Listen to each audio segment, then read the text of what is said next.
Thank you, Madam Speaker. Madam Speaker, and still I rise. To quote Maya Angelou, and still I rise, bringing the gifts my ancestors gave. I am the dream and hope of the slave. I am rising today as a proud descendant of enslaved people, a proud descendant of the foundational mothers and fathers of this country, foundational because they helped to build the infrastructure that allowed this great country to become the great nation that it is. There were many others who contributed to this country, but they by the millions contributed, and their lives were sacrificed such that we might have the great nation that we have today. So I rise today to talk specifically about a conscious agenda. A conscious agenda. A conscious agenda is one that I believe can be embraced by all people of goodwill. A conscious agenda. I have before you and me some of what would be included in a conscious agenda. And I'd like to give a brief explanation about each. I'd like to set the stage by explaining some of what Dr. King called to our attention with reference to this question of the conscious. In speaking to a group of clergy and laypersons concerned about the Vietnam War in 1968 on February 6 in Washington, D.C., Dr. King concluded his speech with some very powerful language that addresses the role that conscience plays in doing some things, in taking certain positions. Dr. King's final words were, on some positions, cowardice will ask the question, is it safe? I will add parenthetically here, is it okay for me to do this, or will I be harmed in some way physically? Cowardice will ask you, is it safe to do this? He goes on to say, expediency will ask the question, is it politic? Does it make good political sense to do what I'm about to do? He further indicates that vanity asks the question, is it popular? If I do this, will I have a parade in my honor? Will there be people who will celebrate what I'm about to do or what I'm doing? But Dr. King concludes with this. He says, but conscience asks the question, is it right? And he goes on to say, there comes a time when one must take a position that is neither safe nor politic nor popular, but he must take it because conscience tells him it is right. I'm not sure that it is safe, politic, or popular to take a position on all of these issues, and I'm not sure that it's not safe, nor politic, nor popular. But I do say this, conscience tells me that I should do this. There's a moral imperative to bring these issues before the Congress of the United States of America. And I do so because conscience tells me it's the right thing to do. I believe that as a matter of conscience, we should have a Slavery Remembrance Day. And I understand that this day is one that ought to be commemorated. Commemorated. Unlike many other days that we celebrate, we commemorate this day. There can be some celebration of the lives of those who were lost to slavery, but this is a day for commemoration, principally. And as a day of commemoration, I believe that we ought to let the world know how much we appreciate those millions of people who were enslaved, many of whom were born into slavery, lived as slaves and died as slaves. It's time for this country to show some appreciation for them. For too long, we have revered the enslavers and reviled the enslaved. So this conscious agenda would have us recognize Slavery Remembrance Day. And August the 20th of 1619 is the date that the first enslaved people were brought to this country. It was on that day, and Point Comfort, that a slave ship, the White Lion, landed. And it brought with it some 20-odd, as it is said, enslaved persons. They were introduced to the English-speaking colonies in this country. 20 human beings stolen, kidnapped, and brought to our country. Brought to our country and traded, just as you would trade a horse, or you would trade some piece of machinery. Traded human beings, 1619, August 20th, traded into slavery into this country. This is the day that we have set aside to recognize as Slavery Remembrance Day, because that day set into motion events that haunt us to this day.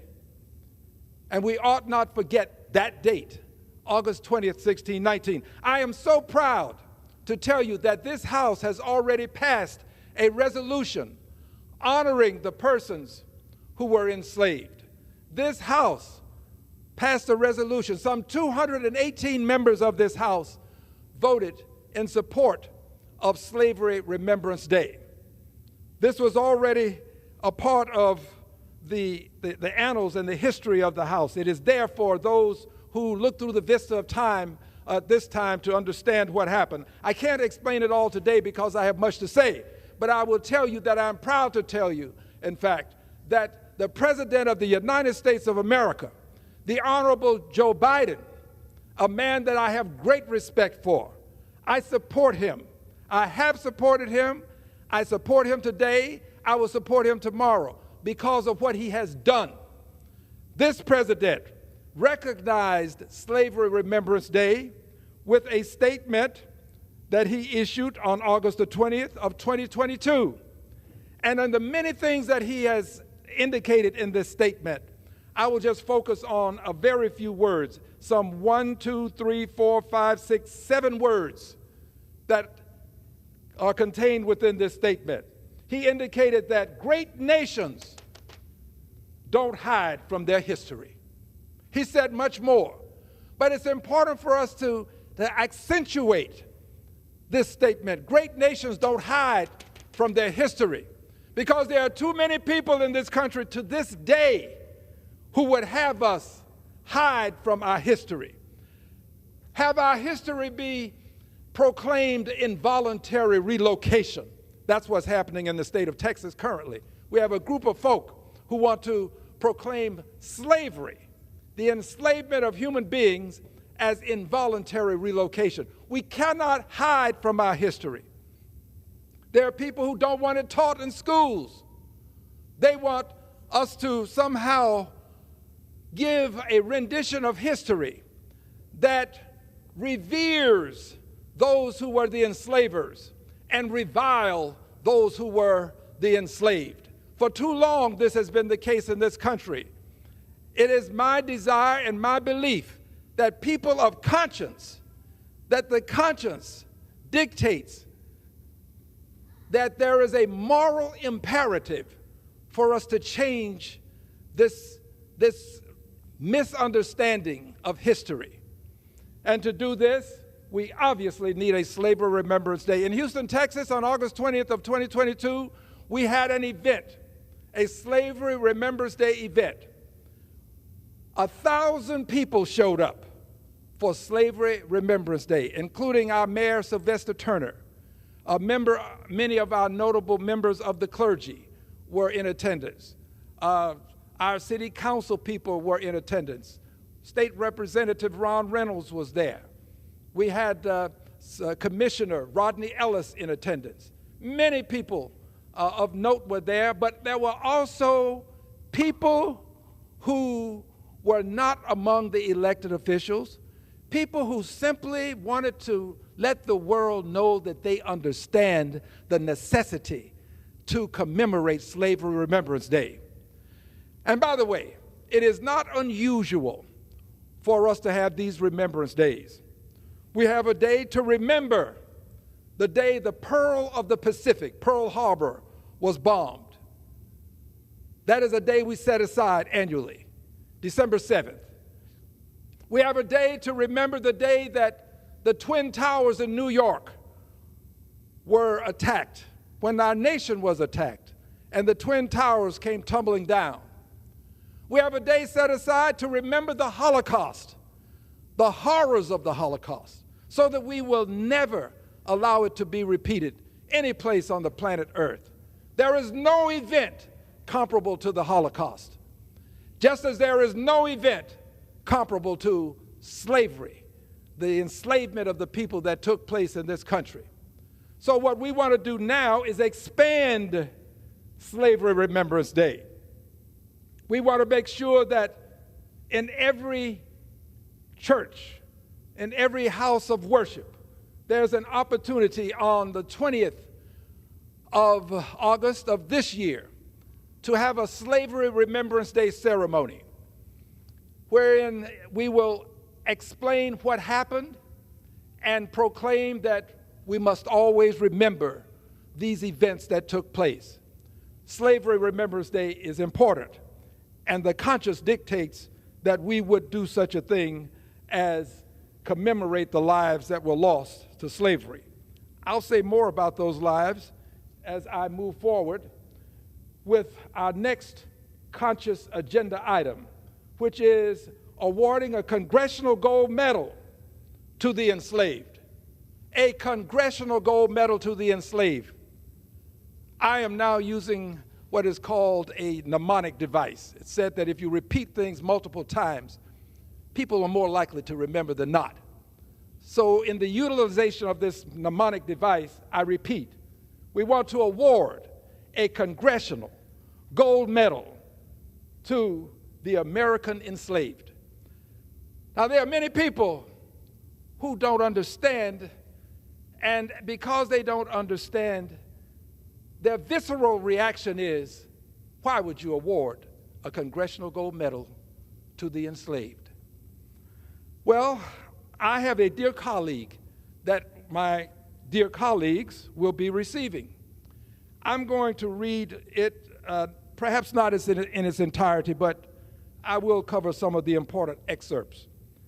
This dear colleague reads, and this is a part of the style of it, a Congressional Gold Medal, obviously, and it reads, Confederate soldiers silence is a way of accentuating. Silence. Confederate soldiers.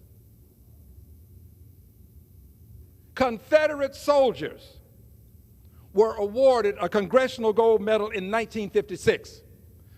The Congress of the United States of America awarded a Congressional Gold Medal to Confederate soldiers in 1956. I think it can be fairly said that Confederate soldiers were persons who fought on the side of many who were fighting to maintain the institution of slavery. We have revered the Confederate soldiers. We have reviled those who were enslaved. Silence accentuates. I go on to indicate, I use the personal pronoun I because this is my work, but I really am a we person. I prefer saying we because nothing is done alone. But it goes on to read, what Congress did for Confederate soldiers, it, as a matter of conscience, should do for the enslaved. what we did for Confederate soldiers as a matter of conscience, there is a moral imperative to do for the enslaved. So I'm asking members to support the historic Congressional Gold Medal for America's economic foundational fathers, mothers, and children, the enslaved. Note that I said children. I'm not proud that this happened. I love my country, but I speak truth to power, truth about power. I'm a liberated Democrat, unbought, unbossed, unafraid, and willing to stand here and say, I love my country, salute the flag, say the Pledge of Allegiance, sing the national anthem, but I'm going to tell the truth about our history, and I want history to also reflect properly that we honored the persons who helped build this country, that we would not honor those who sought to enslave them and dishonor those who were enslaved. So I'm asking my colleagues to support the historic Congressional Gold Medal for America's economic foundational fathers, mothers, and children, the enslaved. There are already persons who have acknowledged that they will be original co-sponsors. I call them persons of conscience, persons of goodwill, persons who understand the zeitgeist of the time. I'm going to call their names. There are 19 such persons. By the way, if a name is not called, it doesn't mean that the name won't be an original co-sponsor. It just means that these are persons that I have talked to in passing, and they've said they would like to be original co-sponsors. Again, I consider them the persons of conscience who have decided to sponsor as original co-sponsors this Congressional Gold Medal to the American enslaved. Their names are the Honorable Maxine Waters, the Honorable Benny Thompson, the Honorable Danny K. Davis, the Honorable Jim McGovern, the Honorable Brad Sherman, the Honorable Barbara Lee, the Honorable Yvette Clark, the Honorable Hank Johnson, the Honorable Jerry Connolly, the Honorable Kwesi Mfume, the Honorable David Cicilline, the Honorable Pete Aguilar, the Honorable Ted Lieu, the Honorable Adriano Espaillat, the Honorable Sylvia Garcia, the Honorable Alexandria Ocasio-Cortez, the Honorable Ilhan Omar, the Honorable Ayanna Pressley, and the Honorable Troy Carter. Only the persons that I have talked to, and I might add, I've not talked to a single person who has said, no, we should not honor the enslaved. No, it's okay to honor the Confederate soldiers, but not the enslaved. I've not talked to a single person with that mindset. Every person, without question, reservation, hesitation, or equivocation, immediately said, yes, yes, sign me up. The deadline for original co-sponsors for this historic legislation will be February 28th of 2023. This is the last day of Black History Month. Now, a little bit more about why this is so important. On July 18th, 1956, the Congress, that would be the House and the Senate, awarded a Congressional Gold Medal to Confederate soldiers. However, to this day, Congress has never awarded a Congressional Gold Medal to the over 10 million enslaved men, women, and children who toiled for over 240 years. Silence accentuates. Toiled for over 240 years to build the economic and infrastructural foundation of the wealthiest nation to ever exist on the planet Earth. These foundational mothers and fathers of our country labored arduously constructing our cities, roads, bridges, and wells. They laboriously planted as well as harvested the food that fed our nation. They were the de facto producers of the cash crops that fueled our nation's foundational wealth. These enslaved human beings of African ancestors, of African ancestry, toiled as slaves without remuneration or recompense.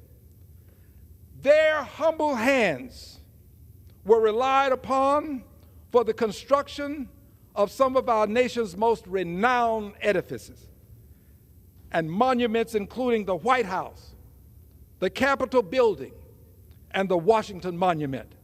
In truth, their sacrificed lives provided the genesis for our nation's economic preeminence. These sacrificed human beings, men, women, and children, were the greatest contributors to the American foundational economy, yet their contributions are almost universally forgotten, under-recognized, ignored, overlooked, and/or undervalued. For these and countless other justifications, I am beseeching Congress as a matter of conscience. Silence accentuates. I'm beseeching Congress as a matter of conscience, to award a Congressional Gold Medal collectively to the human beings who are the foundational fathers, mothers, and children that toiled as slaves without recompense or recognition for their unparalleled contributions to the infrastructural and economic development of the nation that we enjoy today. We are all the beneficiaries of their sacrifice. Awarding a Congressional Gold Medal to groups of individuals, for those who may not know, is not unprecedented, as the Congressional Gold Medal was awarded to the Confederate soldiers that I mentioned earlier, but also to the Tuskegee Airmen, both ante-mortem and post-mortem, I might add, to the Navajo Code Talkers, and post-mortem to the service members who perished in Afghanistan on August 26 of 2021. It is my belief that the men, women, and children who suffered a great crime against humanity, silence accentuates, who suffered a great crime against humanity,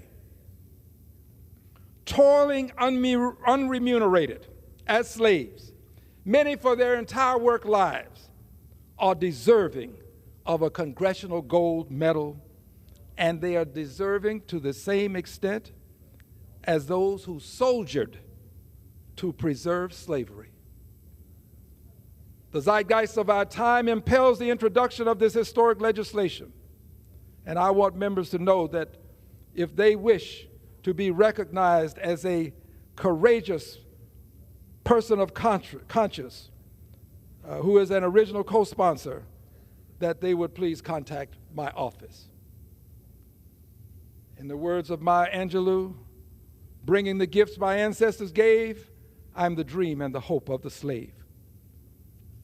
I would hope that others would join me in bringing forth this historic legislation. Now, dear friends, I would call to your attention another piece of legislation. It is a resolution that would remove the name of Richard Russell from the Russell Senate Office building.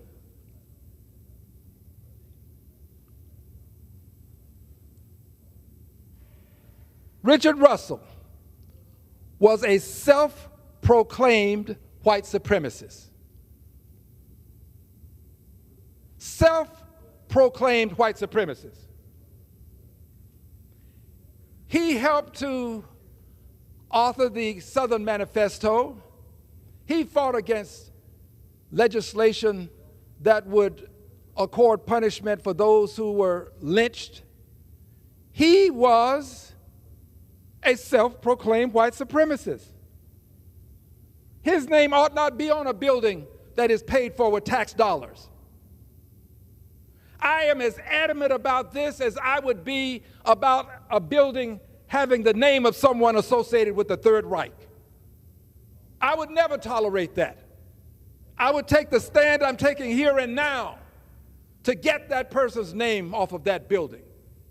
No person associated with the Third Reich should have his or her name on a building paid for with taxpayer dollars in a country that professes liberty and justice for all. Richard Russell's name needs to be removed. And his statue, which happens to be in a rotunda devoted to him, his statue has to be removed from the building. His name off the building, his statue removed from the building. He's a self-proclaimed white supremacist. I understand that this is more than some people can handle. I understand. It's as a matter of fact, it hurts me to even say it. If I could live my life and do otherwise, I would, but my conscience won't allow me to do it. My conscience dictates that I must do this. This is a part of the conscious agenda. His name should be removed. Now, there are those who would say, well, whose name do you want? That's a fair question.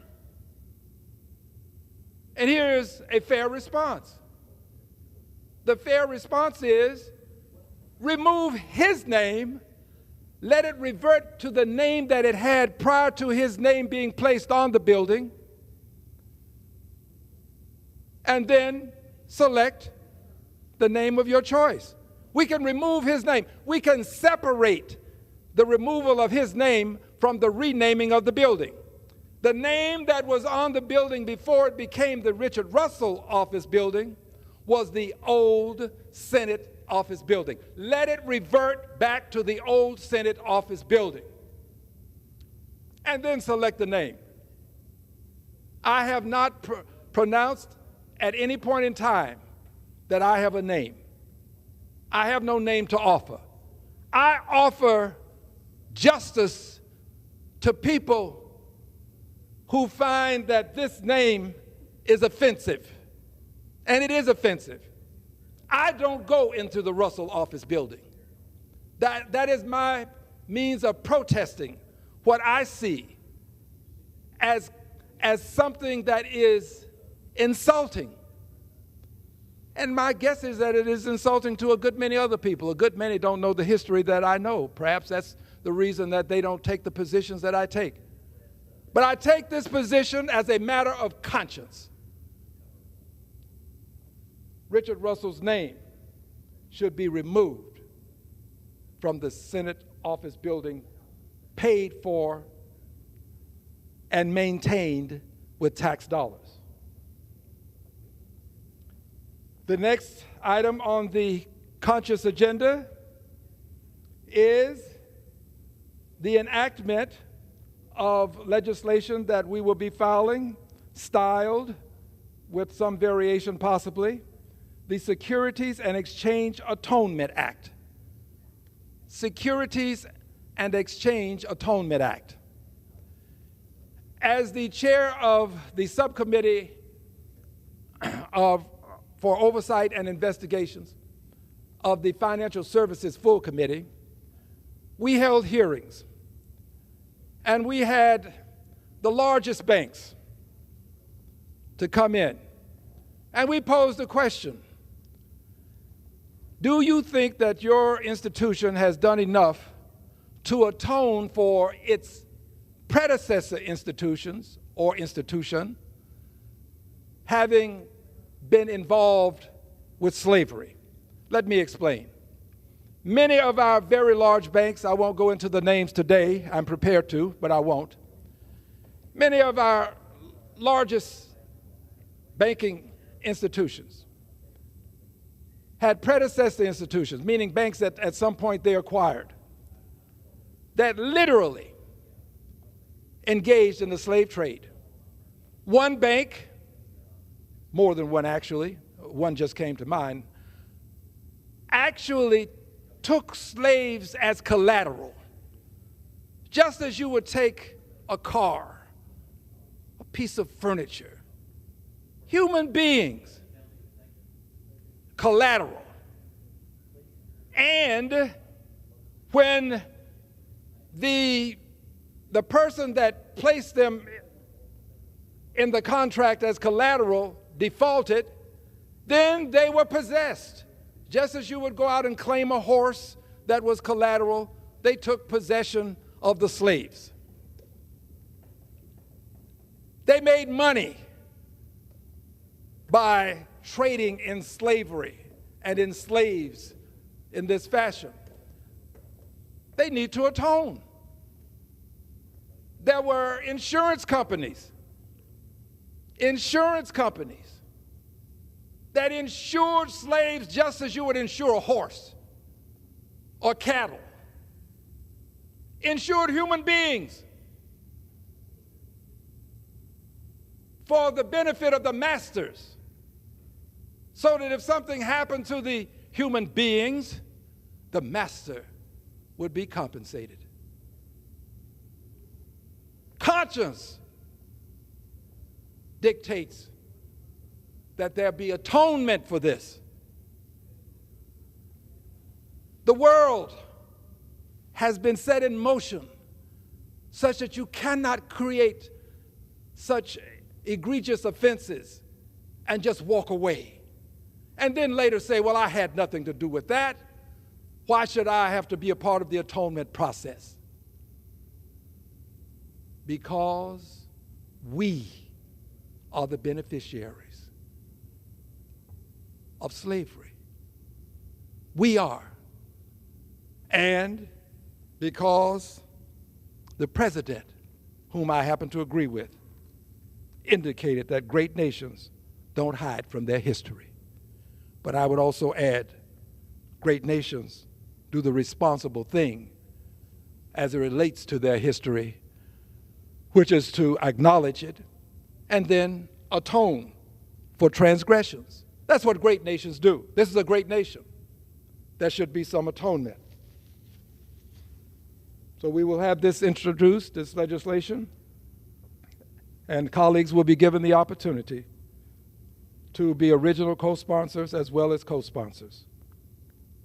It's not asking too much for us to investigate, find out which of these mega institutions engaged in the utilization of human beings as collateral and insured them as they would cattle. We should investigate, and they should atone.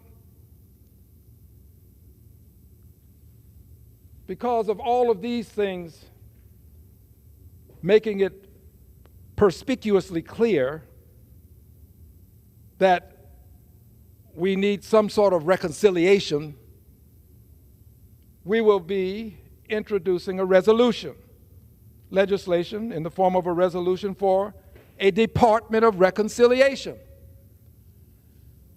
We have a Department of Labor to deal with labor issues, a Department of Commerce to deal with issues associated with commerce and business.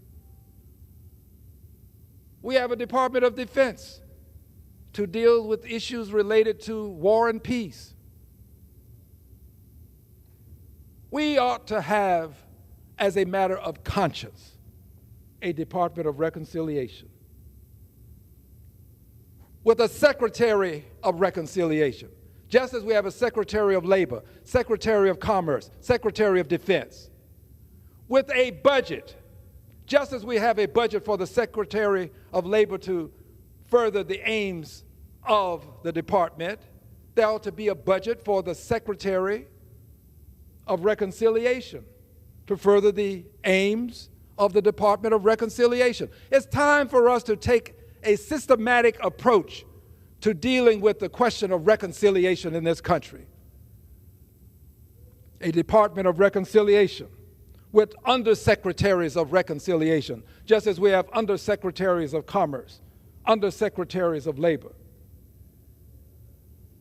It ought to have a budget that is comparable to its mission. I have not set the budget, but I do believe that if we index it to the Department of Defense and make it some percentage of that budget, we are likely to have it funded on an annual basis. So I am of the opinion that we should index it, tie it to the budget for the Department of Defense, so that we will always have the money necessary. These things I would hope would happen in the 118th Congress. I don't know that they will, to be very candid. But I do know this. My record will show that as a person of conscience, I brought them to the attention of the Congress. And that the Congress had every opportunity to embrace what I believe to be questions of conscience that have to be dealt with at some point. This is a methodology, a means, if you will, by which we can address some of the egregious circumstances emanating from the arrival of some 20-odd persons of African ancestry in the English-speaking colonies on August the 20th of 1619. That has to be addressed. We still have issues that can be logically traced back to the arrival of some 20-odd persons who were of African ancestry, to their arrival, August 20th, 1619. Let me walk you through a bit of the history. Yes, we ended a war that was a part of bringing slavery to an end, and we passed the 13th Amendment. The war, 13th Amendment, brought slavery to an end. Except then there was something called the Black Codes.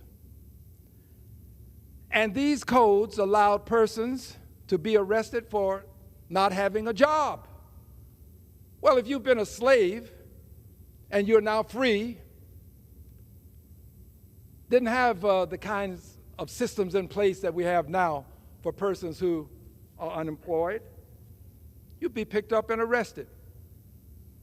And then you could be placed into what is known now as, and then as, a convict leasing program, which was simply another way of saying slavery.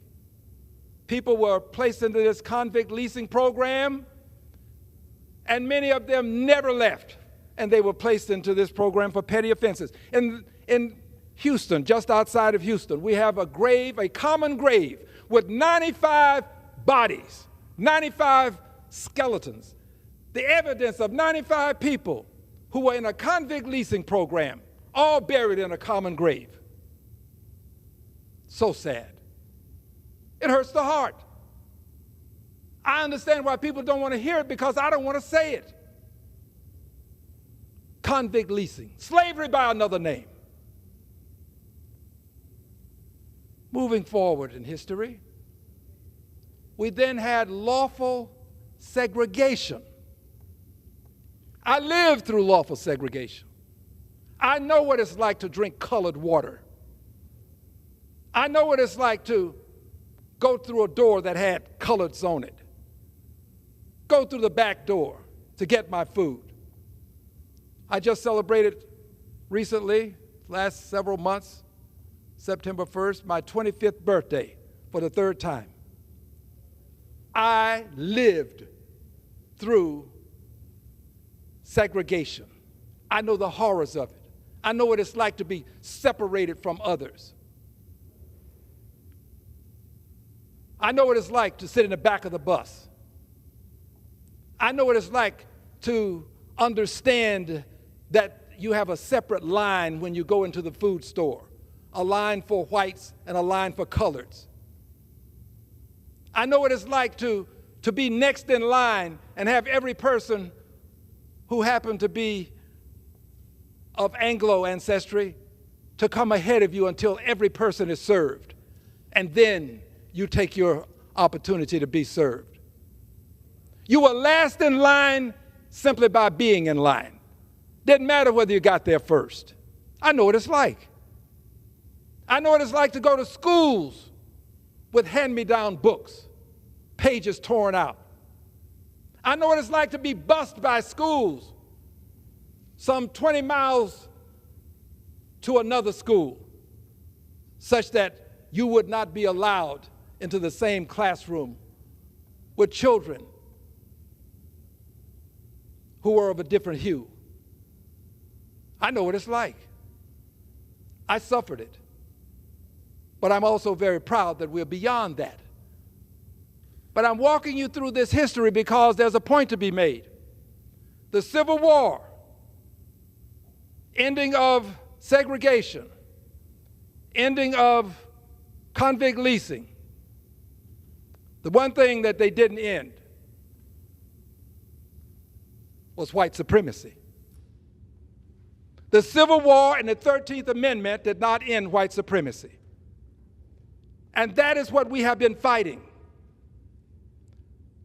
By the way, not all persons who are what we call white, who are Anglos, are participating in what, or intentionally in something that we would call white supremacy. It's not the case.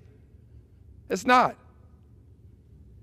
But there is empirical evidence to support the notion that if you are a person of color and you have superior credit and you seek a loan, you are likely to get less money and a higher interest rate than a person who's not of color,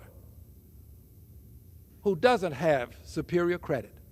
The empirical evidence is there. Testing has been done. By the way, there are many people who fight allowing us to do this testing. There are people who don't want the empirical evidence to surface. They give all kinds of reasons for why we ought not do that.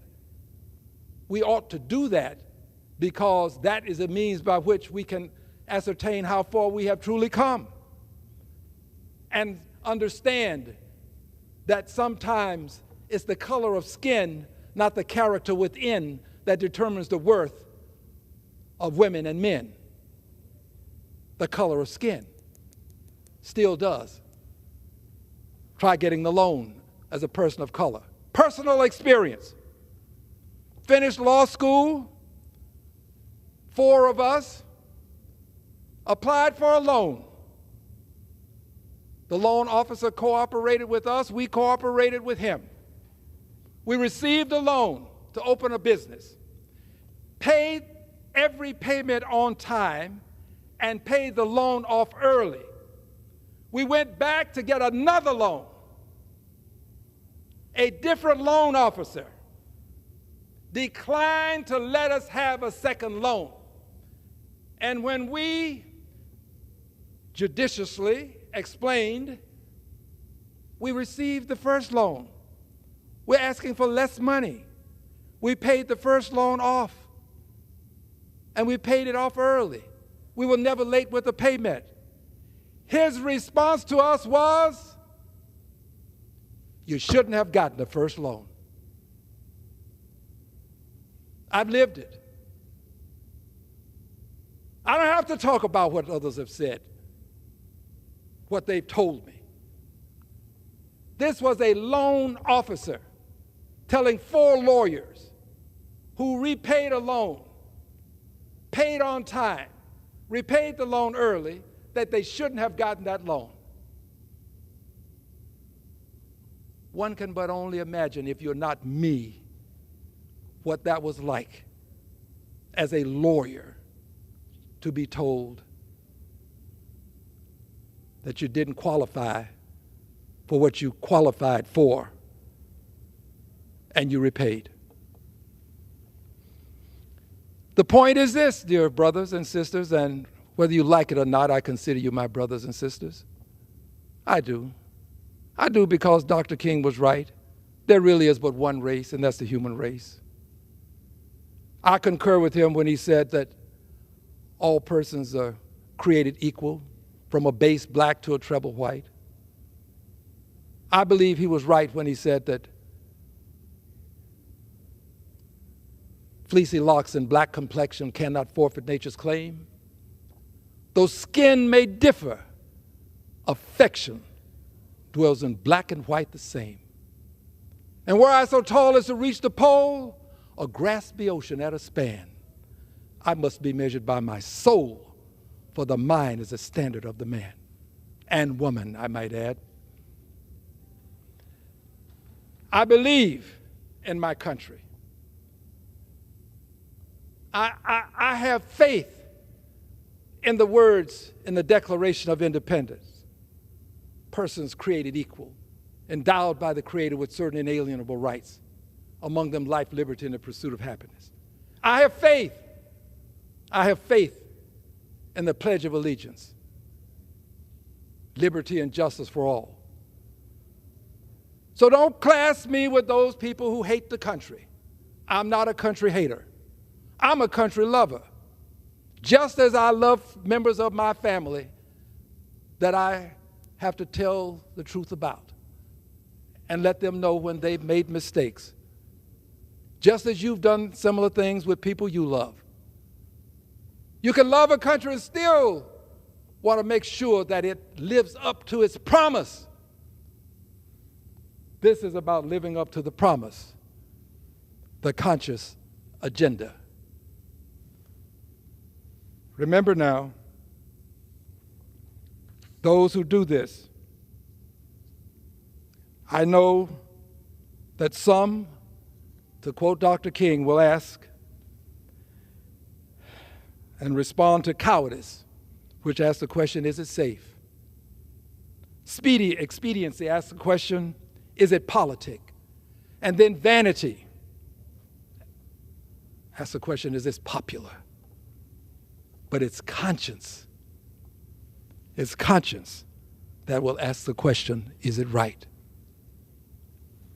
I believe this is not only the right thing to do, but the conscious agenda is the righteous thing to do.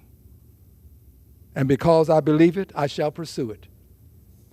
And I believe that there are persons in this Congress who will join us in the conscious agenda, who will understand that there may be times when you have to do that which is neither safe nor politic nor popular.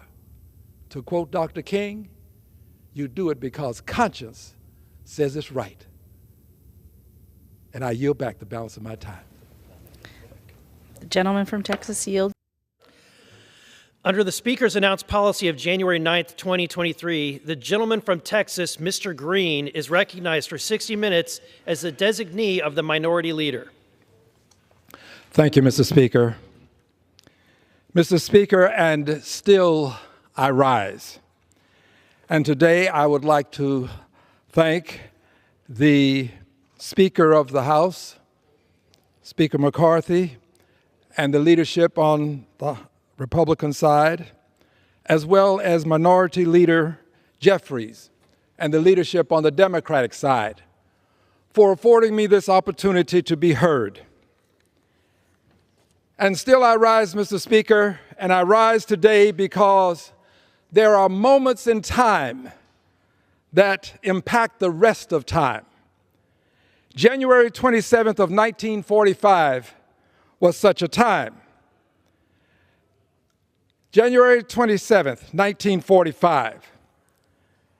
It is said that there are days that will live in infamy. This has to be at the top of the list of such days. Because today we will commemorate International Holocaust Remembrance Day because of an event that took place on January 27th, 1945. Please allow me to share with you, Mr. Speaker, some information that I have from the U.S. Holocaust Memorial. On January 27, 1945, the Soviet Army entered Auschwitz and liberated more than 7,000 remaining prisoners who were mostly ill and dying. It is estimated, Mr. Speaker, that at minimum 1.3 million people were deported to Auschwitz between 1940 and 1945. And of these, at least 1.1 million people were murdered.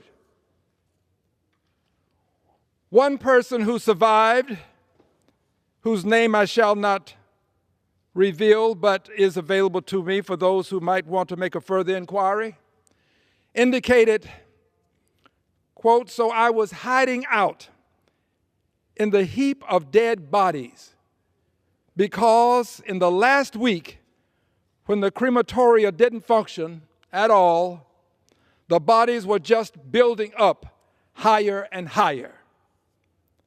Another person indicated, and they said, "From now on, you do not answer your name. Your name is your number." And the delusion, the disappointment, the discouragement that I felt like I was not a human person anymore. This is what happened to people at Auschwitz, human beings, reduced to numbers, sentenced to death, innocent people. Another article from the Holocaust Memorial. This one indicates, and this is the Holocaust Memorial Day Trust in the UK, indicates that 27 January 1945, liberation of Auschwitz and Birkenau. On 27 January 1945, Soviet soldiers liberated Auschwitz, Birkenau, the largest Nazi concentration and extermination camp. Many people focus on the concentration aspect of what happened there, and we should. But the horrific occurrence included extermination. This means, in everyday language, the murder of innocent people. This article goes on to indicate when Soviet soldiers arrived, they found several thousand emaciated survivors and the smoldering remains of gas chambers and crematoria after the Nazi had attempted to destroy evidence of their crimes. An article from History.com indicates, this day in history, January 27, 1945, Auschwitz is liberated. On January 27, 1945, Soviet troops entered Auschwitz, Poland, freeing the survivors of the network of concentration camps, and finally revealing to the world the depth of the horrors perpetrated there. Auschwitz was really a group of camps, designated 1, 2, and 3. There were also 40 smaller satellite camps. This was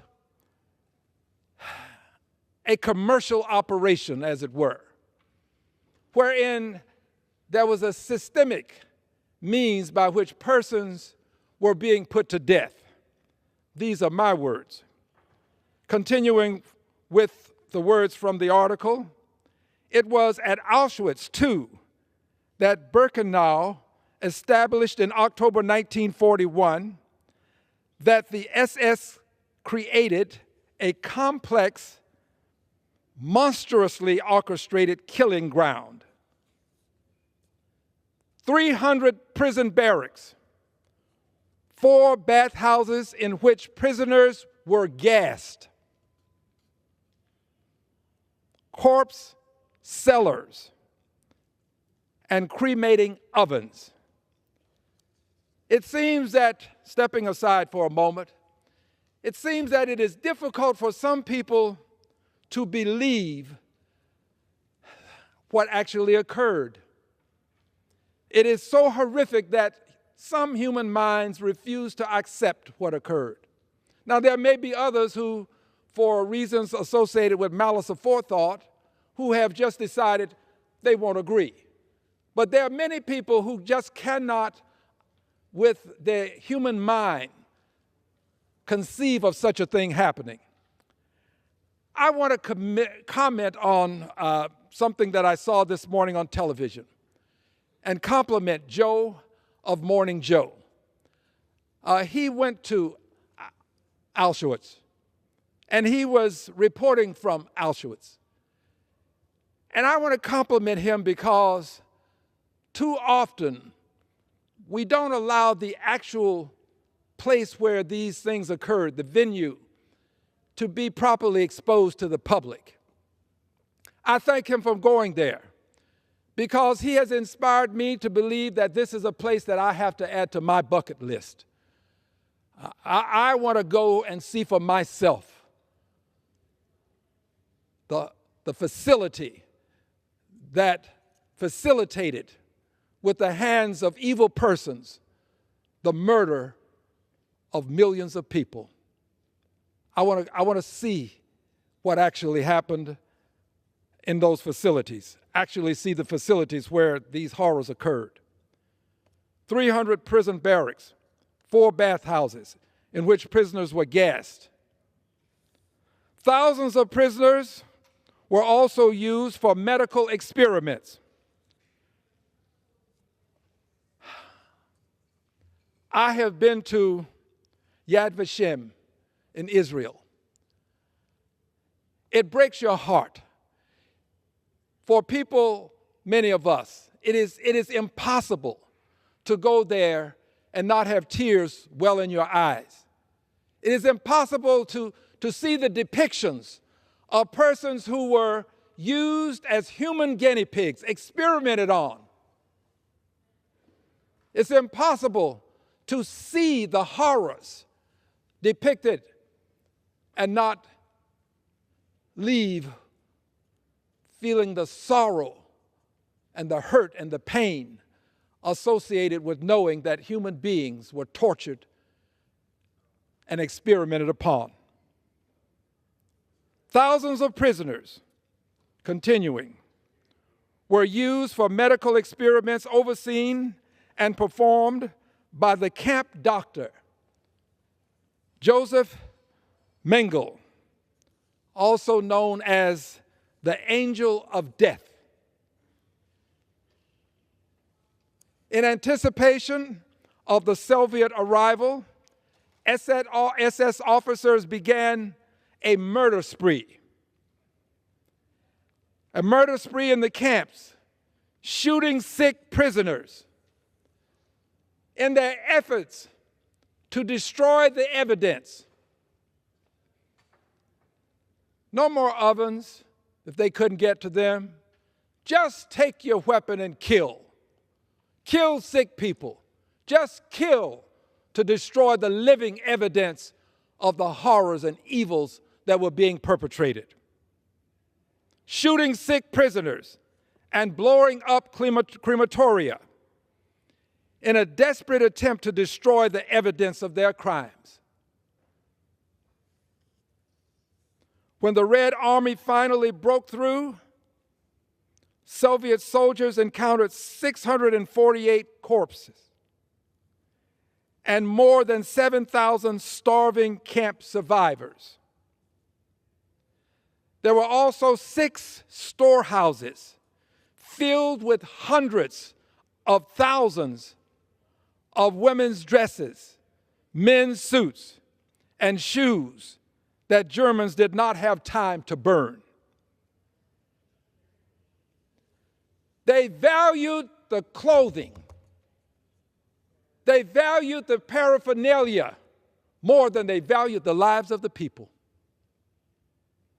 They saved the material things and destroyed the human beings. What kind of people were they? Evil is not a sufficient label for persons who would do such dastardly things. Mr. Speaker, in the United States, days of remembrance for victims of the Holocaust were formalized when President Carter signed the establishing resolution. The days of remembrance will occur in April. President Carter signed the resolution. The resolution reads, the resolution was signed for April the 28th and April the 29th. It passed the House on April 17th of 1978, passed the Senate on April 25th of 1978, and the President Carter, signed the resolution on September the 18th of 1978. The Holocaust Remembrance Day resolution, designating April the 28th and 29th of 1979 as days of remembrance of victims of the Holocaust. Here are words from the resolution. Whereas 6 million Jews and millions of other people were murdered in concentration camps as part of a program of extermination carried out by the Nazi Party during World War II.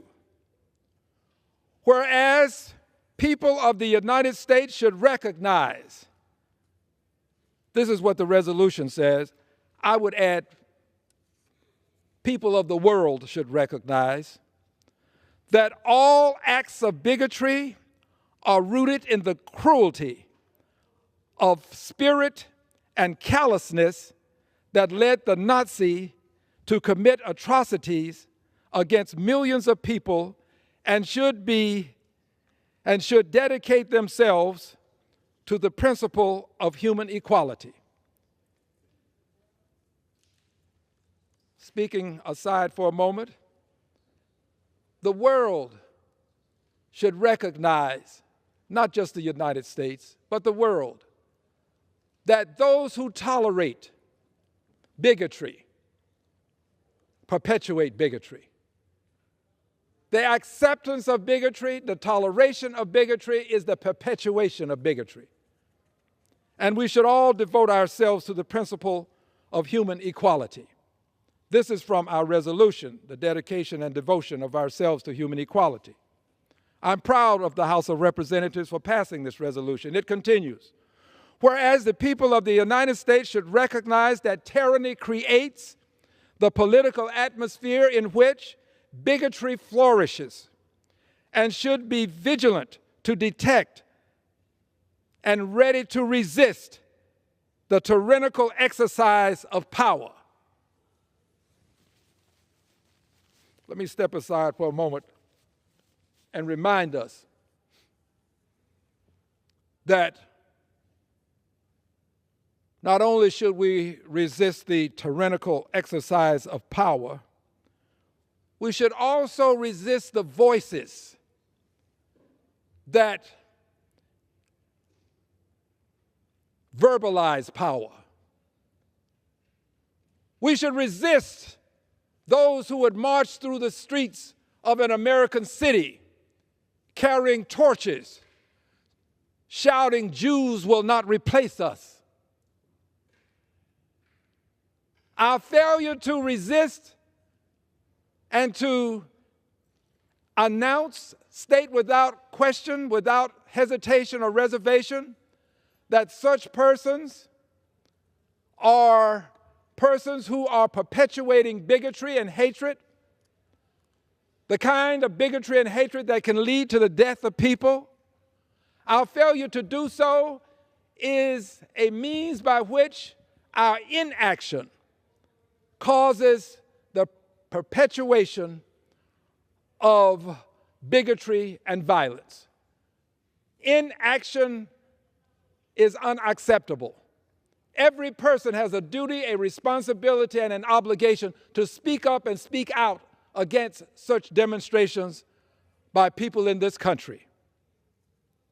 The unfortunate circumstance is that in this country, there is at least one person who would proclaim that among those who were screaming, "Jews will not replace us," there is at least one person who found some very nice people to be among the ranks of those who would say such a thing.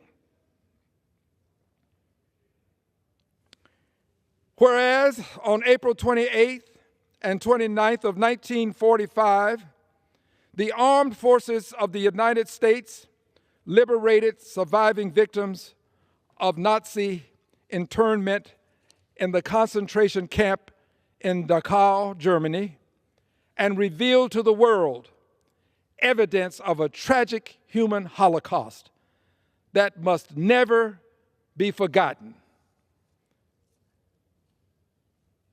To never forget is to do more than recite what happened. To never forget requires that we also denounce those who would do dastardly deeds today. It's good for us to say that those who perpetrated deeds in the past should not be forgotten. But we must also denounce those who would perpetrate such dastardly deeds today. And these deeds include statements that some people see as harmless. What they see as just name calling. When you call a person a name who happens to be of a certain ancestry, Coco, Chow, that's just name calling to some people. But when it comes from a person who has held the highest office in the land, it's more than name calling. It gives some people a belief that people of a certain ethnicity, of a certain ancestry, that they are not as worthy of human life as others. We have a responsibility to call out these things. We cannot allow this kind of name calling, which can eventually conclude in the loss of life, to go unchecked. We have to check it. I'm here today to check it. Ours is a great country. I love my country. I salute the flag. I say the Pledge of Allegiance. I sing the national anthem. I stand. I place my hand over my heart. I love my country. But that doesn't mean that I won't criticize those who would do things that would cause harm to others within the country. It also doesn't mean that I won't defend those who choose not to salute the flag, who choose not to say the Pledge of Allegiance or sing the national anthem. That is a right that they have in this country. But we also have to recognize that all of us, we have to denounce people who say things, who use words that, according to Emily Dickinson, when she indicated to us, a word is dead when it is said, some say, I say it just begins to live that day. Those who give life to these words that can cause some people to harm other people. Whereas the Nazi concentration camp in Dachau, Germany is not only a shocking symbol of Nazi brutality and destruction, but also a symbol of danger inherent in tyranny. The pernicious quality of bigotry and the human capacity to be cruel. Therefore, now, be it resolved by the Senate and House of Representatives of the United States of America, the states of America in Congress, assembled that April 28th and 29th of 1979 are designated as days of remembrance of victims of the Holocaust. And the President is authorized and requested to issue a proclamation calling upon the people of the United States to observe such days with appropriate ceremonies and activities, approved September 18th, 1978. Today, we commemorate the liberation of Auschwitz. Later on, we will commemorate these days of remembrance. But friends, I have lived long enough now to know that if we fail to remember the Holocaust, a great human tragedy, a crime against humanity unlike any other. There is no other crime against humanity that can be compared. Under the Speaker's announced policy of January 9, 2023, the gentleman from Texas, Mr. Green, is recognized for 60 minutes as the designee of the Minority Leader. Thank you, Mr. Speaker. And still I rise, Mr. Speaker. I rise with a message related to the month.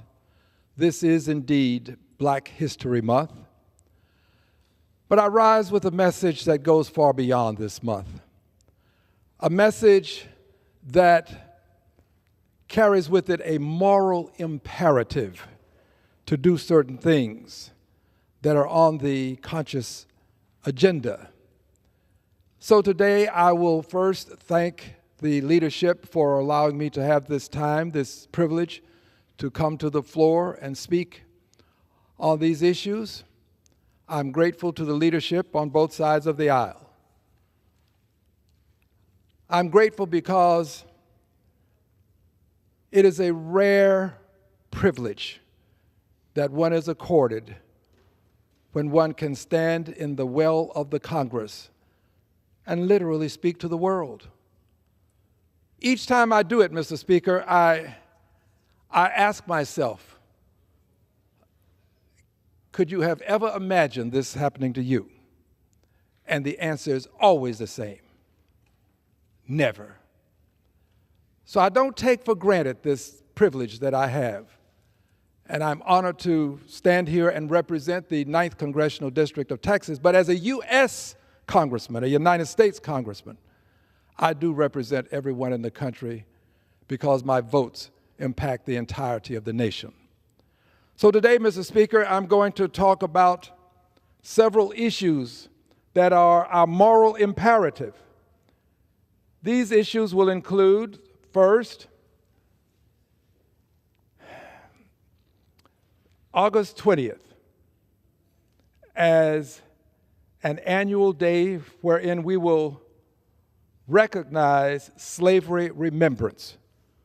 We want to inculcate this into the fiber and fabric of our country. Slavery Remembrance Day is important because it is unlike any other day. There are many holidays in this country, and I recognize them. I have no quarrel with them. But in this country, we have certain days that are set aside for us to remember certain events that have been seminal moments in time. 9/11, a seminal moment in time, a day to be remembered. Pearl Harbor, the bombing of Pearl Harbor, December 7th, a seminal moment in time, a day to be remembered. The Holocaust, a seminal moment in time that has impacted the rest of time, should be remembered. All of these are remembrance days, days that we have set aside in this country to remember. Well, August 20th of 1619, the White Lion landed, docked, if you will, at Point Comfort.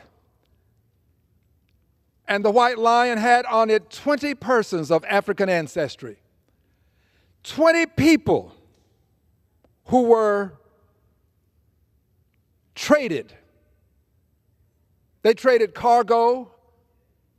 They had other things that were desired by the colonies, the colonists, and they traded, they exchanged these things. But they also had 20 people that were exchanged for goods that they desired. These 20 people became the persons that we know as slaves. Slaves who were among the first, if not the first, in this country. There may be some debate about some other circumstance, but generally speaking, August 20th, 1619 is acknowledged as the date that slavery had its ugly face shown in our country. August 20th, 1619. 20 people, human beings, treated like cattle, called chattels. Treated like cattle, called chattels. Chattel slavery. We want to commemorate their lives and all of the millions of lives that followed. Commemorate their lives and commemorate their contributions to the success of this country. America's a great country, but it's great because of these humble hands. There were others who contributed to the greatness, and they've been acknowledged, and many are going to be acknowledged. But the humble hands of slaves have not been properly acknowledged for what they have done to make America the great nation that it is. These humble hands helped to construct this Capitol.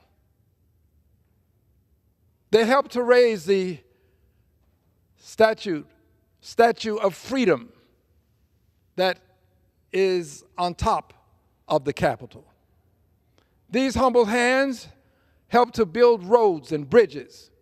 They planted the crops. They harvested. They literally were the means by which the nation was fed. These persons were worked, some of them for their entire lives, without remuneration, without compensation. They were kept alive. They were given clothing. They were given food, the necessities of life, only such that many of them could continue to slave their lives away. We don't recognize them for what they've done for this country. The truth is, we revile them. We revile the slaves, those who were enslaved, to be more appropriate. We revile them and we revere the enslavers.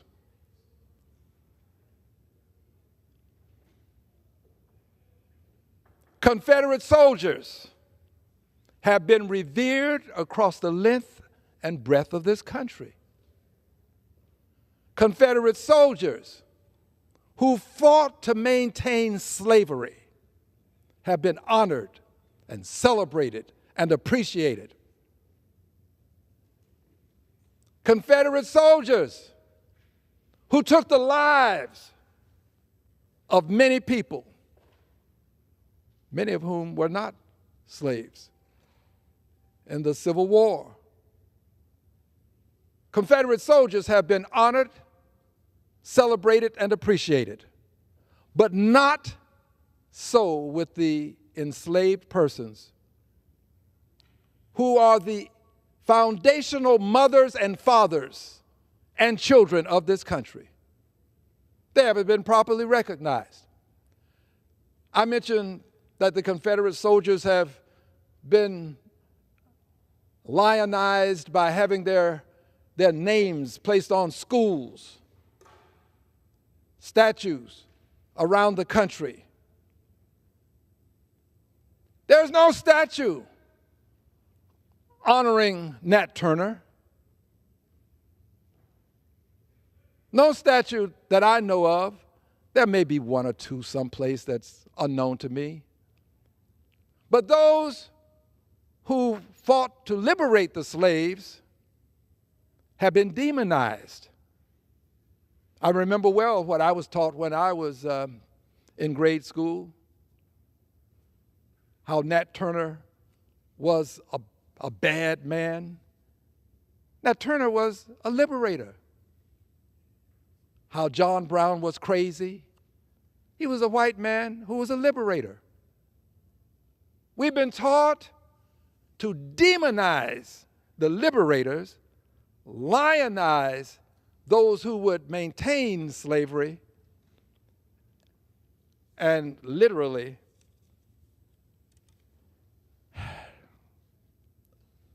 overlook, marginalize, literally try as best as we can to reshape history as it relates to those who were enslaved. Here's how far we've gone with this. 1956. This Congress, 1956, the Congress of the United States of America accorded a Congressional Gold Medal to Confederate soldiers. Confederate soldiers. The Congress of the United States of America honored Confederate soldiers. Never has this Congress bestowed any honor on the enslaved. It is almost impossible for people of goodwill to comprehend that such a thing occurred. And it's still occurring because we still have places around the country where Confederate soldiers are being lionized. But the slaves, they've not been recognized.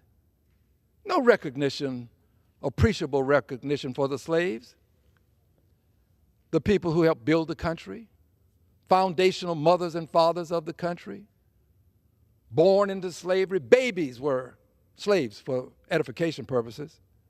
Babies were slaves. If you were born the child of a slave, you were a slave at birth. You lived your entire life as a slave. You died as a slave. At some point, this wrong has to be addressed. I believe that it should be addressed by according the slaves, the persons who were enslaved. They didn't place themselves in this condition. I believe that it should be addressed by according them a Congressional Gold Medal, just as we accorded the Confederate soldiers who sought to maintain slavery a Congressional Gold Medal. That's not asking too much of the country. In this Congress, we're going to give Congressional Gold Medals to people. Yes.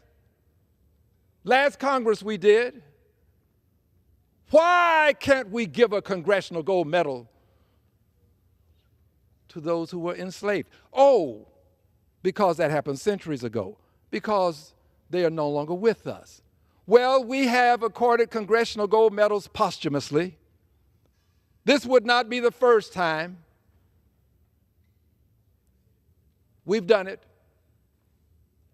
The Code Talkers, Tuskegee Airmen, the soldiers who died in Afghanistan.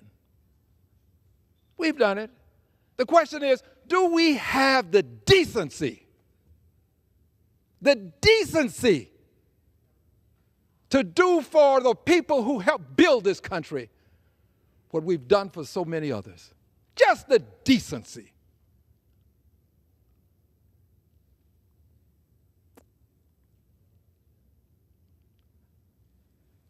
I believe that we can and we should do this. It would be historic, but it would be meaningful to a good many people. It would say that we respect those people. We regret what happened to them, but we respect them, and we respect them enough to recognize their lives, not just the work, not the building of the country, but their lives that were sacrificed. I believe it can be done. I believe it should be done. But I'm not alone in my belief. We opened the letter up and started circulating it today. I want to read the names of the persons who have similar beliefs.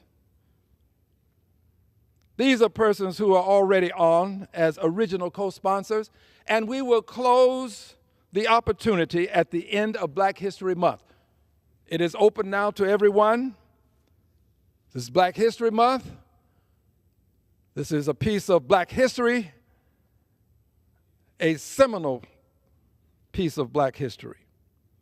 And we're going to tell you who believes that a Congressional Gold Medal ought to be accorded.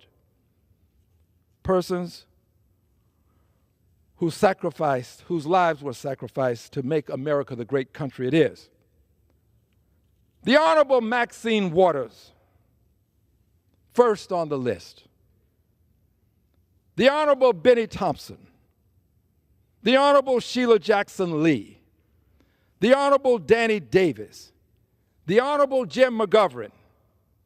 For fear that someone may just be tuning in or starting to follow what we're doing, I'm announcing the names of persons who have allowed their names to be associated with the Congressional Gold Medal legislation that we will be filing at the end of this month, this Black History Month. I will continue with the names. The Honorable Brad Sherman, the Honorable Barbara Lee, the Honorable Emmanuel Cleaver, the Honorable Yvette Clarke, the Honorable Hank Johnson, the Honorable Jerry Connolly, the Honorable Kwasi Mfume, the Honorable David Cicilline, the Honorable Joaquin Castro, the Honorable Mark Veazey, the Honorable Pete Aguilar, the Honorable Ted Lieu, the Honorable Adriano Espiat, the Honorable Colin Allred, the Honorable Lizzie Fletcher, the Honorable Sylvia Garcia, the Honorable Alexandria Ocasio-Cortez, the Honorable Ilhan Omar, the Honorable Ayanna Pressley, the Honorable Troy Carter, the Honorable Greg Cesar, the Honorable Jasmine Crockett, the Honorable Bonnie Watson Coleman.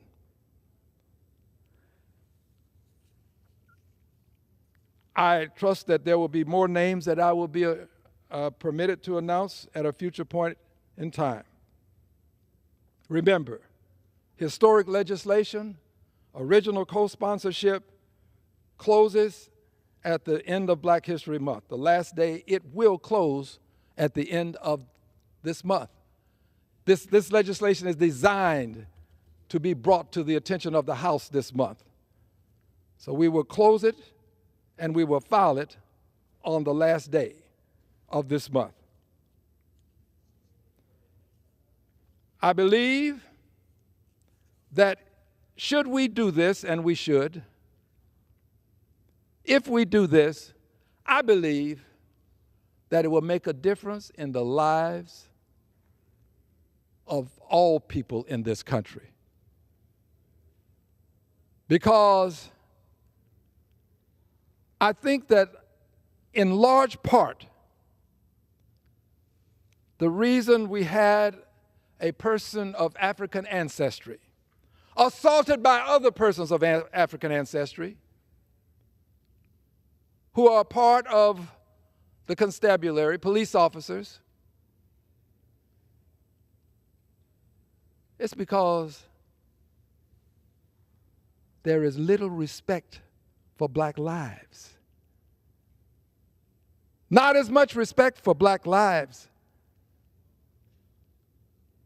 We say all lives matter. If we say that, then we've got to say black lives matter. You can't say all lives matter and not say black lives matter. They do. I do not believe that if that young man had been of European ancestry, what we would call an Anglo or white, whichever you prefer. I quite frankly don't like saying white. But if he had been an Anglo, a person of European ancestry, those officers wouldn't have behaved that way. They would not have disrespected his life to the extent that they disrespected that young man of African ancestry's life. We've got to respect black lives. If you say they matter, then you respect them. And for edification purposes, further edification, this is not the first time. And if anybody thinks it's the last, you're mistaken. I want it to be the last. I don't want it to ever occur again, but it can and likely will. Because we don't respect black lives to the same extent as many others, and we should. This will go a long way towards saying to the world, black lives are to be respected. I believe that black lives, when properly respected, will not be abused, as was the case with that young man. What they did to him is unthinkable. I would say unforgivable, but my religious teachings don't allow me to say that. I would say it. But we forgive according to my religiosity. We forgive. But I assure you, it's the kind of thing you never forget. I have memory for a reason, to remember so that I can shape the future. Black lives do matter, and I would like to think that we can pass this first thing on our list, on this conscious agenda, the inculcating of August 20th annually as Slavery Remembrance Day. I'm going to move on to the next item on the list. All of these items are important. Some would say are more important than the others, but they're all important. And by the way, there are many more things that will be added to this list. This is not exhaustive of the things that are our moral imperative for this conscious agenda. The second item that I have listed, third item actually, I've talked about the August 20th as Slavery Remembrance Day, and I've talked about awarding a Congressional Gold Medal to the enslaved. So now I'm going to talk about the third item, which is the name of Richard Russell, removing the name of Richard Russell from the Russell Senate Office Building.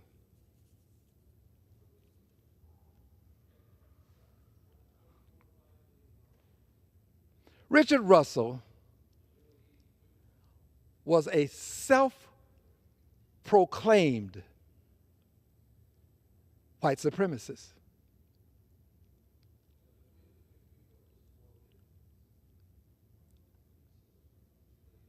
I don't go in the Russell Senate Office Building.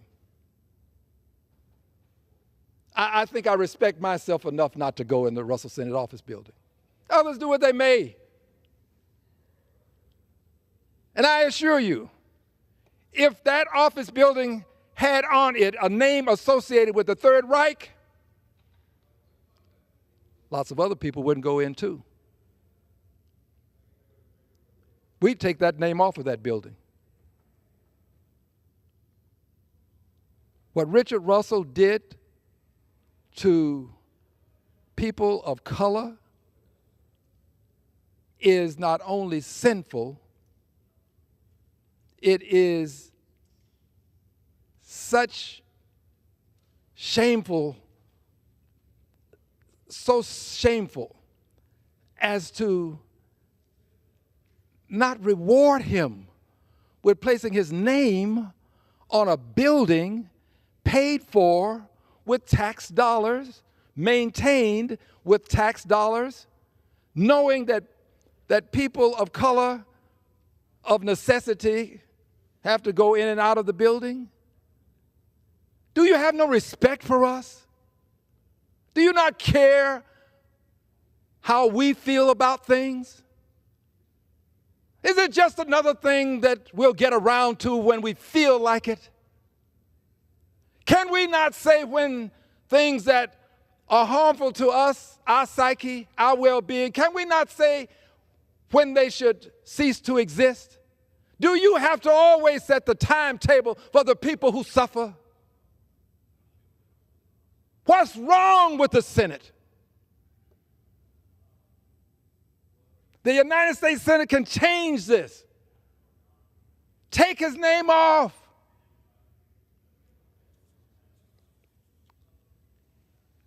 Richard Russell fought anti-lynching legislation. Richard Russell was the father of the Southern Manifesto. Man called himself a white supremacist. What is wrong with us? Why do we disrespect black people to this extent?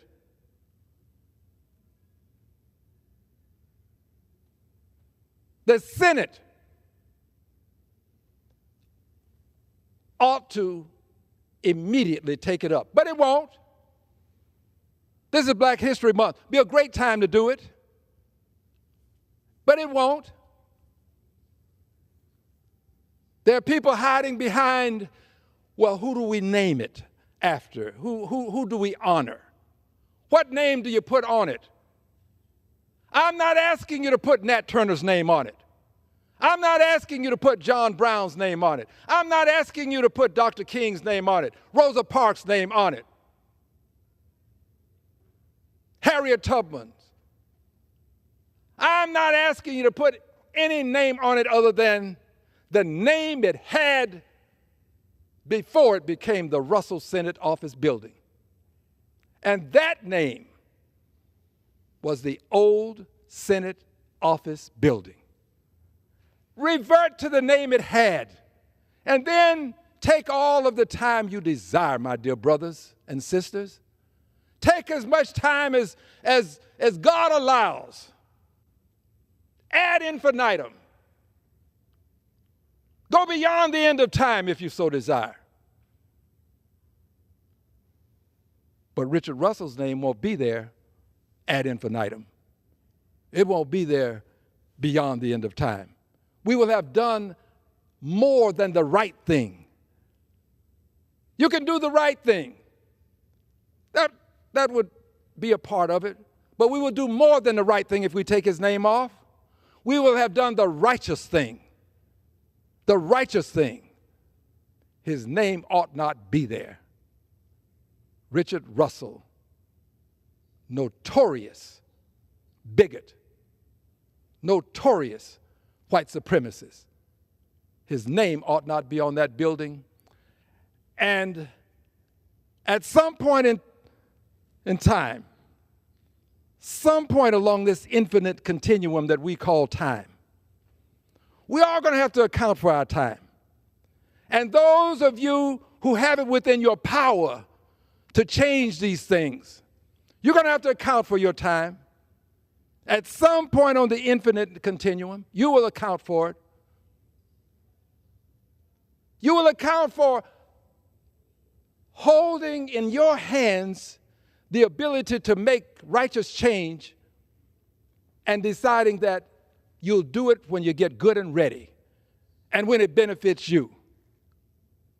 You ought to be concerned about the people adversely impacted and how it will benefit them as opposed to how it will benefit you.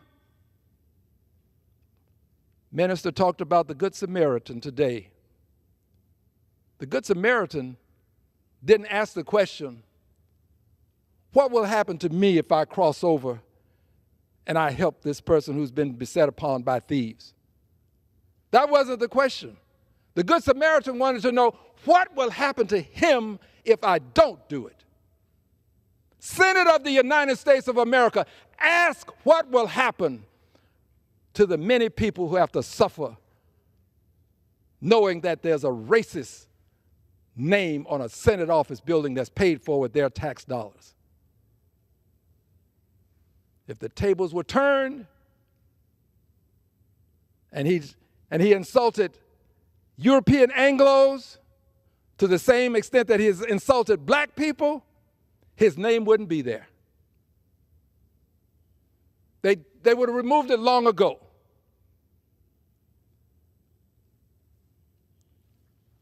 It's time for the name to come off of the building. Let it revert to the old Senate office building. The fourth thing on the agenda, enacting the Securities and Exchange Atonement Act. Friends, our research has shown that financial institutions engaged in the slave trade, banks, many of the big banks now had predecessor institutions, banks, that literally, actually made loans to people and allowed those loans to be secured with enslaved people. Enslaved people treated like cattle called chattels. Enslaved people like a piece of property. Like you secure a loan now with a piece of property. They secured the loans with enslaved people. Made money doing it. Insurance companies, predecessor institutions, literally insured enslaved people just as you would insure cattle, a horse, a cow. They insured them, made money.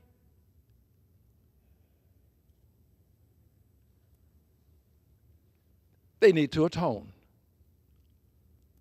They need to atone. Atonement has not been defined in the sense of do a specific thing. One institution has made an effort, but there has to be atonement. There has to be some sort of atonement for that. I assure you, if the tables were turned and if Anglos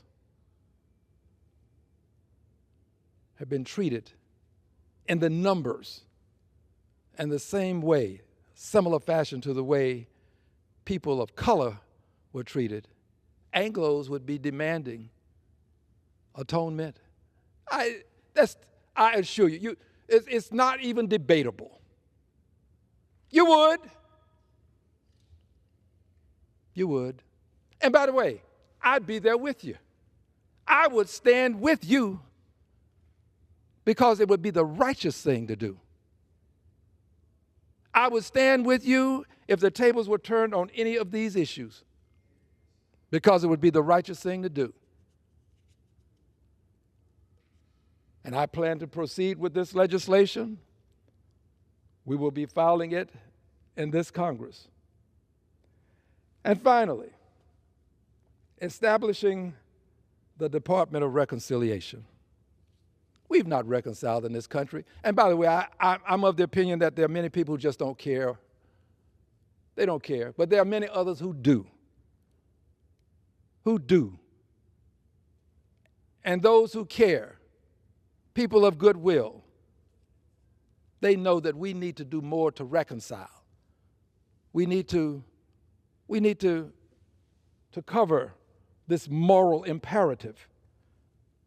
We have a Department of Education with undersecretaries of education, a Department of Labor, undersecretaries of labor, Department of Commerce. Why then can we not have a department of reconciliation? A Department of Reconciliation with a Secretary of Reconciliation and undersecretaries, structured such that it will deal with the moral imperatives. A Department of Reconciliation such that at the end of the day, when one president leaves office and another comes in, the department's work, the work of the department continues. Just as the Department of Labor continues, the Department of Commerce continues. One president coming and leaving does not change the work of any of these departments. It's not going to be easy to complete the moral imperative, the conscious agenda. It's not going to be easy, but it's something that we must do. We're not going to change history. Those who desire to no longer teach what actually happened to people in this country. There are people in Texas now who would have slavery become involuntary relocation. That's true. Involuntary relocation. Kidnapping, involuntary relocation. Murder, rape, involuntary relocation, separating families at the auction block, involuntary relocation. No, you're not going to change history. You're not. There are people who want to, under some specious theory that the people who want to teach history are somehow wanting to harm the country by telling the truth. Now, we are a country that believes in truth. We preach truth in this country. Somewhere it's written, ye shall know the truth and the truth will set you free. Truth, there's a certain amount of freedom associated with actualizing, realizing the truth. So we have to know the truth. You're not going to be able to hide it. But there are people who would say that by teaching truth, we're going to harm the country. What about the people who suffered and still suffer as a result of the truth not being told? People have to know what happened. Black History Month is not nearly enough time to explain what happened. We pick out certain things that happened, certain meaningful moments in time, but that's not Black history. Black history is more than the civil rights movement. It really is. It's more than the history of Africans in the Americas. Yes, Black history is American history, but it's also world history. It's world history. Just as the history of others who are global, they have a global history too. I remember in my history book, there was an indication that the reason the the nations or countries in Africa were not mentioned in world history was because they made little contribution to history.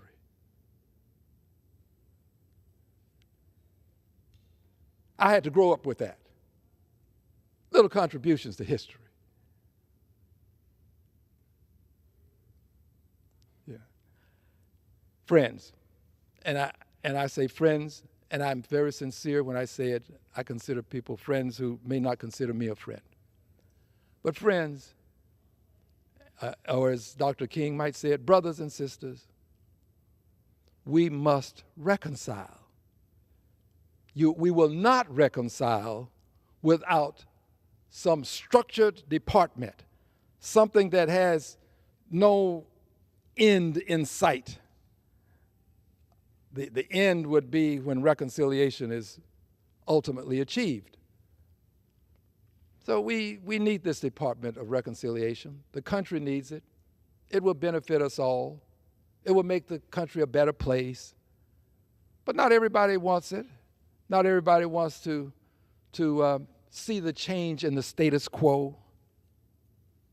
I know this is a very difficult thing for many people to embrace.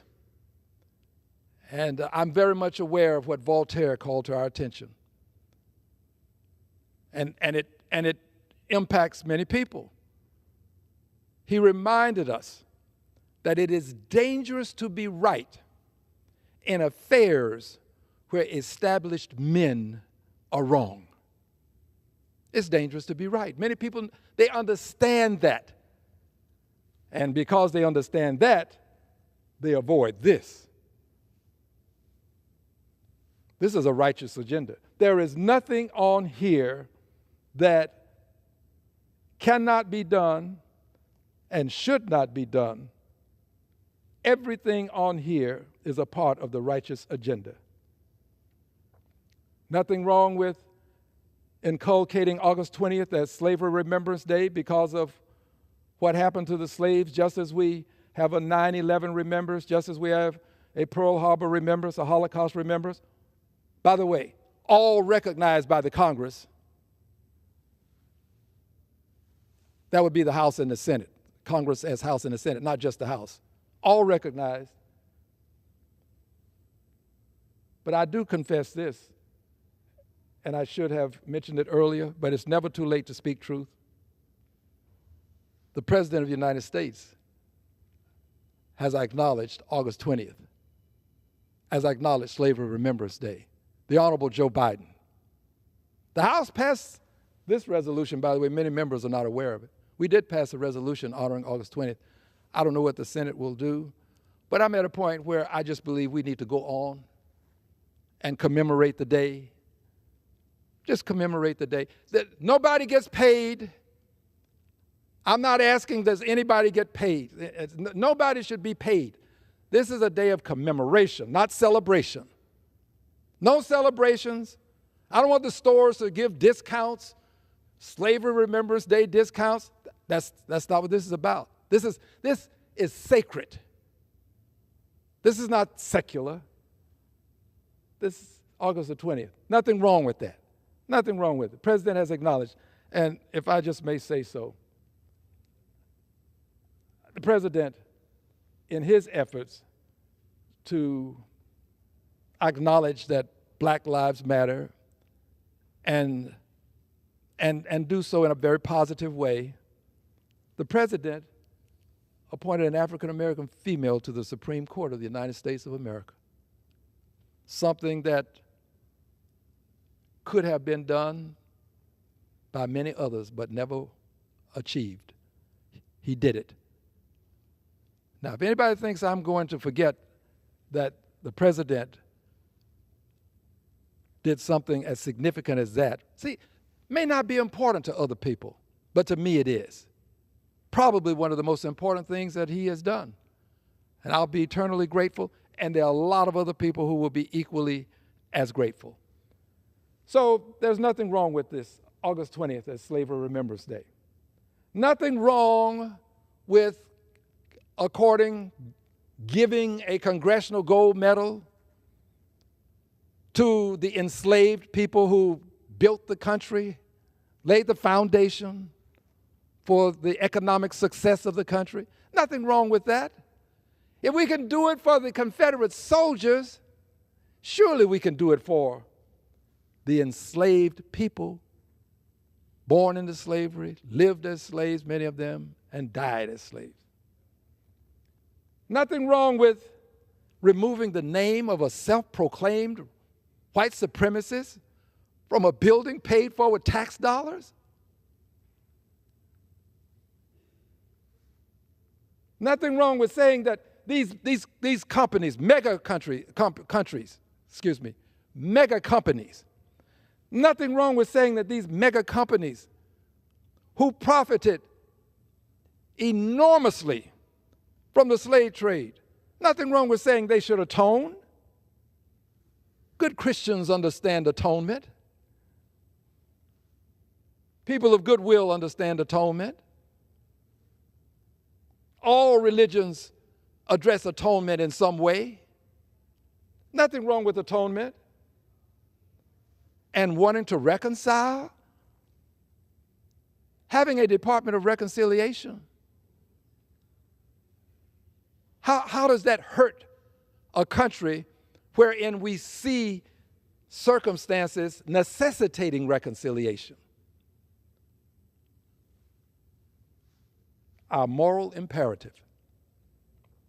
Mr. Speaker, it's always an honor. It is a privilege to have this freedom of speech. Freedom of speech may be the hallmark of our democracy. We don't have to agree. That's what freedom of speech is all about. Freedom to say and not be persecuted for having said. I'm grateful to have this opportunity to speak without fear of persecution. I could be wrong, but I'm not afraid. I'm not afraid.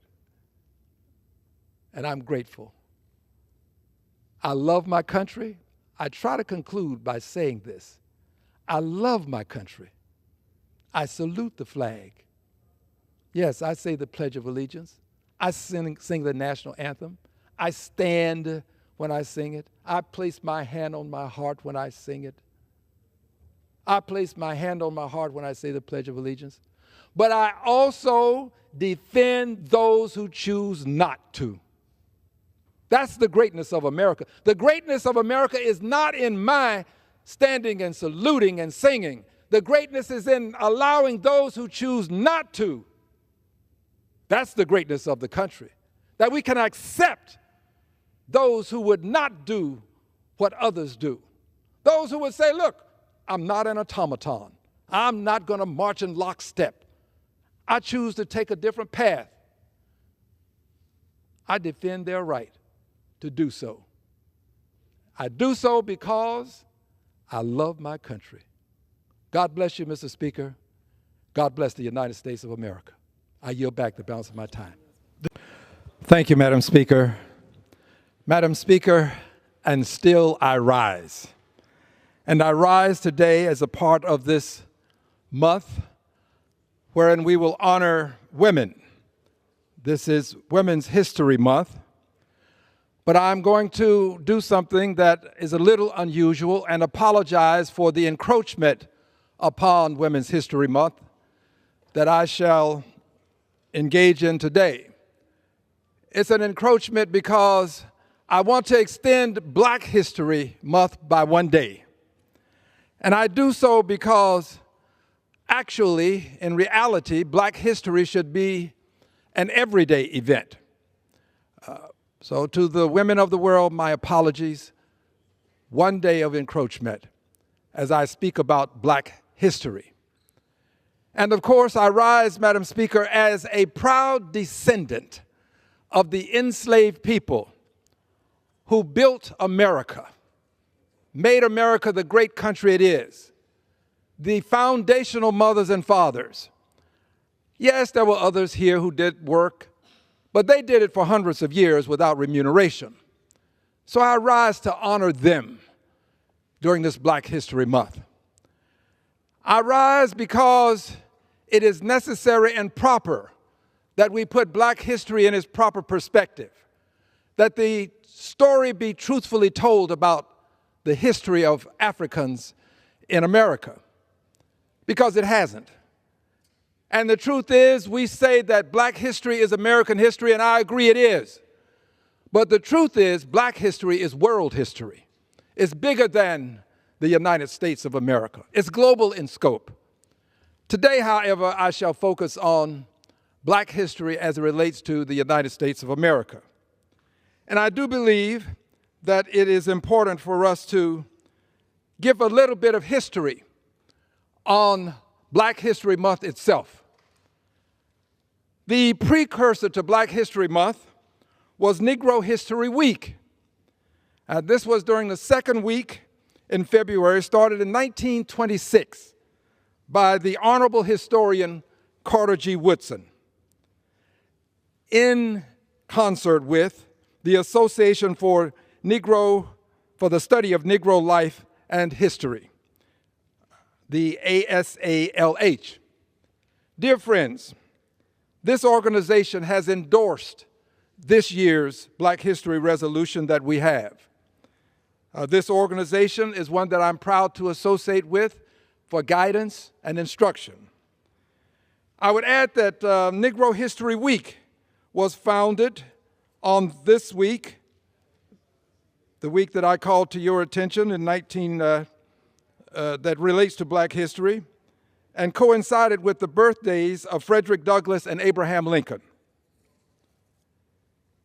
Black History Month was first proposed by Black educators and the Black United Students at Kent State University in February of 1969.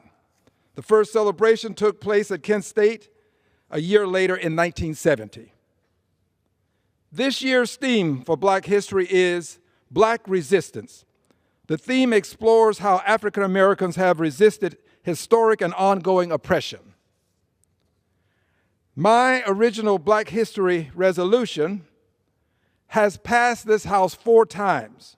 First, May 12th of 2007, wherein it was agreed upon by a voice vote.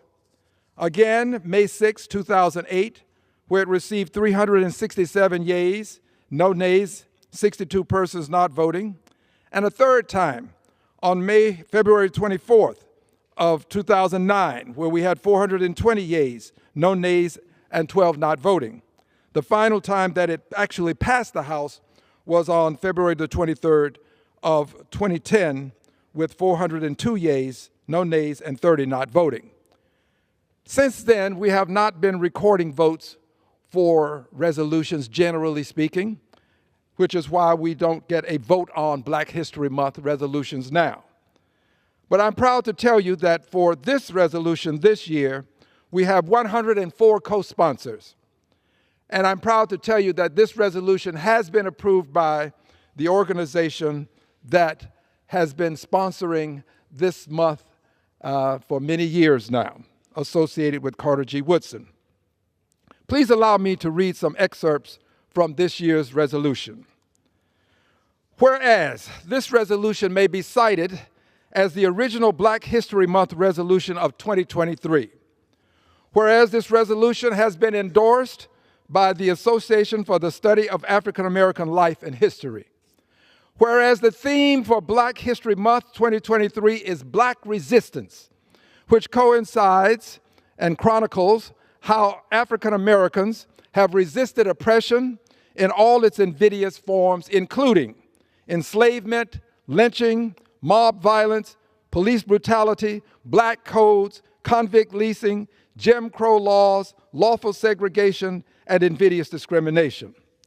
Whereas slavery was a brutal and inhumane system that treated human beings as property and stripped them of their inalienable human rights of liberty, life, and the pursuit of happiness.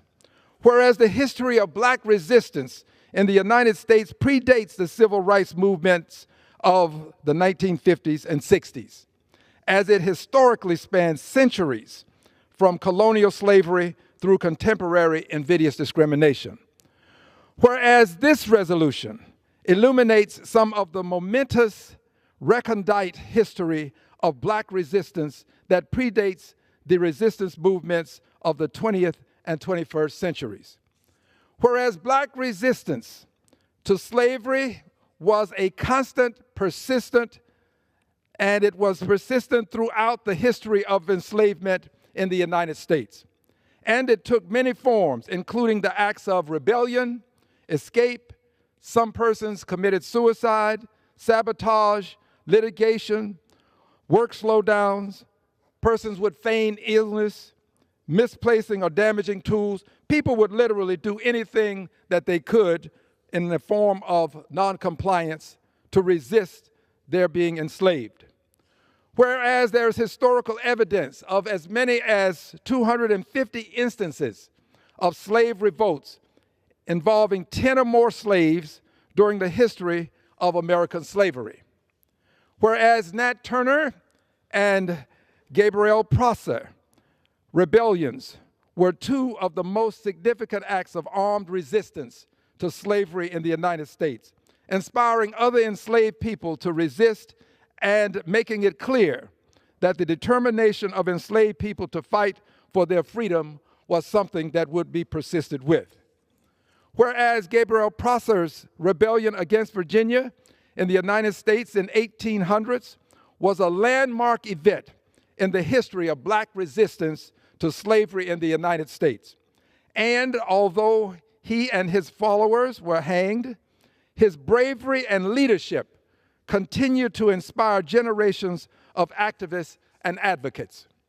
Whereas the Stono Rebellion, the New York City conspiracy, and the German Coast Uprising are other instances of significant slave uprisings in the United States and its predecessor colonies.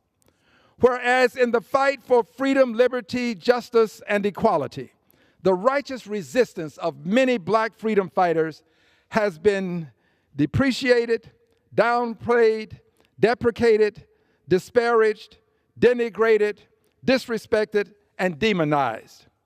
Whereas one such instance of depreciation and an effort to minimize the history of such a person is that of Claudette Colvin, who refused to give up her seat on a segregated bus months before the incident wherein Rosa Parks refused to do the same thing, but one person was depreciated and disrespected. The other has been noted in history as a historic and heroic person. Whereas Bayard Rustin, a lifelong civil rights advocate and lead organizer of the March on Washington, was nearly written out of history merely because of his sexual orientation. Whereas religion was a form of resistance to slavery, as it allowed the enslaved to assert their humanity, dignity, and independence. Whereas spiritual songs, often used as a form of resistance by building community and maintaining good spirits as a means of healing and even communicating secret messages. Whereas the song Steal Away was used by Nat Turner to call people to him to discuss plans for his rebellion. And the same song was also sung by slaves who planned on escaping at some time that was in their immediate future. Whereas the song Get on the Gospel Train provided courage for slaves to escape, citing room for many people, a train available to everyone, and a promise that also alluded to the fact that both blacks and whites provided assistance to fugitive slaves as they traveled the Underground Railroad. Whereas the song Sweet Chariot was said to be a personal favorite of Harriet Tubman's, as it indicated to slaves that they would be escaping soon. Whereas the song Follow the Drinking Gourd was used to remind slaves of the clues they would need to find their way to the north. Whereas those slaves who resisted their enslavement by running away were not only recaptured, punished, and returned to their torment, but also exposed to newspaper ads which assured enslavers that all was well. Whereas the following is a selection of ads on captured, suspected fugitive slaves that ran in the Montgomery Advertiser from 1849 to 1865. One such ad. Whereas John, 23, ran away from Levi Williams and had a $25 reward offer for John's return. Remember, these are newspaper ads indicating that all is well because the slaves are being captured. Whereas George, 20, was captured in Mobile County after he escaped from owner James Edward Wilson in Memphis, Tennessee. Whereas Hannah, arrested in Pickens County, was a 75-year-old woman who was said to belong to John Smith of Lowes County, Mississippi. Whereas Frank, whose age was described only as a boy, was an at-large runaway with a $15 reward for his capture. Whereas Lucinda, 20, was jailed in Mobile County, Alabama, belonged to Miss Elizabeth Hensley of Sumter County, Alabama, and had multiple scars on her right arm. Remember, these are ads indicating that all is well because blacks who attempt to escape are being captured. Whereas black resistance to slavery was confronted with harsh court decisions that stripped blacks of their human rights.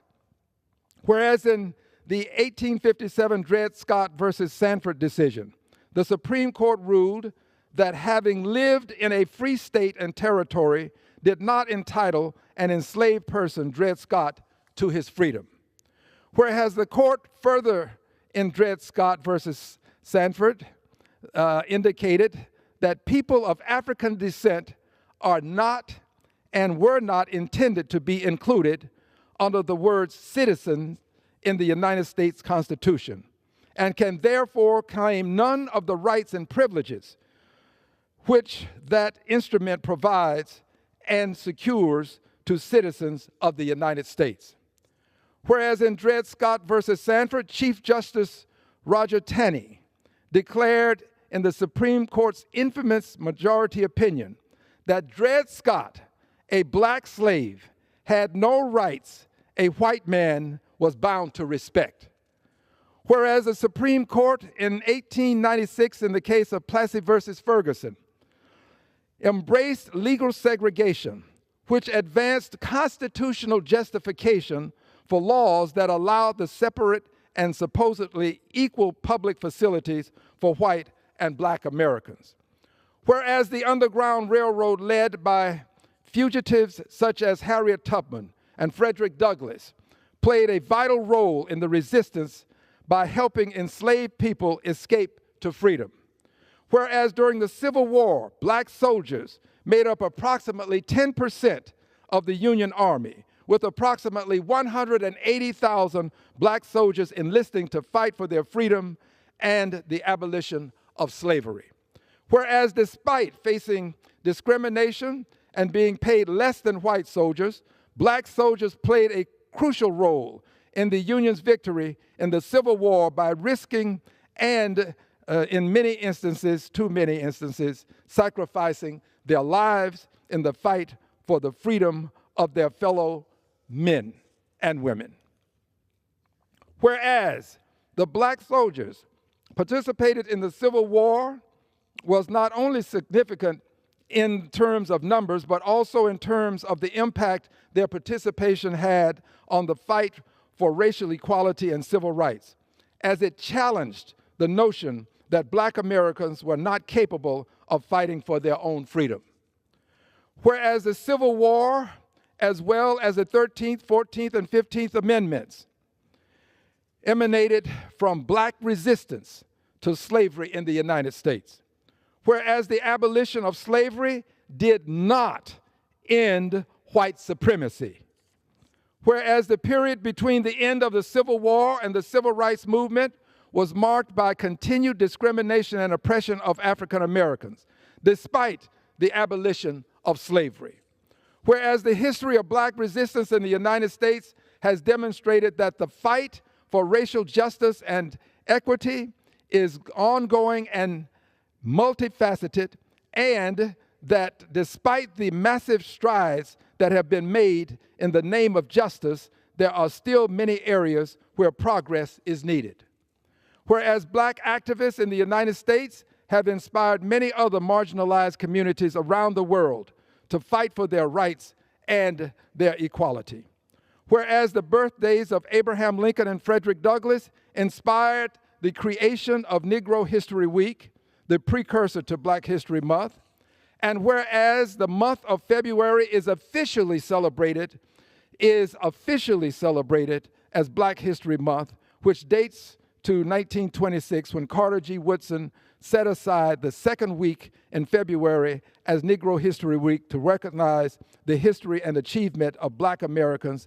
Now, therefore, be it resolved that this resolution may be cited as the original Black History Month resolution of 1923, recognizing and celebrating the significance of Black History Month. The House of Representatives recognizes the importance of commemorating Black History Month as it acknowledges achievements of Black Americans throughout the nation's history and encourages the continuation of its celebration to raise the awareness of this community's accomplishments for all Americans. Dear friends, this month that we just had the opportunity to recognize as Black History Month, February, this month is one that we ought to do more than simply talk about the history of black people in the Americas. The history is something that honestly has been overlooked and has been underrepresented. It truly has been disrespected. And we have to talk about it. It is important. But we've got to do more than talk about it. We in this Congress must do that which we can do to demonstrate that we have respect for black history. It's one thing to talk about the wonderful things that have been done, but it's an entirely different thing to show that we respect black history. Yes, having the resolution presented on the floor of the Congress is one way of demonstrating respect, but that's not enough. Black history has to be respected in the sense that the people who were a part of that history are respected. And to this day, we have not shown respect for the black people who are the foundational mothers and fathers of this country. We've not shown respect for the hands, the humble hands, that helped construct the Capitol building that I stand in, that helped to construct the White House, the humble hands that planted the seeds, harvested the crops, fed the nation, the humble hands that built the roads and the bridges, that laid the foundation for America's bright future that it celebrates and has to this day. The black people who made America the great country it is have not been properly appreciated and respected. Yes, we should have a Black History Month. And yes, we will continue to show these resolutions and to appreciate what happened. But we have to respect the people.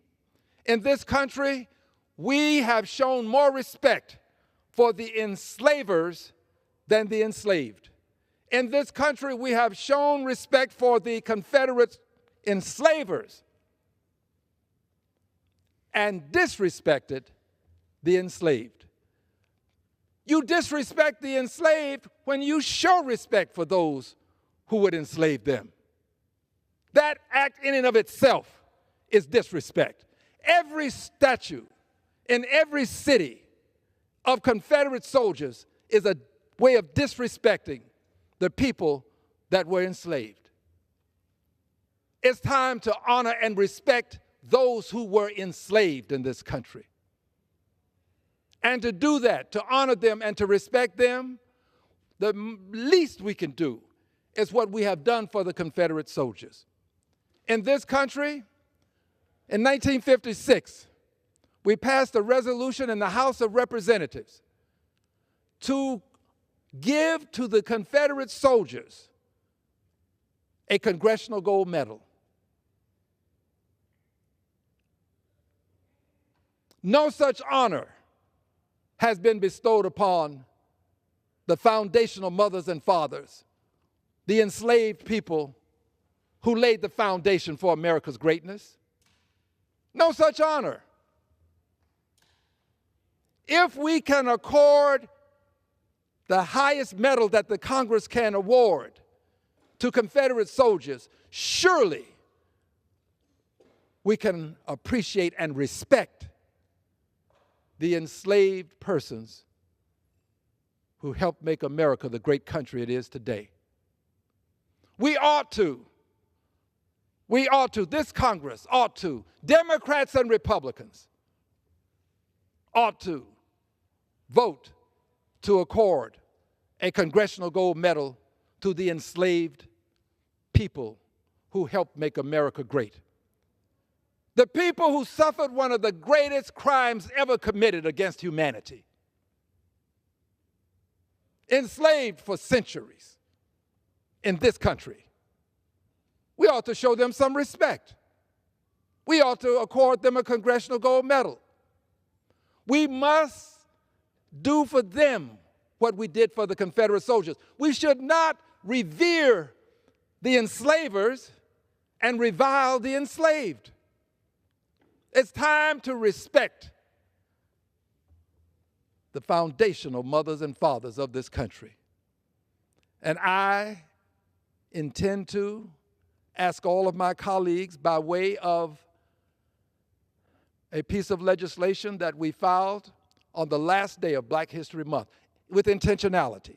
We wanted to give the entire month for persons to become original co-sponsors of this resolution. It is a resolution that would call for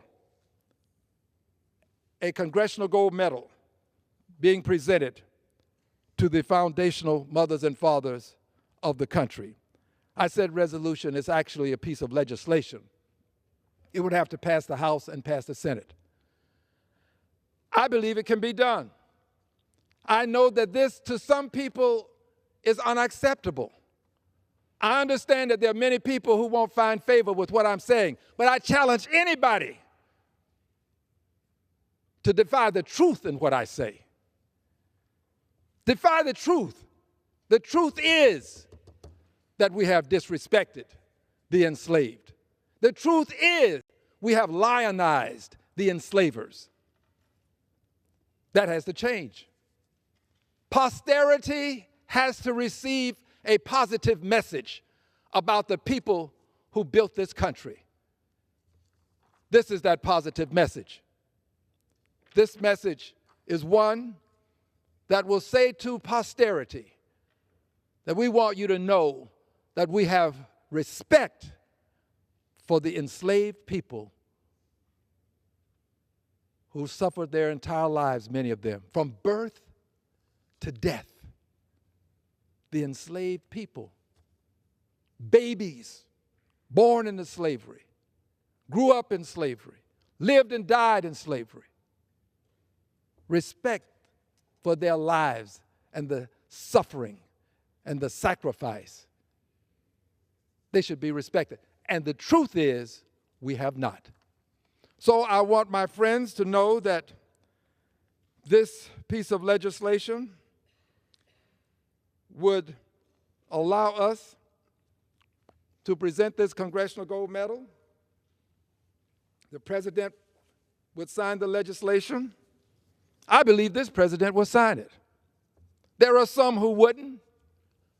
President Joe Biden is not one of them. I would stake my life on it. I stake my life. If this passes the House and the Senate, I would put my life on the notion that he will sign it. I believe he will.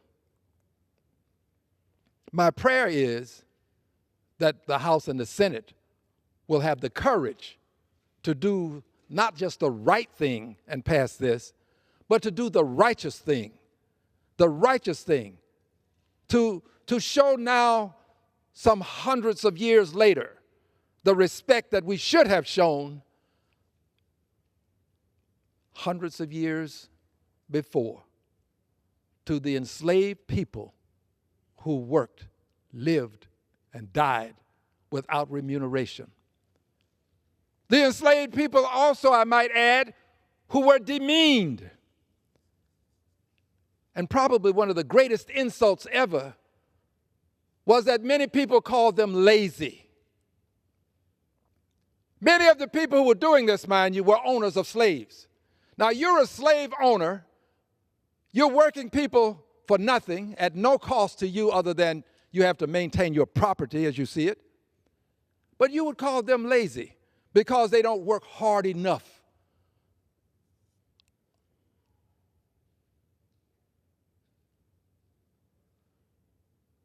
Lazy, free labor, lazy, built the Capitol, White House, roads, bridges, planted the crops, harvested the crops, lazy, at no cost. What an insult. What an insult. Here's the opportunity for us to show the respect. The respect that they, through the window of the centuries, we should pass back to them and let them know that we appreciate them. If we do this, America the beautiful will be a more beautiful America. If we do this, history will reward us with a better image of our self, in the sense that we will be shown as people who will recognize a transgression and do all that we can to correct it, even hundreds of years later. And the least we can do is show respect for the enslaved people who built America and helped to make it the great country it is. I am proud to be a descendant of the enslaved people who built this country, who helped to make it the place that I love and a place that I defend. And I do love my country. I like to close with this because I want no one to assume that because I want justice and because I want righteousness to prevail, that I don't love the country. I wear the flag. I salute the flag. I sing the national anthem. I stand for it. I'm that guy who loves his country. But my saluting the flag and singing the national anthem is almost inconsequential. Because you see, the question is, will I defend the person who does not salute the flag, who does not sing the national anthem, who won't stand for it but will take a knee? Will I defend that person? The greatness of America lies in our ability to defend those who don't salute the flag. That's the greatness. The greatness is not in Al Green placing his hand over his heart and saying the pledge. I do it, but that's not the greatness. The greatness is in recognizing that in this country, you have the freedom to salute or not. So I love the country. I'm going to fight to defend the country. But just as I loved my family and my mother and father, they loved me. When I was wrong, there were consequences. We have to correct wrong We have to right the injustice. And I stand here today to say, as a proud American, I want to right the wrong, correct the injustice, accord a Congressional Gold Medal to the enslaved foundational mothers and fathers of this country. I yield back the balance of my time.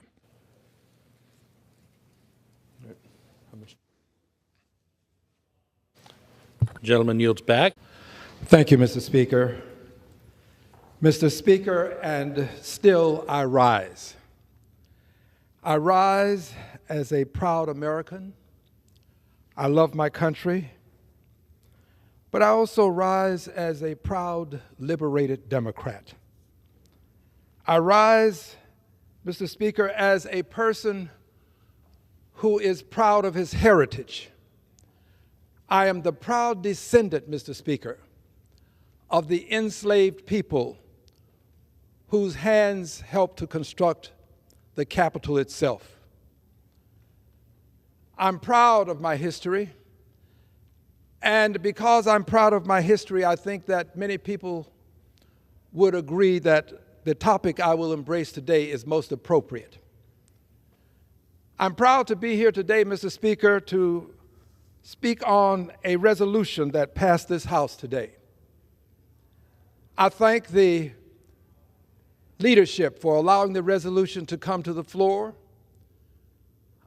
I'm especially proud of the fact that when the resolution came to the floor, all who voted for the resolution. There were no nays, Mr. Speaker. 100% of those voting, over 405 to be exact, voted for this resolution.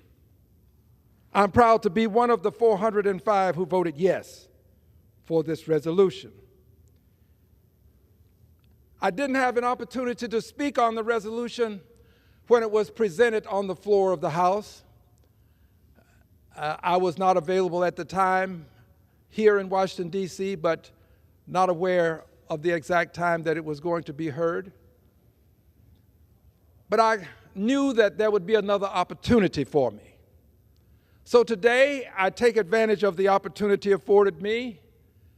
Grateful I am to those who have afforded me the opportunity to speak on H-Con Res 25. H-Con Res 25. H-Con Res 25 authorizing the use of Emancipation Hall in the Capitol Visitor Center for a ceremony as part of the commemoration of the days of remembrance of victims of the Holocaust. I thank those who brought this resolution to the attention of the Congress. Representative Gustav, Representative Snyder, Representative Miller, that would be Max Miller, and Landsman. I thank all of them for bringing this resolution to the attention of the members so that we would have an opportunity to express our desire to see this resolution come to fruition. A resolution, Mr. Speaker, that would commemorate the days of remembrance of the victims of the Holocaust. Mr. Speaker, in all of history, there is no event comparable to the Holocaust. It is one of the great crimes ever committed against humanity. This is not to say that there are not other crimes against humanity that were committed. This is to say that this one is unlike any other. And I'm proud of the way our country has recognized the need for remembrance of the Holocaust. I'm proud because I have friends that I have spoken to who are Jewish, and my friends have explained to me some of the things that you don't read in books about the atrocities associated with the Holocaust. When I last spoke to my friend David Mintzberg about his father and mother, who were survivors of the Holocaust. He and I both had tears to well in our eyes as he presented the story to me. He explained to me, Mr. Speaker, how his mother, Edith, was on a train, how through some quirk of fate, they stopped the train, and people were told to just run. Run! And they ran for their lives. They ran for their lives. It was about 2 to 3 a.m. They ran and they ran and they ran. They didn't just run that night. They didn't just run for the next week. They didn't just run for days. They didn't just run for months. They ran for years, surviving as best as they could. It hurts my heart to go through the recounting of what was said to me. But it's important for people to understand why remembrance is important. His father, Joseph, 16, 17 years of age, on a train on its way to one of the death camps.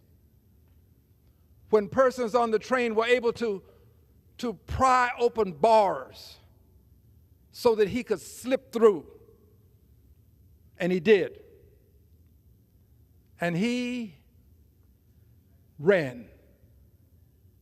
Didn't run for days or weeks.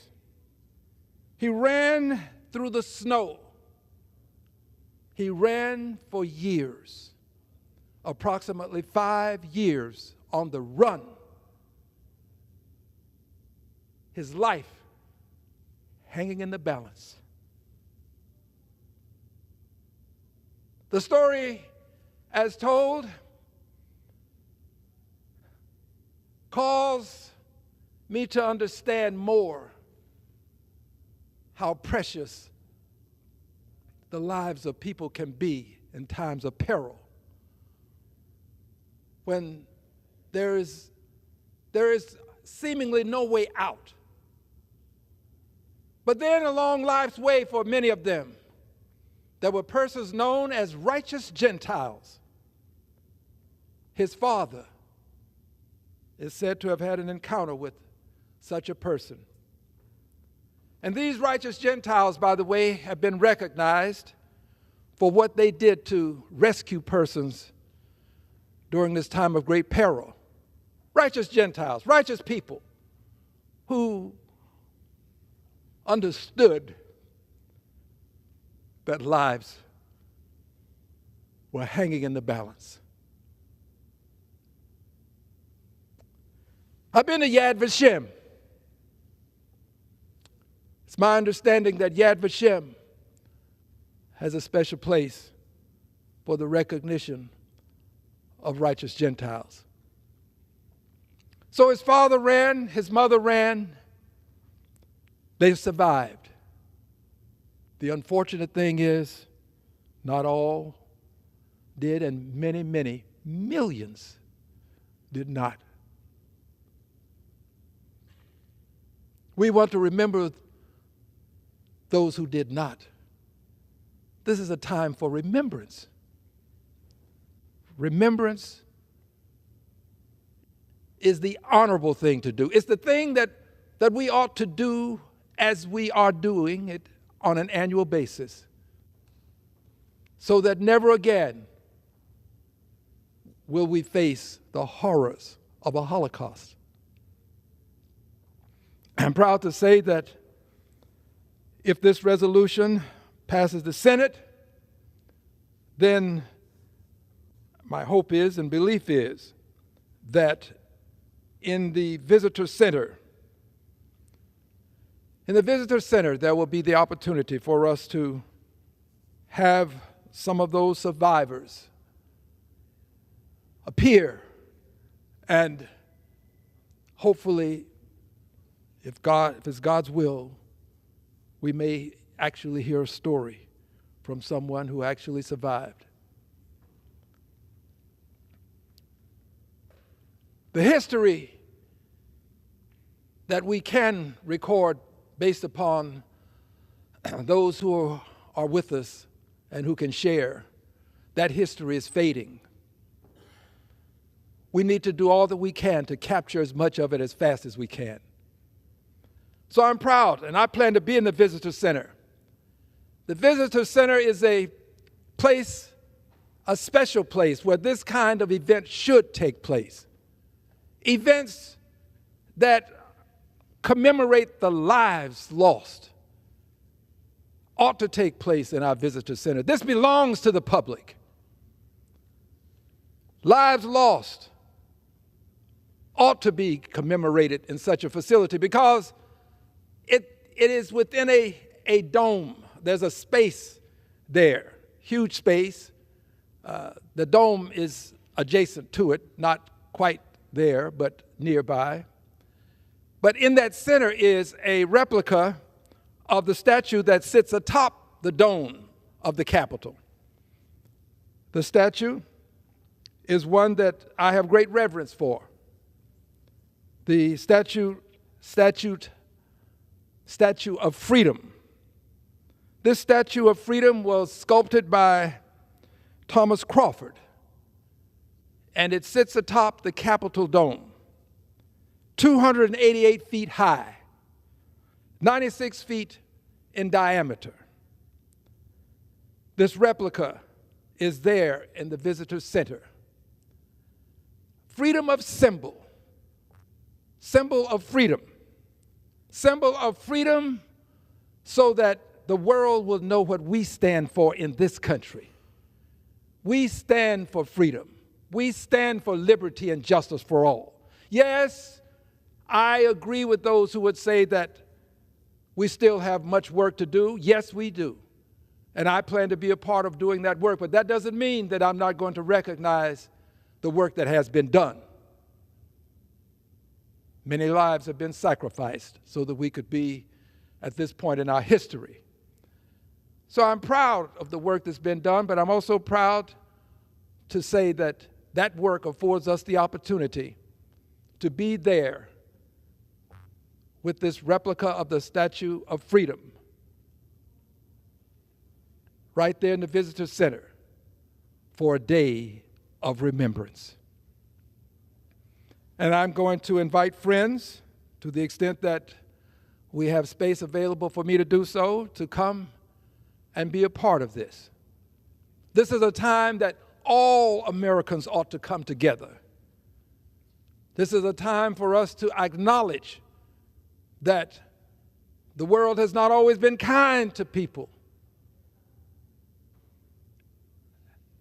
and that those who are survivors ought to be respected, and those who did not survive their lives ought to be commemorated. H. Con Res 25, proud to have voted for it, authorizing the use of Emancipation Hall in the Capitol Visitor Center for a ceremony as part of the commemoration of the days of remembrance of victims of the Holocaust. Mr. Speaker, I'm proud of this House, and I thank all of the members who cast their votes, those who made it possible for the votes to be cast, and I pray that the God that I worship will stand with us and never allow such an atrocity to visit us again. But I also know that the hands of people created the Holocaust, and it will take the hands of people to prevent it from ever happening again. I yield back the balance of my time. Yields back. The gentleman yields back. Under the Speaker's announced policy of January 9, 2023, the gentleman from Texas, Mr. Green, is recognized for 60 minutes as a designee of the Minority Leader. Thank you, Madam Speaker. Madam Speaker, and still I rise, and I rise as a proud descendant of the enslaved people who constructed the foundation upon which the greatness of America resides. They are the foundational mothers and fathers of this country. Today I rise, Madam Speaker, because I was accorded the preeminent privilege of speaking at the Georgetown University Law Center. And I was accorded this opportunity to talk about the conscious agenda. In so doing, we, my staff and I, did some research on Georgetown University, and we discovered some things that I'll share with you today. But first, I do want to thank the persons who made it possible for me to have this opportunity to speak today at Georgetown. I'd like to thank Juan Thomas, the chair of the ABA section of the Civil Rights and Social Justice entity. This is an entity that is associated with the American Bar Association, and they were hosting this event today. I'd like to thank Dean Trenner. He is the Executive Vice President of Georgetown University Law Center. I'd like to thank Professor of Law Elderman. He is a person who has, quite frankly, helped to set a course of conduct that has made a difference in the lives of many people at the institution.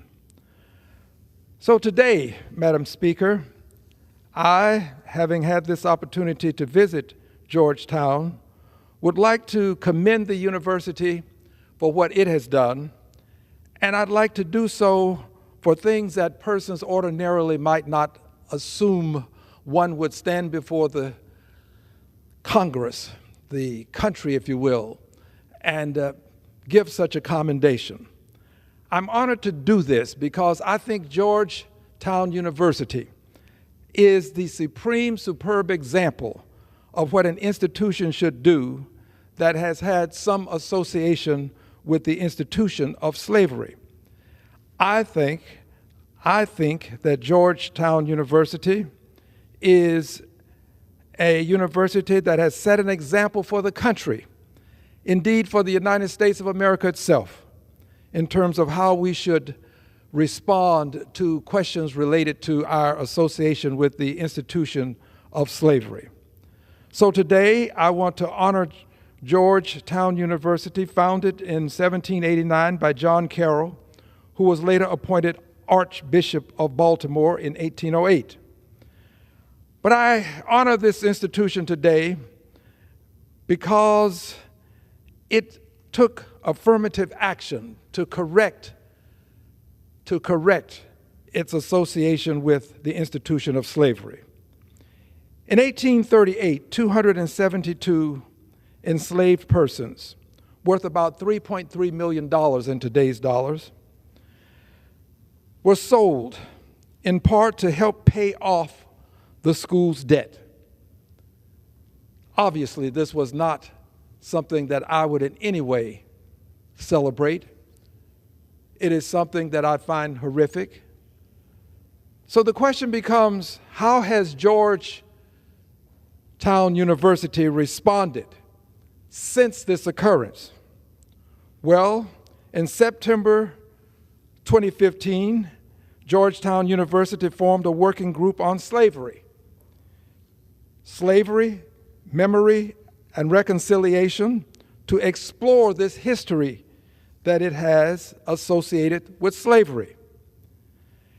In 2016, Georgetown created a Department of African American Studies and set plans to establish an institute for the study of racial justice.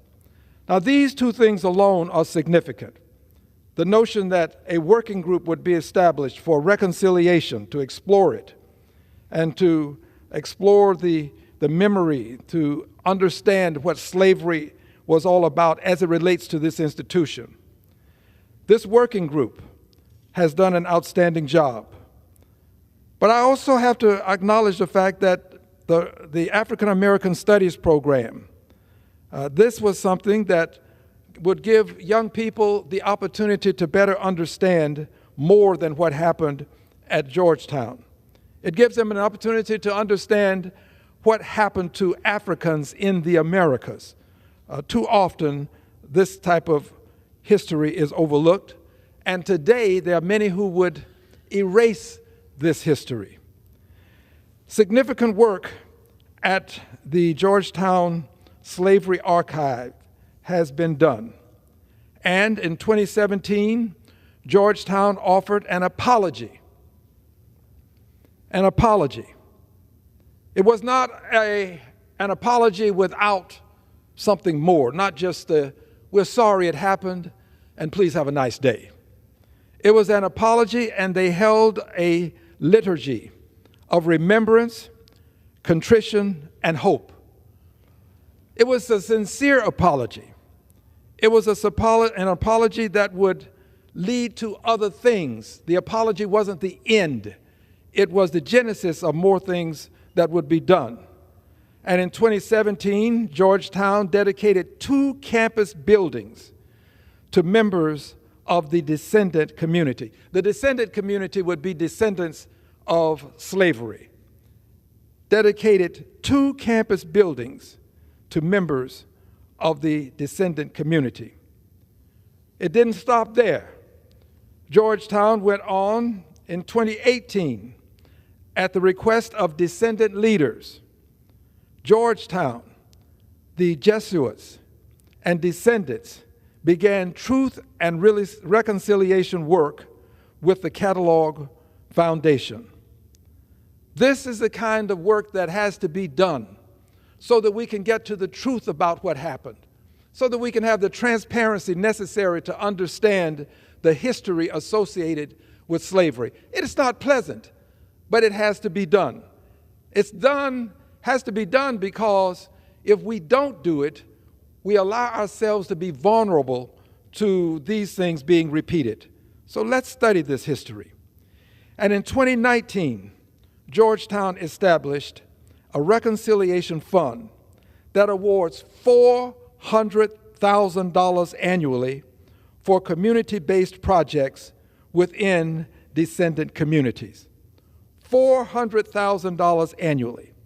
Georgetown did not simply give an apology with nothing more than we're sorry. Georgetown has taken upon itself to atone for what occurred, and has done so by having a truth and reconciliation committee, worked with the Catalog Foundation, went on to establish a reconciliation fund that awards $400,000 annually for community-based projects within descendant communities. I think that Georgetown merits a special thank you, and I, as a member of Congress, intend to have a flag flown over the Capitol of the United States of America to be presented to Georgetown University for the way they have demonstrated that we can deal with the issue of slavery, demonstrated how to do this. They have been an exemplar of how to do it and how to do it with a degree of credibility such that someone would come to the Congress of the United States of America, stand here and pay tribute to what they have done to commemorate the lives of those who helped create the great America that we live in today. They were the foundational mothers and fathers of this country. They were the persons who labored, they planted the grains, harvested the crops, they constructed roads and bridges. The Capitol itself has benefited from their labor. This very facility that we're in has benefited from their labor. The Washington Monument benefited from their labor. The White House benefited from their labor. Their labor has made a difference. And I would have the country, the United States itself, follow the example of Georgetown University. Follow the example. Let's have the Truth and Justice Commission. We need it, that the truth has to be told.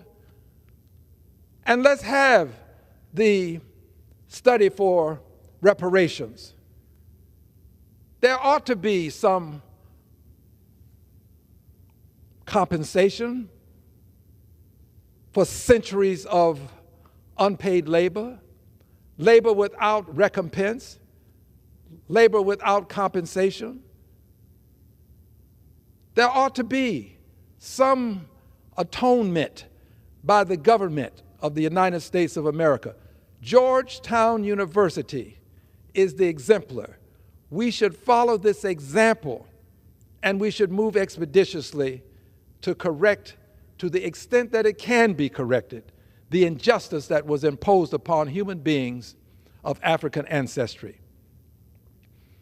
I believe that we who have the opportunity to stand in the well of the House of Representatives, who can vote on questions of war and peace, who can vote to fund various projects around this country, we ought to establish a Department of Reconciliation.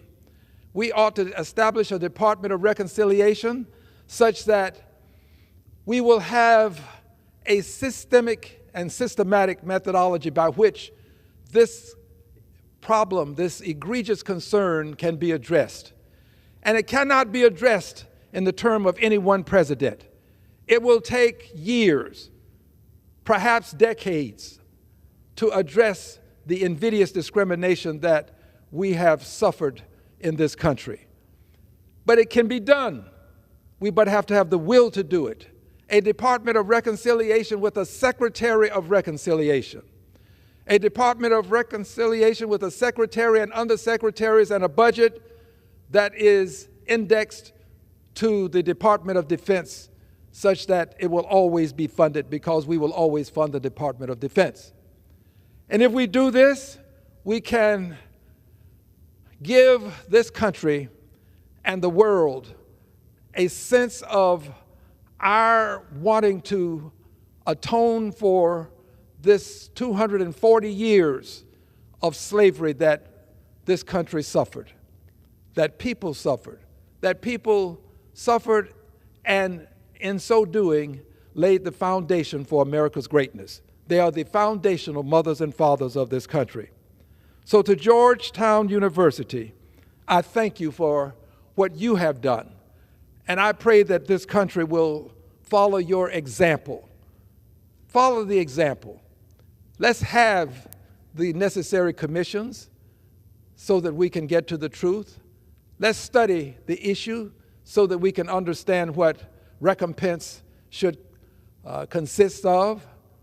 And then let's make sure that this is all done by and through a Department of Reconciliation. I would close with this.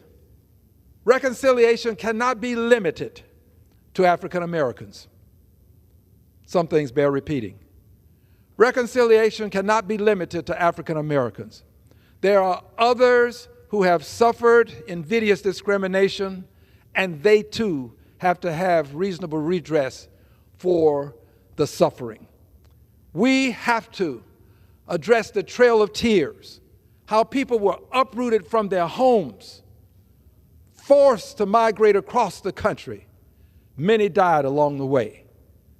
There has to be some recompense for the trail of tears. We have to consider what happened to others who were part of this country when the persons from Europe arrived, how they were treated. All of this can be dealt with through a Department of Reconciliation. The persons who came here and constructed the railroads, the persons who were placed in these camps so as to, in theory, protect the country from persons during a time of war. These camps should never have been imposed upon people. We have to, at some point, give redress. This is what a Department of Reconciliation can do. This is a great country, but the greatness of America has not been achieved until America provides a means for us to have reasonable redress for the invidious discrimination that was imposed upon people who meant us no harm, did us no harm, suffered, and in their suffering, America became the great country it is because they laid the foundation for America's greatness. They are the foundational mothers and fathers of this country. I thank you, and I yield back the balance of my time. Thank you, Mr. Speaker. Mr. Speaker, and still I rise. And I rise today, Mr. Speaker, with a departure from my message that I fully intended to give, one that I believe to be exceedingly important. But I rise today to deviate from my message because of circumstances that occurred in the course of events here at the House of Representatives. On today, Mr. Speaker, we had Holocaust remembrance to take place. It's a memorial, if you will, a very special occasion that requires solemnity and commemoration, a commemoration for the victims of the Holocaust. And we were fortunate enough to have this opportunity to hear from victims of the Holocaust, survivors, if you will. If you're a survivor and a relative was lost, in my world, that makes you a victim too. Maybe all wouldn't agree with me. But this event took place in the Visitor Center, right in the area where the Statue of Freedom is. An appropriate place for it, I might add. It was an event that I'd been looking forward to because I'd not attended this event in the years that have passed since I've been in Congress. And I was looking forward to this for a multiplicity of reasons. And I was there at the event. The event started with the usual things that events will start with: music, bringing in persons who are to be recognized and commemorated. And the persons who are the survivors came in, a good many of them. The number I could not count because I came in as they were moving in as well. And there were members of Congress present. I wasn't the only one. We were there. And as the ceremony proceeded, we had a vote. And I had to leave. I'm the grandson of a preacher. I was taught that there are some things that you don't do under certain circumstances. In our church, you could not move when we arrived at a special portion of the proceedings, when my grandfather was giving his message. There was no movement. So this is something that is a part of my DNA, to remain where you are. But I had to make a decision. There was a vote on, and it was something of importance. All votes are important, by the way. All are. But this was something of importance to a good many of my constituents. And I had to make a decision. Would I stay and honor the tradition that my grandfather instilled in me, or would I leave, walk out of the ceremony as it was taking place? I want to apologize to the persons who were hosting this event. I want to apologize to the survivors who were present, because I did walk out, and I did come, and I did cast my vote. I would hope that ceremonies such as this would be recognized by us, we, the members of this great body, the House of Representatives. I would hope that they would be recognized to the extent that we could organize our much needed, much appreciated by our constituents, those votes that we cast. I just believe that there's a way to have a Holocaust remembrance ceremony and not have votes at the very same time. I believe we can do it. And I want to explain why I think it's so important to do this, because as I sat there, I went back after my first vote, and as I sat there and we went through the ceremony, we had one speaker to give us a recitation about the Holocaust itself. And the thing that stands out in my mind were the words silence being at the root cause of Nazi Germany being able to proceed. Silence. When people knew what was going on, intelligence was accorded to various countries. We knew, but the silence. Nobody stood up. The silence. Sometimes silence can be perceived as consent. The silence. I will forever remember the words silence being at the root. And here's what silence did. I made a note. I often take notes. The SS St. Louis was a ship with some 900 Jewish refugees. 900. They left Europe. They were fleeing Germany. And they were headed to Cuba, assuming that 900 people, some 900, could find a place of safety. Women, children. This was not an army. These were people who were fleeing Nazi Germany. Cuba would not accept them. Turned away. This is what silence does. When you know something is wrong, and you will sit, stand, continue with your daily lives, knowing that an atrocity is taking place.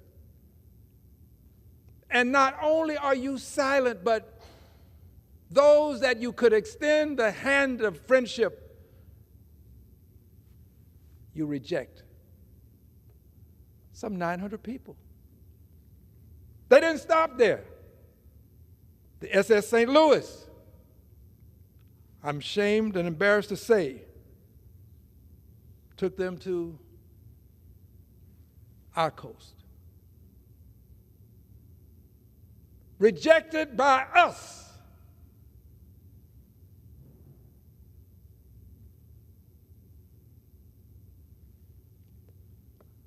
Silence can lead to unspeakable atrocities. Silence, when one can speak up and should speak up, when one can make a difference, can cause great harm to manifest itself. But it also does this: when you know and you're silent, and you have people who are reaching out and begging for help, and you reject them, that in and of itself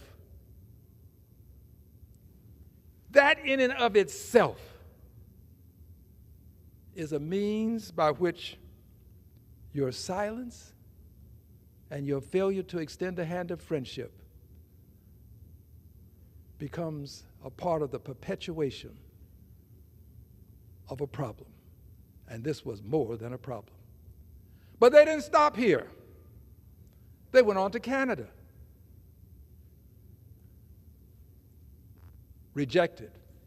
Now, these were innocent people fleeing Nazi Germany, rejected by Cuba, turned away at the United States, not allowed to proceed to Canada, back across the ocean, where hundreds died. This is what the Holocaust perpetrated upon humanity. A sense that if you just keep your mouth shut and stay in your place, they'll go away eventually. I'm not sure that's what people were thinking, but the optics would connote that this was possible. This was possibly what their thoughts were. So I sat there. By the way, I confess, I and persons next to me and behind me, we were all sobbing as we listened to what was happening, this story. All of us. Tears welling in our eyes, rolling down our faces. And then, of course, we had another vote. I came back to cast my vote because I represent people who expect me to be here to vote. So I came back to cast my vote. I don't have a perfect voting record. I've missed votes. Came back to cast my vote. And I went back. And then, when I went back, we were shown pictures from the hands that were in the hands of Holocaust survivors, these persons who were there today to share their stories. I have pictures, they had in each of our seats, pictures of people. These are some of the people that were given to us in some way associated with the Holocaust. Here's a baby. I assume this is mother and father. The names are given here, but they don't indicate exactly who they are here. And then there's another young man. Looks like a family.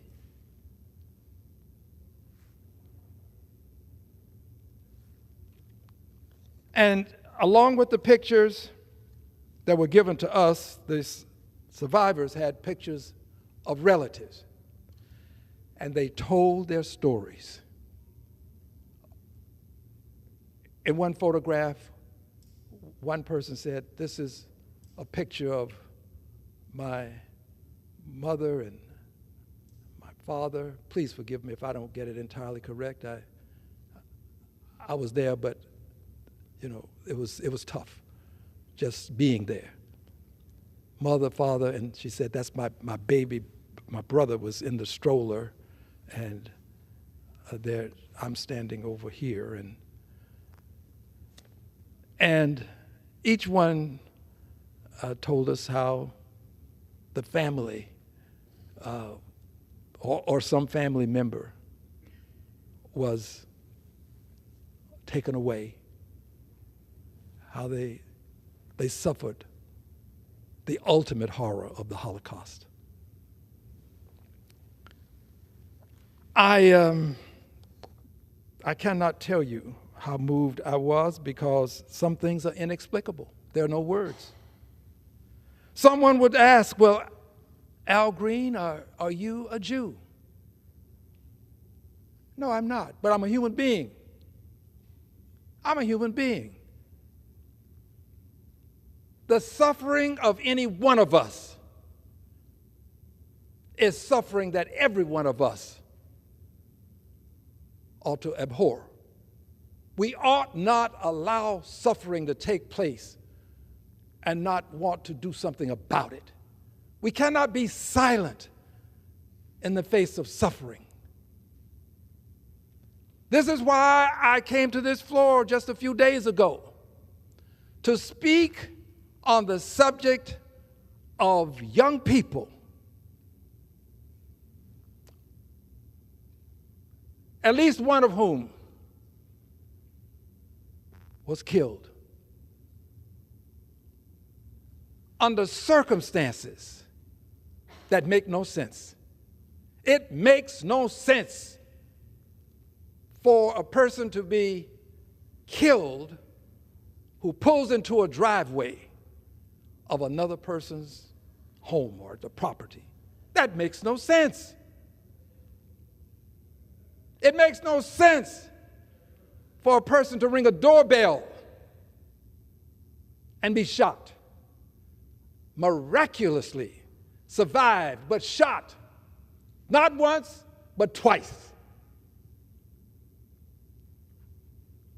Ringing a doorbell at the wrong address, in the wrong driveway.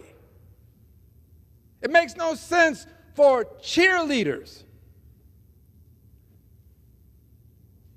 the innocence of the youth, to simply get in the wrong car. Someone ends up in the emergency room at the hospital. It makes no sense. Who among us can say that you've never made such a mistake? There may be some, but a good many of us have. And when we made that mistake, we were able to walk away. I did. I have done similar things. I was able to walk away. These people were shot. One is no longer with us. Ringing a doorbell, getting shot, pulling up into the wrong driveway, mistakenly getting into the wrong vehicle and shot. I ask this question quite regularly. What is wrong with us? What is wrong with us? We should be in mourning. The country should be in mourning just for these folk. But the unfortunate circumstance is we know that it will happen again and again and again. And as a result of our knowing, because we've seen the past and we've already prognosticated that what has happened would likely happen, so we believe it'll happen later. And we now have normalized this kind of behavior.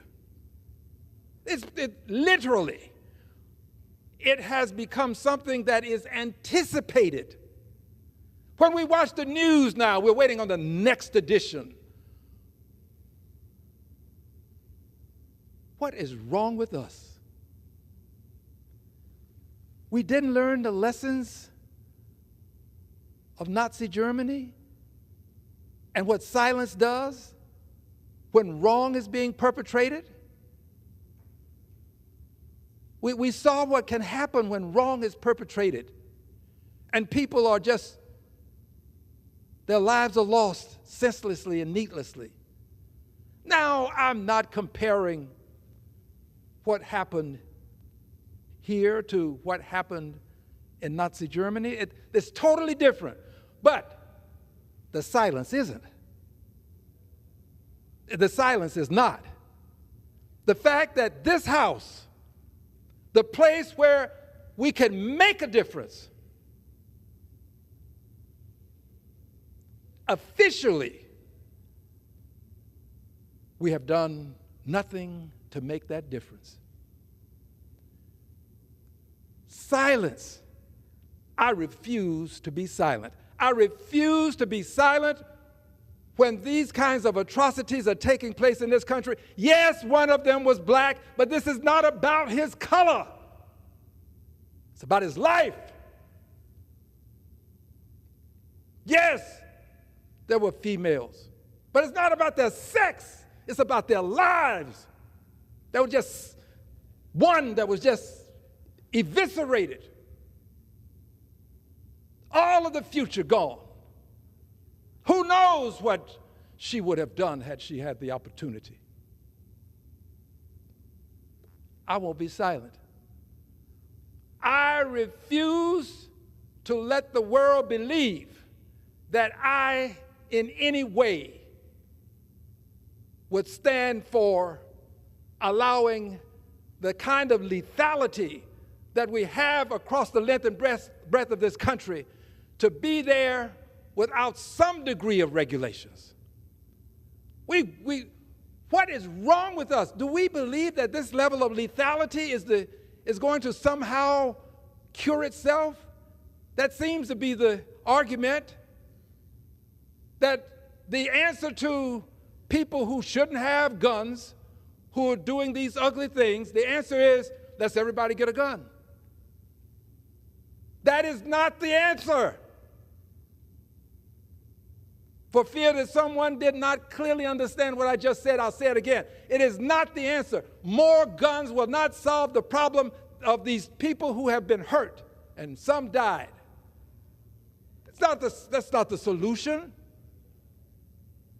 Allowing the NRA to bring legislation forth, among others, that would grant the gun manufacturers immunity from prosecution, civil prosecution. Can't be, the gun manufacturers can, with impunity, place this lethality in the public domain. Immune. The Congress of the United States of America granted immunity to the purveyors of this lethality. What is wrong with us? To say now that we are moving toward a world where you can buy a gun, all you need is money. That's where we're headed. If you can afford it, you'll be able to buy it. That's where many would have us go. I'm not one of them, obviously. No background check. You got the money, you got a deal. No desire to get some sense of who this person is that will walk away with the lethality that can take a person's life in a second, instantly. Now, I'm not saying that the persons who had those guns in all these other circumstances, I don't know how they acquired them, so this is not about them specifically. It's about us and this house, and where are we going, and why are we silent, and why are we allowing this to happen? To be able to purchase lethality without a background check. And to be able to purchase lethality that belongs in some distant war, hopefully never won here, hopefully never won any place. Never. I am antithetical to war.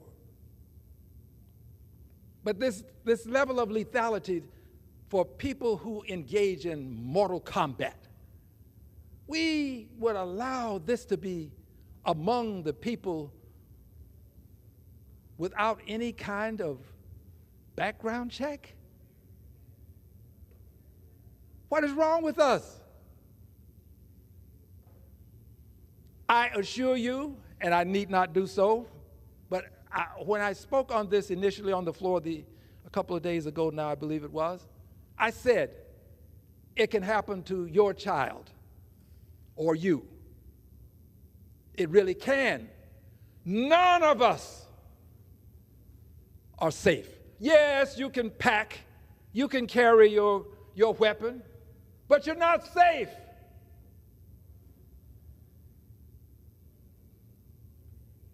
And if you think having a bigger weapon is going to cause you to be safe, you're just wrong, because that means that this level of lethality is out there and in the hands of people without background checks, without red flag laws to signal that somebody shouldn't have something with this level of death and destruction associated with it. These are instrumentalities that produce deadly force. I will not be silent. I'm not silent because I just realize that it doesn't end with one person. The siloing of this in our minds is a mistake. There is connectivity. And so I won't be silent. I'm going to always speak up. I'm always going to speak out. And I do so not because I'm black and a black person was shot. I do so not because I have Jewish friends and I'm not Jewish. I do so because it's humanity that we have to protect. And we ought to live up to our Pledge of Allegiance, liberty and justice for all. There was no liberty and justice for all for those folk who were in that driveway, for those cheerleaders who were there when one of them went into the wrong car. No liberty and justice for all for that young man who rang the doorbell at the wrong house. Liberty and justice for all. That's our promise in the Pledge of Allegiance. I want us to live up to our promise. And let's not be silent on the great issues of our time. And let's not schedule events that merit the degree of solemnity and commemoration that Holocaust remembrance so richly deserves. Let's not schedule votes when these events are taking place. That's my appeal. Let's not do that. Someone would say, well, you know, you're going to make people angry with you for coming to the floor with this. Friends, we all have to suffer slings and arrows when we are right. This is a righteous position. And sometimes you have to stand alone. I have found it is better to stand alone than not stand at all. So I beg that next year when we have Holocaust remembrance, and it will happen again next year, that we respect the solemnity and the need to commemorate those lives that were lost by at least scheduling such that there is no conflict and there are no votes. Mr. Speaker, I thank you for the time. I thank you for the time. I yield back the remainder of my time. Under the Speaker's announced policy of January 9th, 2023, the gentleman from Texas, Mr. Green, is recognized for 60 minutes as the designee of the minority leader. You're recognized. And still I rise, Mr. Speaker. And I rise today as a proud descendant of the enslaved people who are the foundational mothers and fathers of our country. They are the persons who laid the economic foundation that we all reside upon today. And Mr. Speaker, I rise today to give an update on the conscience agenda. I rise to give an update because we've had something new that we have to add to the agenda. Previously, we've announced that the agenda would consist of expanding a slavery remembrance day. August 20th of 1619 is a day that will live in infamy. It was a seminal moment in time for this country because it was on that day that persons upon a ship, the White Lion, docked at a place called Point Comfort near what we now call Norfolk, Virginia. On that ship were persons of African ancestry. the first 20 Africans, there may be some debate as to the number, but approximately 20 is what is recorded in most places, it seems. First 20 Africans who were traded for goods. They became the first enslaved people in this country. August 20th of 1619, a day that was a seminal moment then and a seminal moment now because of the impact that it has had on our country. Slavery should be remembered.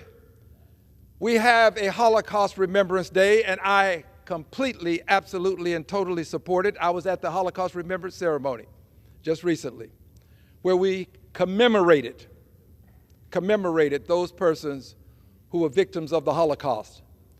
We have a 9/11 Remembrance Day. We have a Pearl Harbor Remembrance Day. We must have a Slavery Remembrance Day. I'm proud to let the world know that this House of Representatives did pass a resolution commemorating slavery remembrance. It did not make it through the Senate, but the House did pass it. I'm also honored to say that our president, the Honorable Joe Biden, recognized Slavery Remembrance Day with a press release. And last year in Houston, Texas, we had an official Slavery Remembrance Day commemoration breakfast. And at that breakfast, we had over 1,000 people in attendance. We will have another such breakfast on August 20th of this year. Slavery Remembrance Day is a part of the conscience agenda. We also have on the conscience agenda the awarding of a Congressional Gold Medal to the enslaved Americans of African ancestry, a Congressional Gold Medal to them. Why? Because in this country, we have reviled the enslaved and revered the enslavers. In this country, we've named military bases and schools after enslavers. We've not done such things to any great degree that I'm aware of for the enslaved persons. We revere the enslavers and revile the enslaved. And there is something a little bit more sinister associated with this. It is the notion that there seems to be an expectation that the descendants of the enslaved behave as perfect victims. Behave as perfect victims. Allow your ancestors to be dishonored. Allow them to be disrespected. Be the perfect victim. Allow schools that you send your children to be named after enslavers. Allow military bases that your young people will go to and serve when serving in the military. Do this and don't complain. Don't complain. It's okay. After all, they were the enslaved. But we will salute, revere, and give great honor, lionize those who were the enslavers. Something sinister about that, expecting the descendants to appreciate the revering of the enslaved while reviling revering the enslavers while reviling the enslaved. Something sinister about it. It boggles the mind. I refuse to be a perfect victim.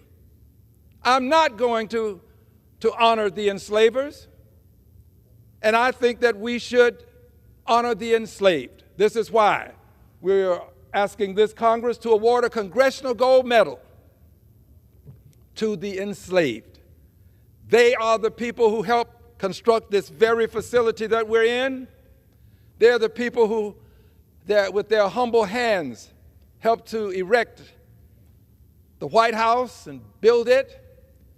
They're the people who built roads and bridges, planted the crops, harvested the crops, fed the nation.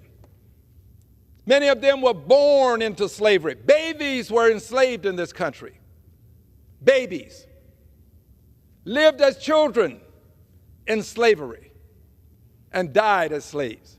Hundreds of years, and people expect the Al Greens of the world to be perfect victims. Just accept it. I refuse to be a perfect victim. This is why I'm asking for a Congressional Gold Medal for the enslaved persons who are the foundational mothers and fathers of this country. There's another reason for asking. We in 1956 awarded a Congressional Gold Medal to the enslavers. The Confederate soldiers were awarded a Congressional Gold Medal. No such thing for the people who built the country. Lives were sacrificed so that we could have this economic power that we have today. By the way, I love my country. I sing the national anthem. I stand. I say the Pledge of Allegiance. I'm not a person who, with some great degree of disdain, disrespects the flag. I don't do it. But I will say this, the greatness of America will not be measured by whether I salute the flag or sing the national anthem. The greatness of America is measured by whether I will stand up for the rights of those who choose not to salute the flag, who choose not to sing the national anthem. And I do. I stand up for them. But I would want you to know that if we can, as we did in 1956, give a Congressional Gold Medal, excuse me, to the enslavers, surely we can accord a Congressional Gold Medal to the enslaved. Just as we have done it for those who would have kept them in bondage, we can do it for those persons whose lives were sacrificed such that we would have this facility, such that we would have the economic engine that we have today. So we've asked for the Congressional Gold Medal. We have also noted that Richard Russell, a self-proclaimed white supremacist, Richard Russell's name is on the Senate Russell Office Building. Self-proclaimed white supremacist. Richard Russell fought anti-lynching legislation that we just passed in this Congress, in the last Congress, not this Congress, but the last. Self-proclaimed, fought integration. One of the authors of the Southern Manifesto, Richard Russell. His name is on the Russell Senate Office Building. That's the Richard Russell. His name ought not be there. The Richard Russell Office Building, I will remove this momentarily, is a symbol of national shame. These are the enslaved persons who were brought here, a depiction of them in 1619. The Richard Russell Building is a symbol of national shame. The Senate has been in the process of, along with this House, of taking the names of Confederate soldiers off of military bases. But that same Senate will not remove the name of Richard Russell from a building that it resides in.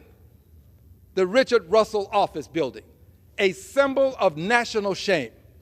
I do not enter the Richard Russell Office Building. I have enough respect for myself. I'm not a perfect victim. I am a one-person protest. It is better to stand alone on some questions than not stand at all. And I don't have any problem with standing alone when it comes to this facility. Richard Russell has a rotunda in this facility devoted to him with a statue of Richard Russell. The Richard Russell, the self-proclaimed white supremacist, the same one that fought integration, the same Richard Russell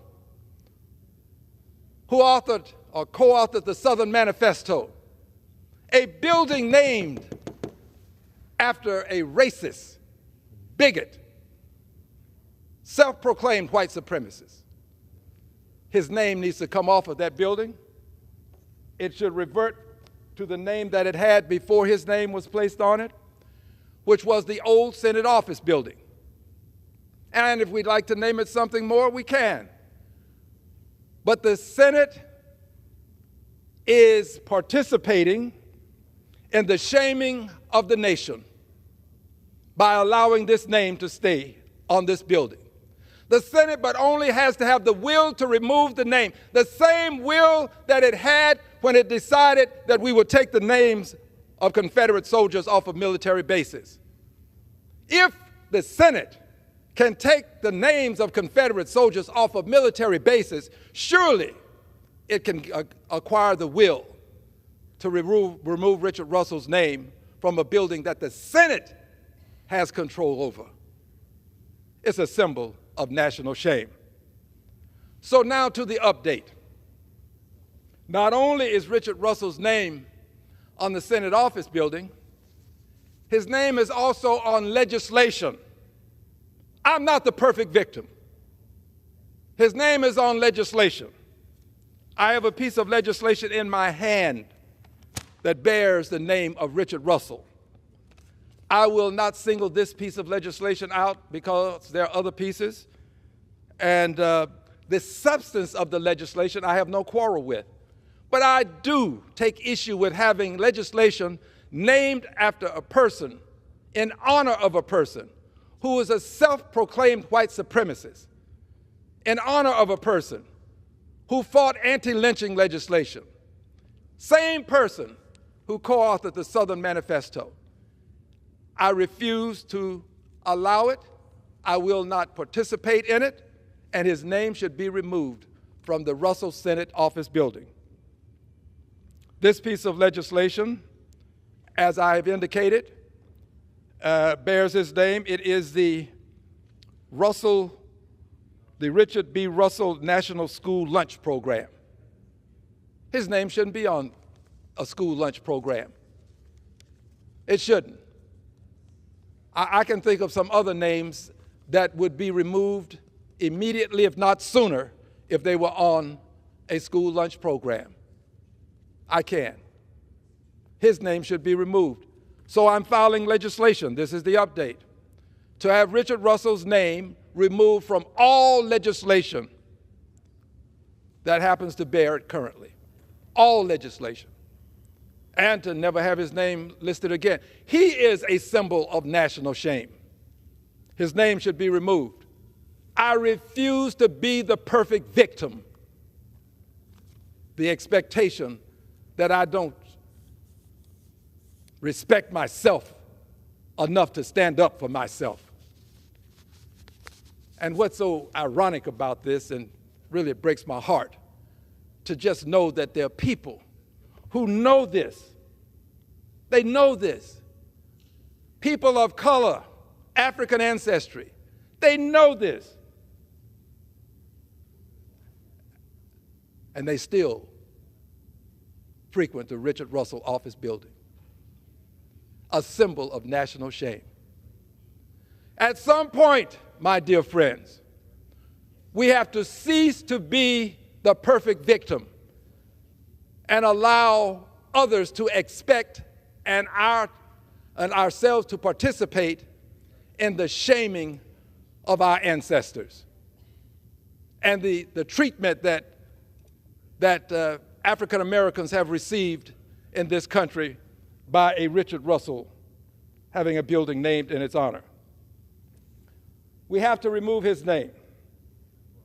This agenda also includes some other things. That was the update, but let's go ahead and refresh memories now. We have another item on the agenda, and that is enacting the Securities and Exchange Atonement Act.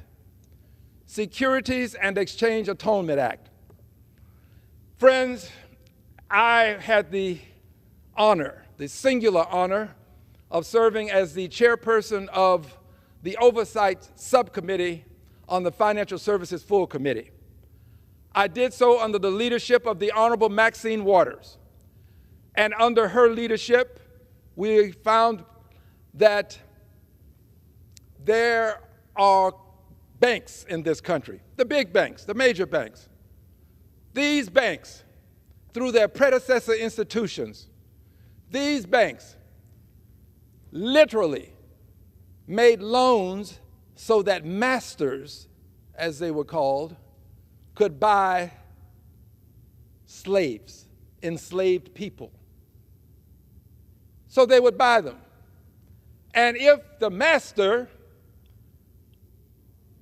did not make the payments, defaulted, the bank repossessed the people, treated them as chattels. I refuse to be the perfect victim. This behavior necessitates atonement. We need to do what this legislation will call for, and that is, let's do the research. Let's find out which of these banks benefited from this institution of slavery because they made a profit when they made these loans, and they need to atone. That's what this legislation is all about. But we also found out that the major insurance companies, they insured human beings as chattels. And when the master's chattel, the human being that was enslaved, had some death that was one that would require the master to be compensated, the master received payment for the death of an enslaved person. This has to change. There has to be some atonement for this. That's what this Securities and Exchange Atonement Act is all about. And the last thing on the agenda currently is the establishing of the Department of Reconciliation. To get all of these things done requires reconciliation. But reconciliation is bigger than the institution of slavery. There are others who necessitate reconciliation as well. An example would be the indigenous population, the persons who were here when the Europeans arrived. The indigenous population, those persons who suffered what we call the Trail of Tears, literally uprooted from their homes, forced to move across country simply because others wanted their land. So they just took it, forced them to move. Many died along the way. We need to reconcile for this. And then there were the persons who were placed in these camps when we were at war with Japan. Their homes lost, property lost. We need to reconcile. There is reconciliation that must be had, and this department would help us do this. We have right now a Department of Labor to deal with labor issues, and we have a Secretary of Labor. The Secretary of Labor reports directly to the President. We have a Department of Commerce to deal with issues associated with commerce, and the Secretary of Commerce reports to the President. We need a Department of Reconciliation with a Secretary of Reconciliation and Undersecretaries of Reconciliation to deal with all these various areas that need to be reconciled, and that person should report directly to the President. Reconciliation is not going to occur over one presidency. It's not going to occur in a few years. It may take decades, but we will have the department to get it done. Just as we are going to keep a Department of Commerce, we should have and maintain, keep, if you will, a Department of Reconciliation. It is absolutely necessary for us to do this. And if we should do so, we can also deal with some other issues that require reconciliation. This is the way a great nation should respond, a nation that requires liberty and justice for all. That is what is in our Pledge of Allegiance.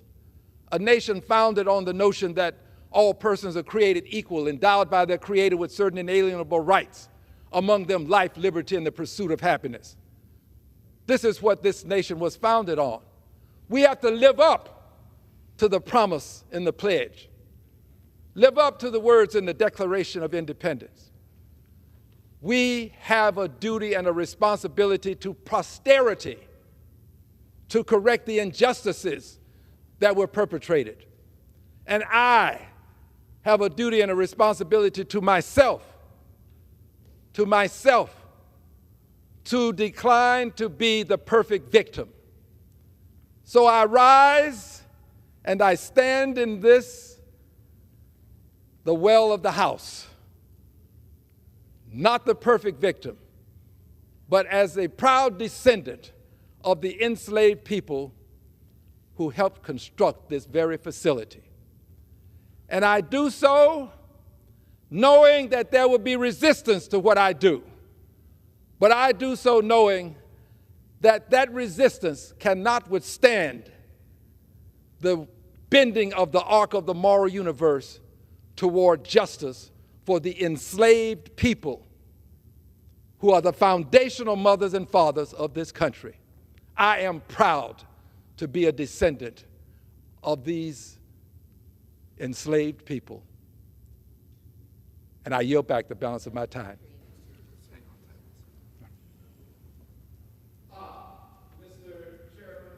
Mr. Speaker, pardon me, with your consent and permission, I'd now like to yield such time as he may consume. Thank you, Madam Speaker. Madam Speaker, and still I rise. And still I rise, a proud descendant of the enslaved people who are the foundational mothers and fathers of the United States of America.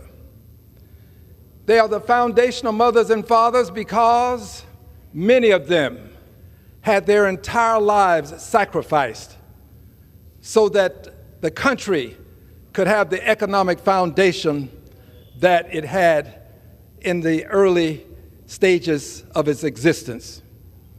These foundational mothers and fathers are the persons who were kidnapped, brought to this country, placed into slavery, forced into labor, centuries of labor, not compensated, no remuneration, but I'm a proud descendant. And I'm a proud descendant because they ought to be respected. It's time to respect the foundational mothers and fathers who laid the economic foundation upon which this nation stands today. I'm also proud to tell you that I'm here today to mention the conscious agenda. We want to make sure that we have a Slavery Remembrance Day, August 20th, because on August 20th of 1619, the White Lion docked in Point Comfort, Virginia, near what we now call Norfolk, Virginia. And these were persons on this White Lion who were placed into slavery in this country, August 20th, 1619, a moment in time that will impact the rest of time. We will never be able to escape the fact that it happened. It was a seminal moment in time. August the 20th ought to be Slavery Remembrance Day. We ought to also do something to acknowledge those persons whom I call the foundational mothers and fathers, proud descendant of them. In 1956, we accorded a Congressional Gold Medal to Confederate soldiers. A Congressional Gold Medal to Confederate soldiers. To those persons who would enslave persons or maintain slavery. This Congress did it. A Congressional Gold Medal. Well, why not have a Congressional Gold Medal for the enslaved?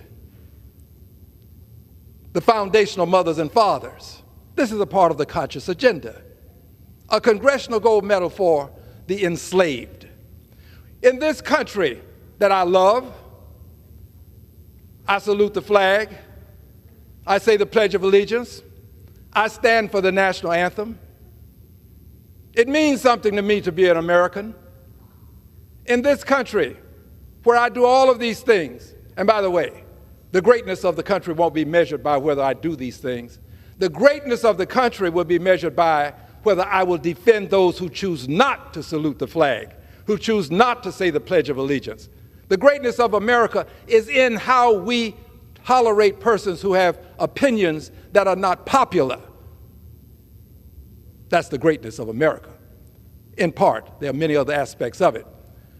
But the truth is, in this country that I'm proud to be a part of, proud to say I'm an American, United States is my home, my origin of my descendants was far away, but in this country, we revere the enslavers and revile the enslaved. How can we possibly allow this to continue? These were human beings. They merit a Congressional Gold Medal. If we can give a Congressional Gold Medal to the enslavers, the Confederate soldiers, then we can accord one to the enslaved people who were the foundational mothers and fathers, worked for hundreds of years to make this country the great nation that it is. All a part of the conscious agenda. Today, however, having spoken on these things briefly, I'm going to focus on the third item on the conscious agenda. The third item on the conscious agenda is removing the name of Richard Russell from the Russell Senate office building. To properly address this, I have to lay a predicate. We have to talk first about beneficial bigotry. And to properly explain beneficial bigotry, we have to address a concept. And it is this notion that those who tolerate bigotry perpetuate bigotry. Those who tolerate bigotry, because of that toleration of bigotry, you're perpetuating it because you're not doing what you can to stop it. We ought not tolerate bigotry. The Russell Senate office building, named after Richard Russell, a self-proclaimed white supremacist. This is what he called himself. A person who fought anti-lynching legislation. That means he did not want us to pass anti-lynching legislation. A person who fought integration. If he had his way, there's a good likelihood I would not be standing here today. A person who co-authored the Southern Manifesto. Richard Russell. His name is on the Russell Senate office building. Identified himself as a white supremacist. Well, dear friends, his name ought not be there. We ought not tolerate his name being there, because to tolerate his name there is to perpetuate the bigotry associated with his many exploits. Richard Russell's name should be removed from the Russell Senate office building, and it should be replaced with the name that it had before it became the Russell Senate office building. I don't have a person's name that I'd like to call to the attention of the Congress. I don't, because there'll be some debate about that.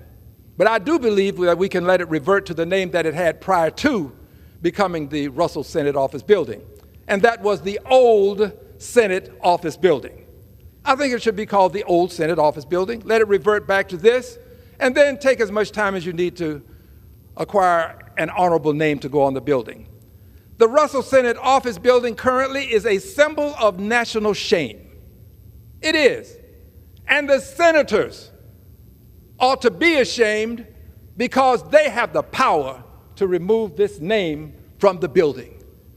They have the power to do it, the Senate.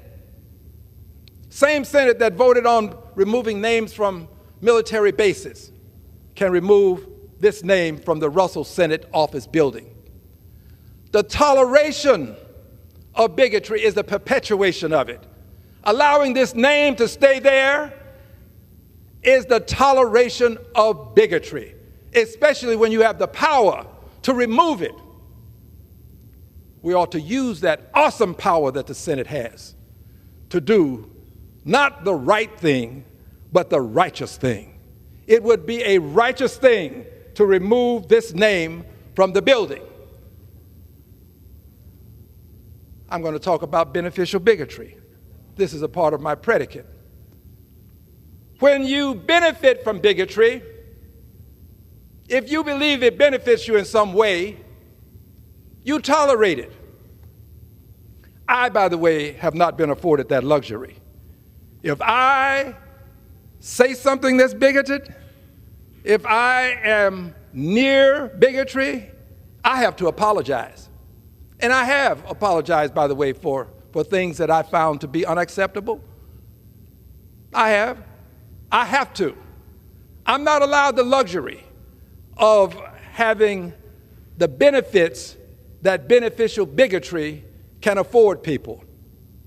But there are many who fight bigotry until it benefits them. And they don't have to apologize. They can let a building be called the Russell Senate office building, fight bigotry everywhere, but in the building wherein they happen to have offices. Fight it everywhere, but right here, the Russell Senate office building with this name. Let me give you some examples of what beneficial bigotry allows. Beneficial bigotry will allow a country to name a town after a bigot. Beneficial bigotry. Beneficial bigotry allows some people the luxury of associating with bigots and justifying it. That's what beneficial bigotry accords some people. But we ought not allow the benefits of bigotry to allow us to tolerate bigotry such that we perpetuate bigotry. And that's what's happening with the Russell Senate office building. My friends, I live today to live to see the day that this name will come off of this building. I don't know when it will happen, it will, but I do know how the system works, and it's beneficial to know how it works. The system functions such that when some people demand things of others who have the power to make the change, they will not make that change because of the simple fact that the demand was made and they don't want it to appear as though they had to succumb to the demand that was made. And I am demanding. I'm demanding. I'm not begging. I am, in a sense, pleading. But I'm demanding that the name come off. So you see, when you do this, when you're bold enough and you have the courage enough to demand that the righteous thing be done, there are some people who are not going to do the righteous thing simply because they can't let it be said that they've caved in, as it were, to borrow the parlance of many persons, that they caved into a demand to do the righteous thing. They can't accept that. So what they will do is they'll try to find a way to do this, to remove the name and proclaim victory because it was done for some other reason. Not because of the demand, but for some other reason. You know, I'm okay with that. Just remove the name. Find a clever way to do it. And usually they will find some person that they find favor with to become the person that actually caused it to happen. History is replete with examples of where persons of African ancestry have not been properly credited for what they've done in history. I can think of some examples that are in my book that I'll share with you at a later time.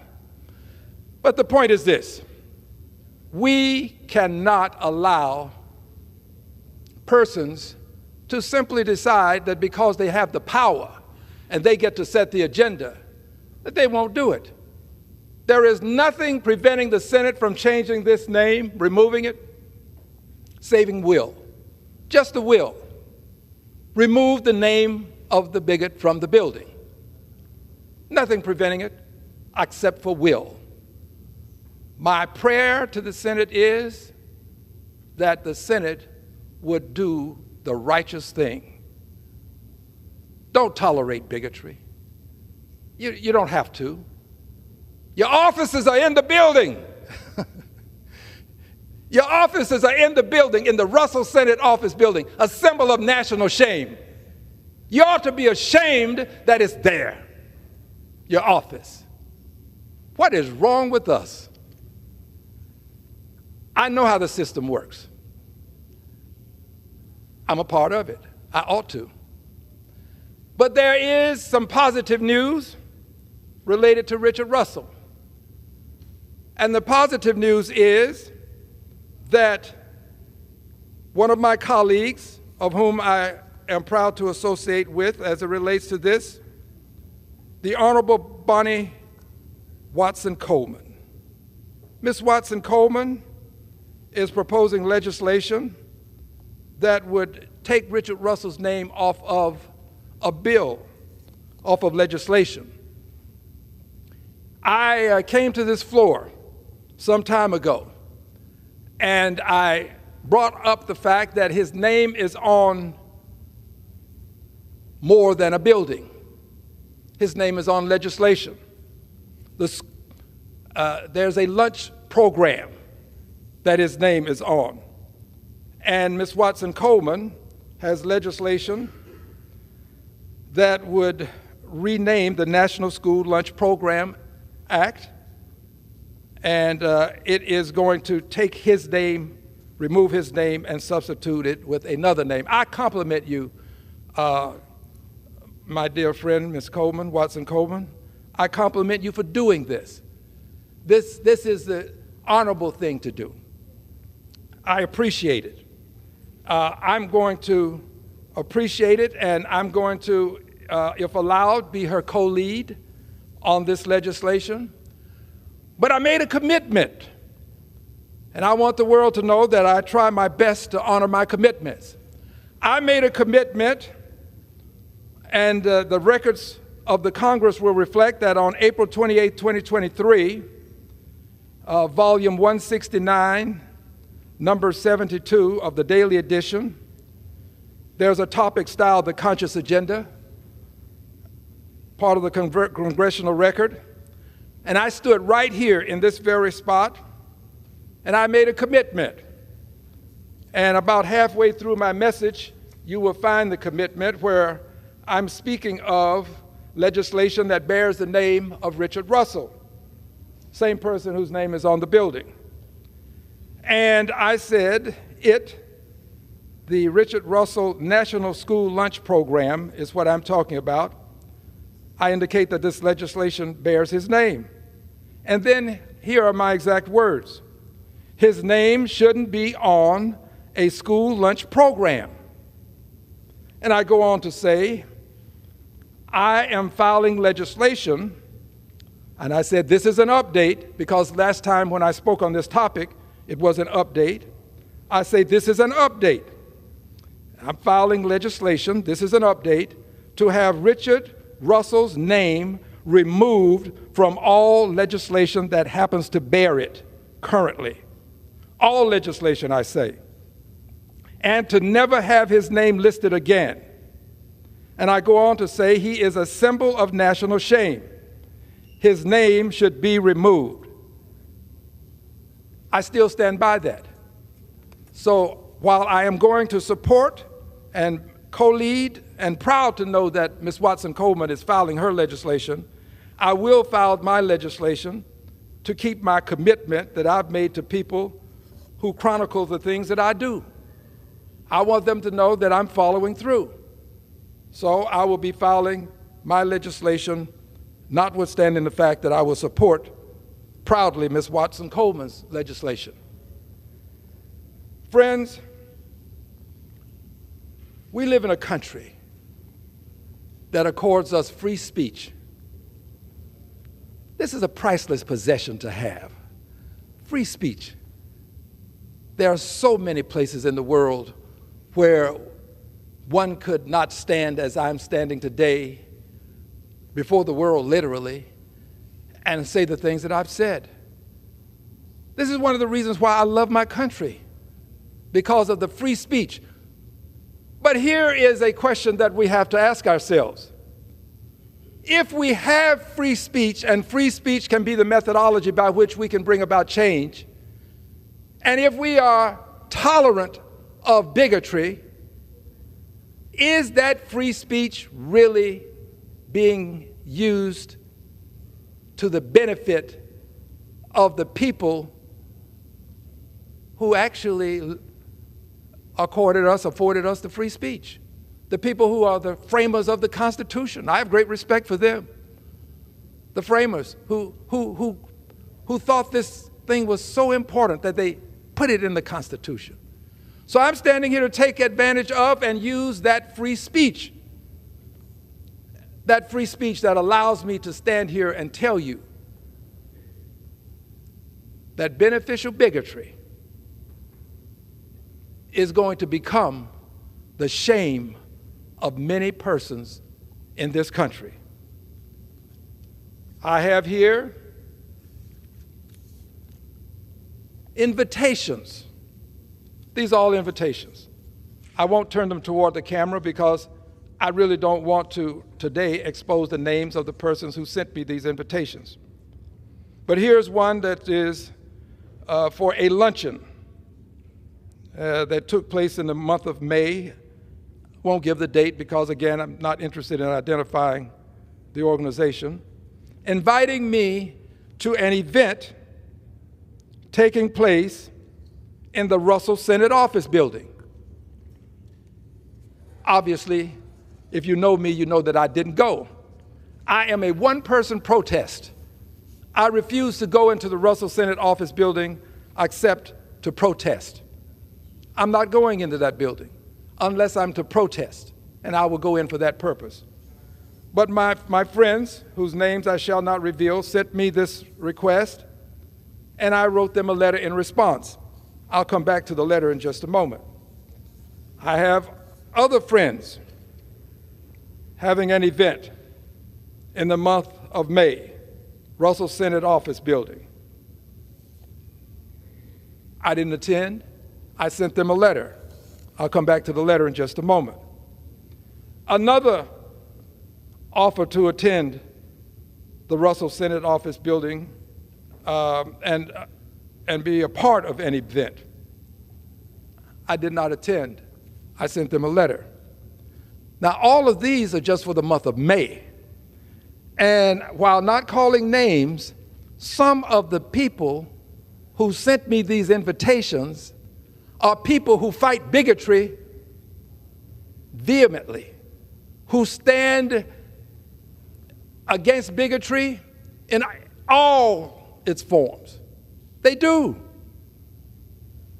But they have events in the Russell Senate office building. How can you have events in the Russell Senate office building and say that you are antithetical to bigotry? That you're going to fight bigotry? There are some places that if I went into, I would have to apologize, because those places are associated with bigotry. But not my friends over in the Senate, in and out on a daily basis. Friends inviting me to come to events there, be a part of programs. Russell Senate office building is a benefit to them. You cannot allow beneficial bigotry, my friends, to cause you to tolerate bigotry. When you do this, you perpetuate bigotry. I told you I sent a letter to my friends explaining my position. I'm just going to read some excerpts from the letter. And the reference is invitation to luncheon, leaving out the rest of it. And it's in the Russell Senate Office building. Dear, I'm going to say friend so as not to identify the persons. Thank you for your invitation to the luncheon, without getting into the details. I am compelled to decline your invitation as I am boycotting the Russell Senate Office building wherein the luncheon will take place. Yes, the yes is not here. That's just a part of me expressing myself because I feel good about what I did. Yes. I write, Richard Russell was an unapologetic bigot and a white supremacist who claimed that America was a white man's country. Check the records if you don't believe me. It's all there. Same Richard Russell that the building is named after. A white man's country. And he goes on to say, we're going to keep it that way. It's a white man's country. And we're going to keep it that way, meaning we're going to keep it a white man's country. I know this is uncomfortable for many people to hear. We would rather have Al Green simply tolerate bigotry and perpetuate bigotry. That's what we'd like to do when it is beneficial bigotry and it benefits other folk. Let me go on if I may. He not only successfully filibustered anti-lynching bills, but also voted against the 1964 Civil Rights Act. Richard Russell, that's my commentary. Calling it, these are his words, short-sighted and dangerous. The man whose name is on a building paid for by taxpayer dollars, many of whom are people of color, indicated that the 1964 Civil Rights Act was short-sighted and dangerous. Richard Russell, a beneficial bigot whose name is on the Russell Senate Office building. Permit me to read on. Furthermore, these are my words, he co-authored the Southern Manifesto in opposition to racial integration. I won't read it in its entirety. I'm going to go to the next to the last line in the letter. I indicate, for these and other compelling reasons, I will not enter the Russell Senate Office building except to protest until the name of the bigot is removed from the building. I know there are people who are saying, who let him say that? How could you let Al Green come to the floor of the House of Representatives and say these things? Here's how: free speech. Here's how: speaking truth. This is how it happens. I'm here to do what we say we will do, but many times do not. I'm here to speak truth to power. Yes, there are consequences, but at some point in life, you ought to decide that you're not going to tolerate beneficial bigotry, especially when you're not allowed to tolerate it.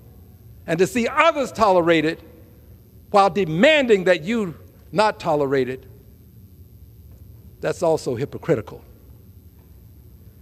So I indicate until his name is removed from the building, upon which I still stand.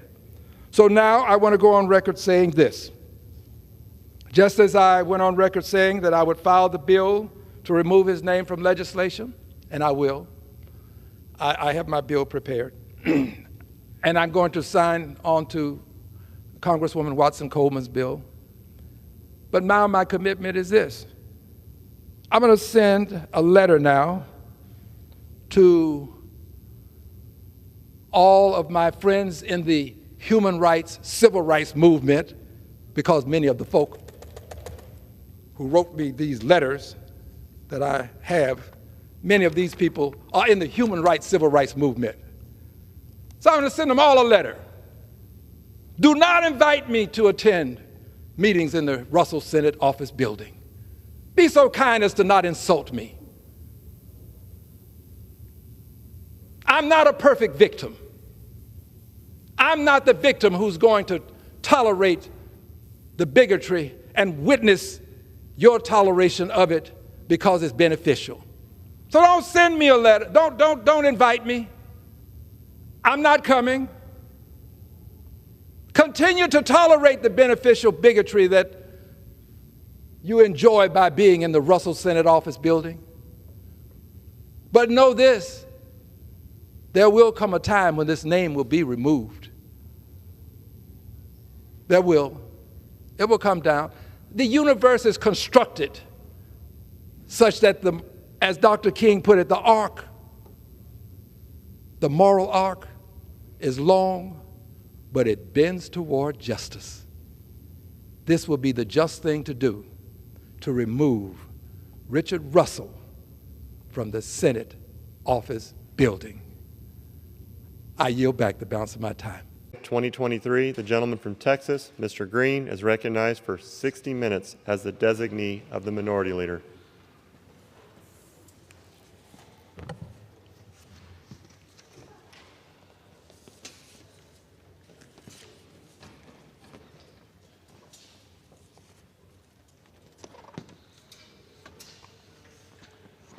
Maybe we should start earlier. Why don't you just let me have this? Yes, sir. Okay. And would you place these two over here, please? Yes.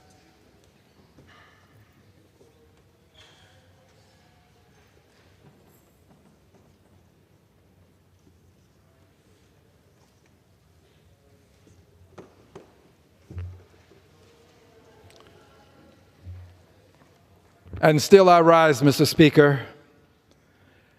And still I rise.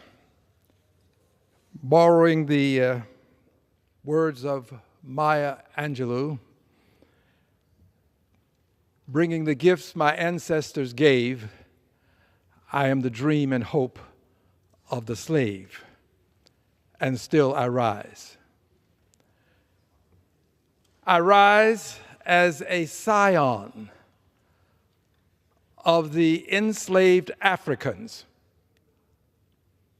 who were sacrificed to make America great. Sacrificed for some 200 plus years, 240 plus years to make America great. I rise because I understand that as a scion and as a descendant, I have a duty, a responsibility, and an obligation to those enslaved people. I think my colleague John Lewis put it best. You just have a responsibility to get into good trouble. Good trouble was his term. I added the verbiage. But we have this duty and responsibility to get into good trouble, to do that which is appropriate, to honor the enslaved people who are the foundational mothers and fathers, the economic foundational mothers and fathers of this country, the foundation upon which this economy resides to this day was put in place with sacrificed lives, millions of sacrificed lives, millions, literally, over centuries, literally, to make America the great country it is. Unfortunately, America, the country I love, the country where I sing the national anthem, I salute the flag, I say the Pledge of Allegiance, I stand for the national anthem. The country I love has not shown respect for the people who gave it its economic foundation. As a matter of fact, we've shown disrespect for them. Disrespect. They have not been honored. They have been pushed aside, left behind. As a matter of fact, there has been an effort to cause people to literally be ashamed of talking about these foundational mothers and fathers. We revere the enslavers and we revile the enslaved who were sacrificed, whose lives were sacrificed, many of whom were born into slavery, lived their lives as slaves, and died as slaves. We don't honor them appropriately. Well, some of that is changing because of what the Honorable John Lewis called to our attention about good trouble. Some of that is changing because last year, this Congress passed legislation for Slavery Remembrance Day.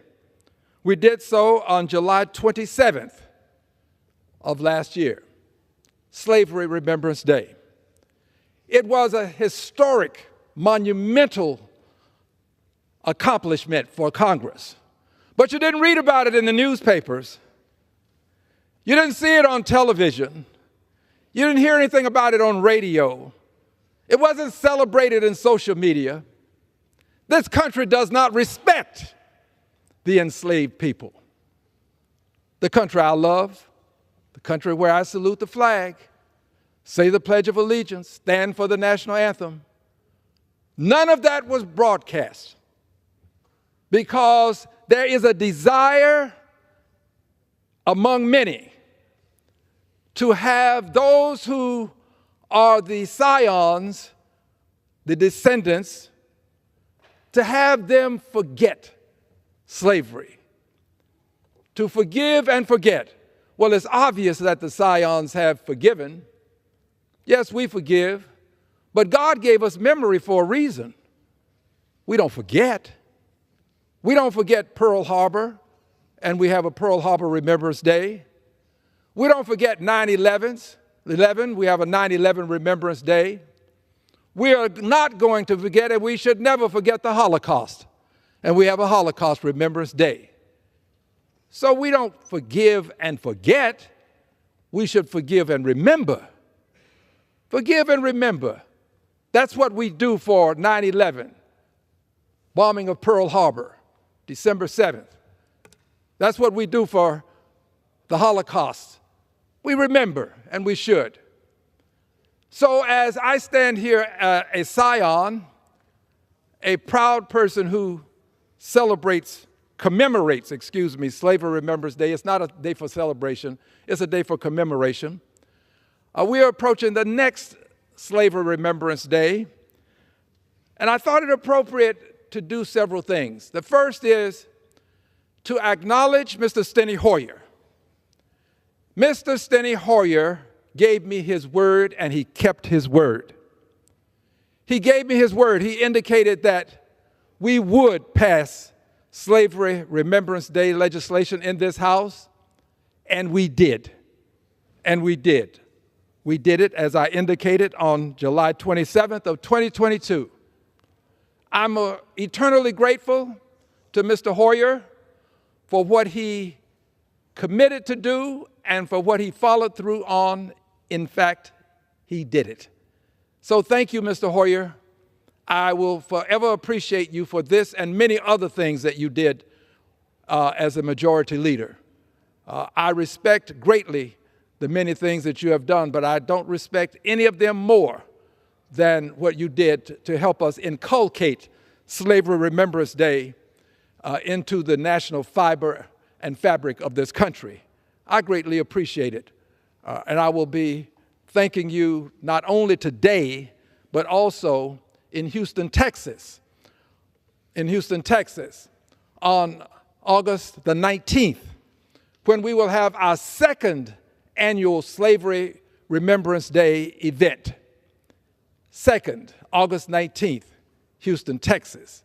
Our speaker will be the Honorable Bishop Barber, who is well known for his oratory and his intellect, a preacher par excellence, pulpiteer par excellence, a person who, without question, is making a difference in the lives of poor people.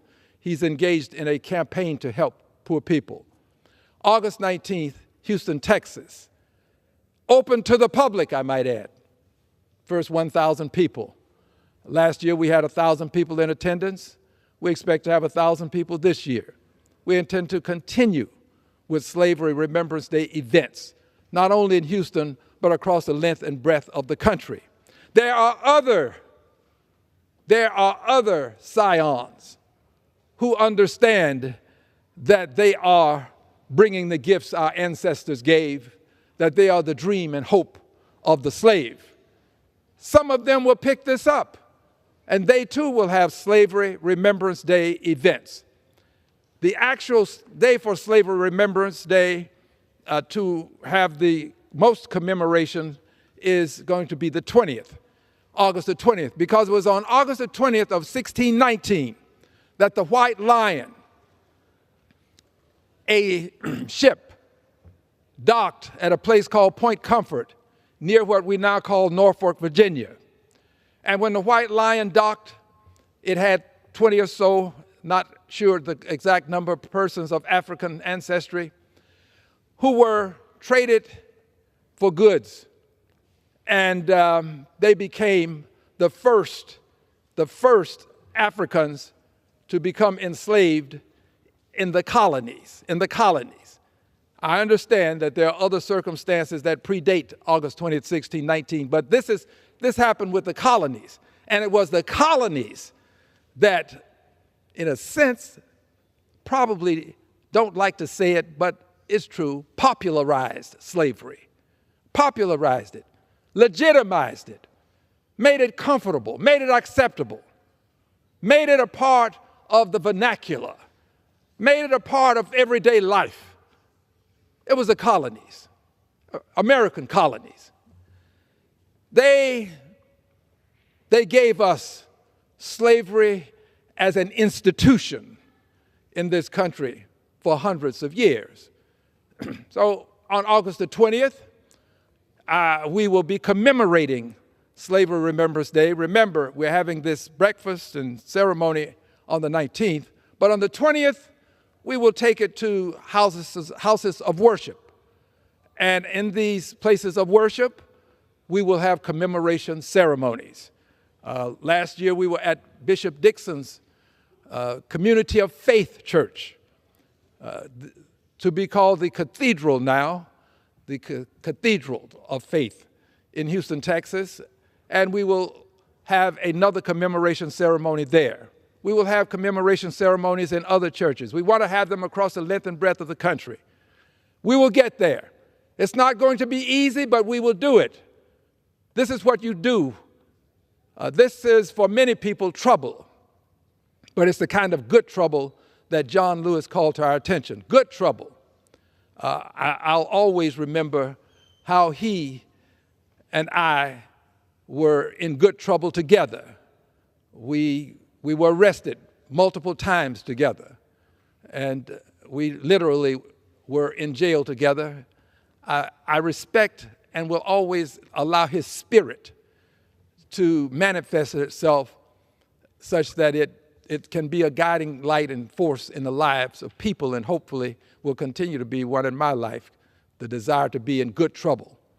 I have followed through on this good trouble mission, and I have had the opportunity to make good trouble in honor of the Honorable John Lewis as it relates to voting rights.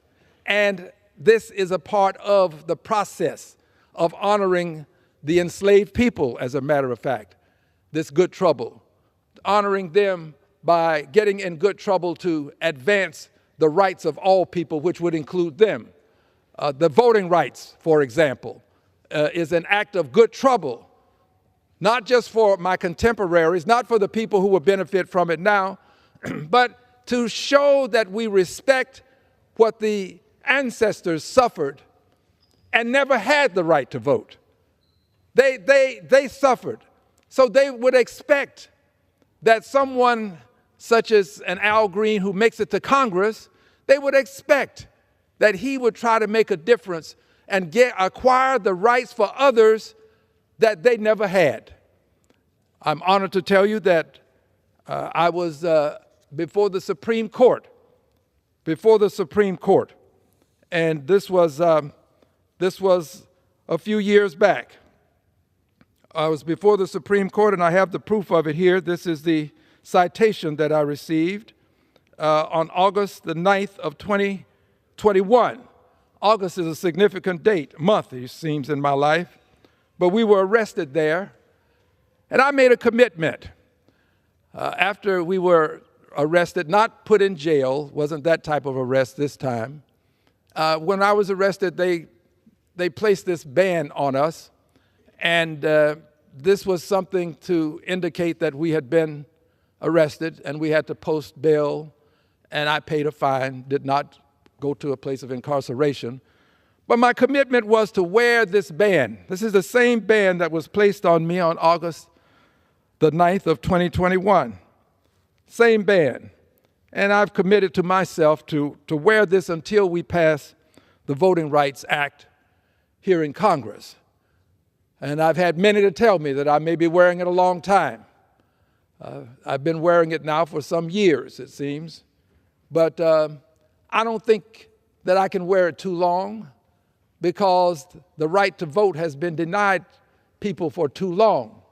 And as a scion of the enslaved people who never had the right to vote, this is the least I can do to show the world that I'm serious, to the extent that one can do so with a wristband that symbolizes a commitment to justice for all in the form of voting rights being protected for all. I want to assure people that we will continue with this conscious agenda. This Slavery Remembrance Day is but one aspect of the conscious agenda. The conscience agenda, which is to my left, is one that we are going to promote, and it is a part of the legislative agenda here in Congress. That legislative agenda will be talked about on August the 19th in Houston, Texas, when we have this 1,000 or more people in attendance at this event, the Slavery Remembrance Day breakfast. We are going to talk about the legislative agenda. The legislative agenda includes expanding Slavery Remembrance Day. We will expand it across the length and breadth of the country, as I articulated a little bit earlier.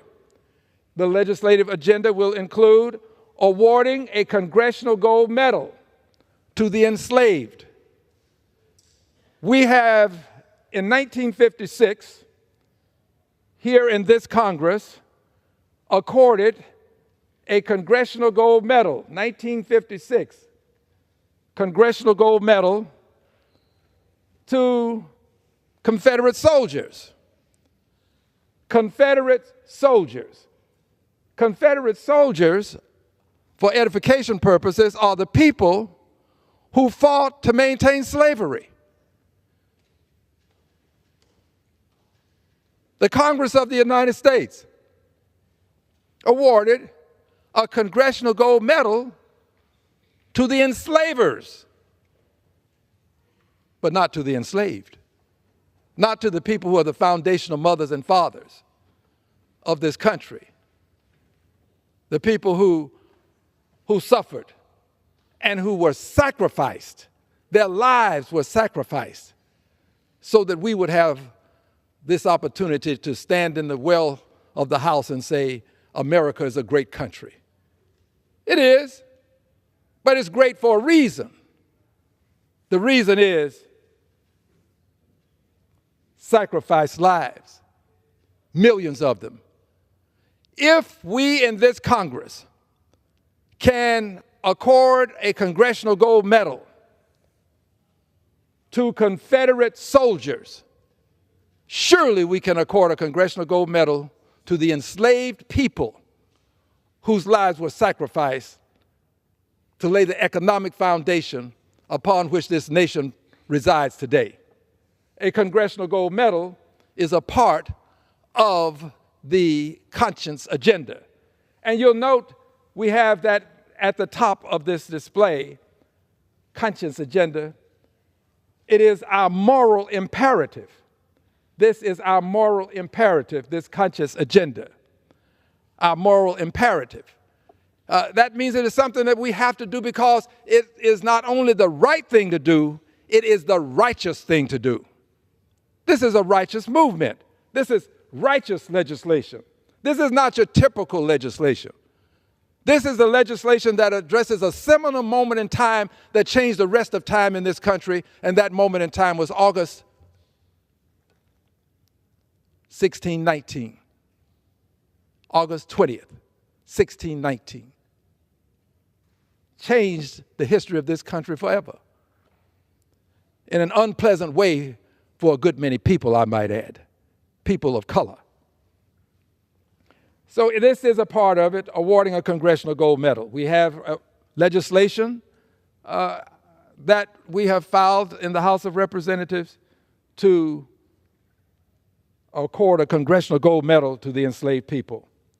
The next piece of legislation on the conscience agenda, that inner thing within us all that says this is a right thing to do, that we should respond to. And this is a response.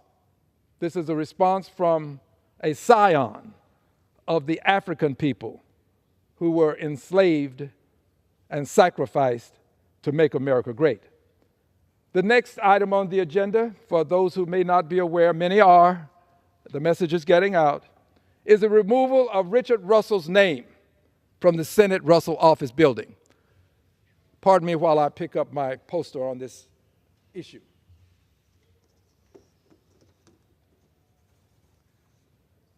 This is a poster that depicts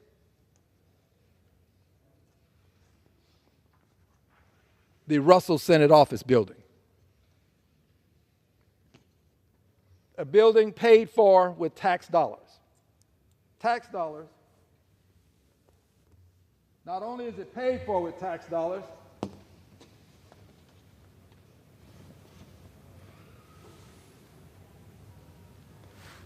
it is maintained and sustained with tax dollars. The Russell Senate Office Building. Richard Russell was a bigot. I'm speaking truth. Richard Russell was a racist, a white supremacist. Richard Russell was one of the authors of the Southern Manifesto. Richard Russell fought anti-lynching legislation. Richard Russell fought civil rights legislation. Richard Russell has earned a place in infamy, and his name should not be associated with the Russell Senate Office Building. Excuse me. It should not. His name should be immediately removed from the building. The building itself is a symbol of national shame. I don't go in the Richard Russell Office Building. I'm a one-person protest. I don't go. I respect myself enough not to go into this building.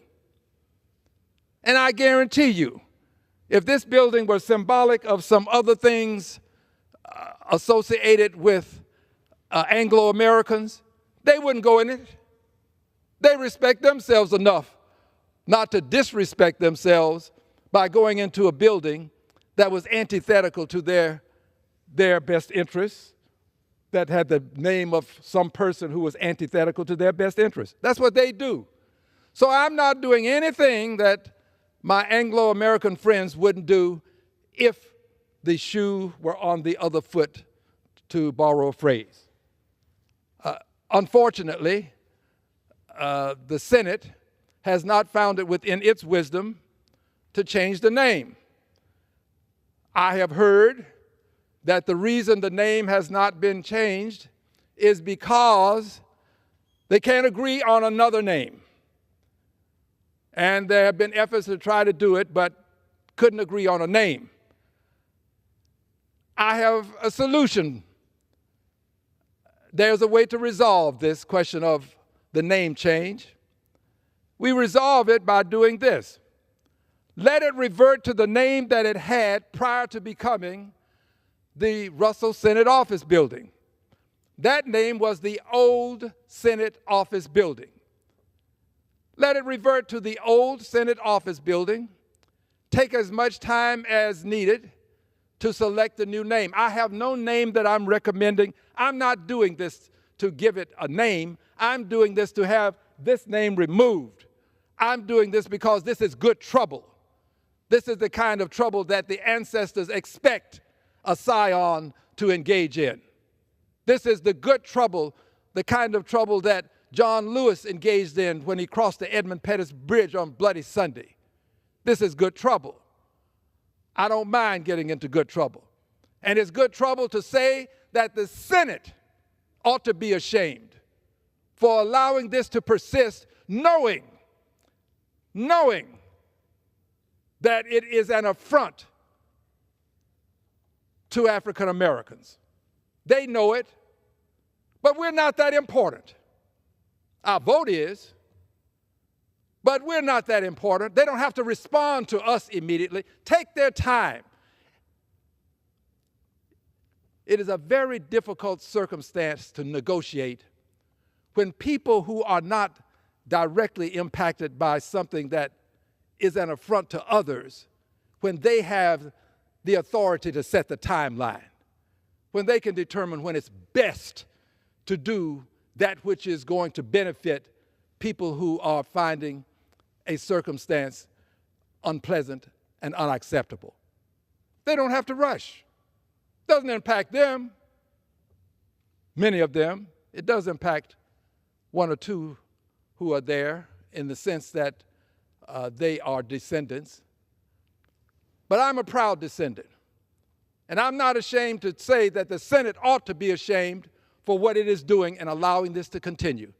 It just seems like in this country, where we get exposure for everything that's under the sun, that this would get the kind of attention it merits.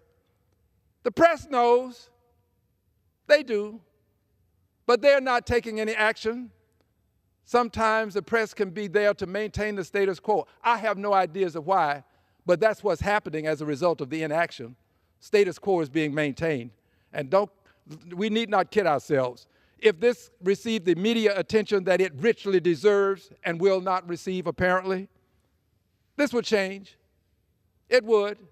The name would come off of the building. The Senate has shame on its face for allowing this to persist. The conscience agenda. Another aspect of this agenda is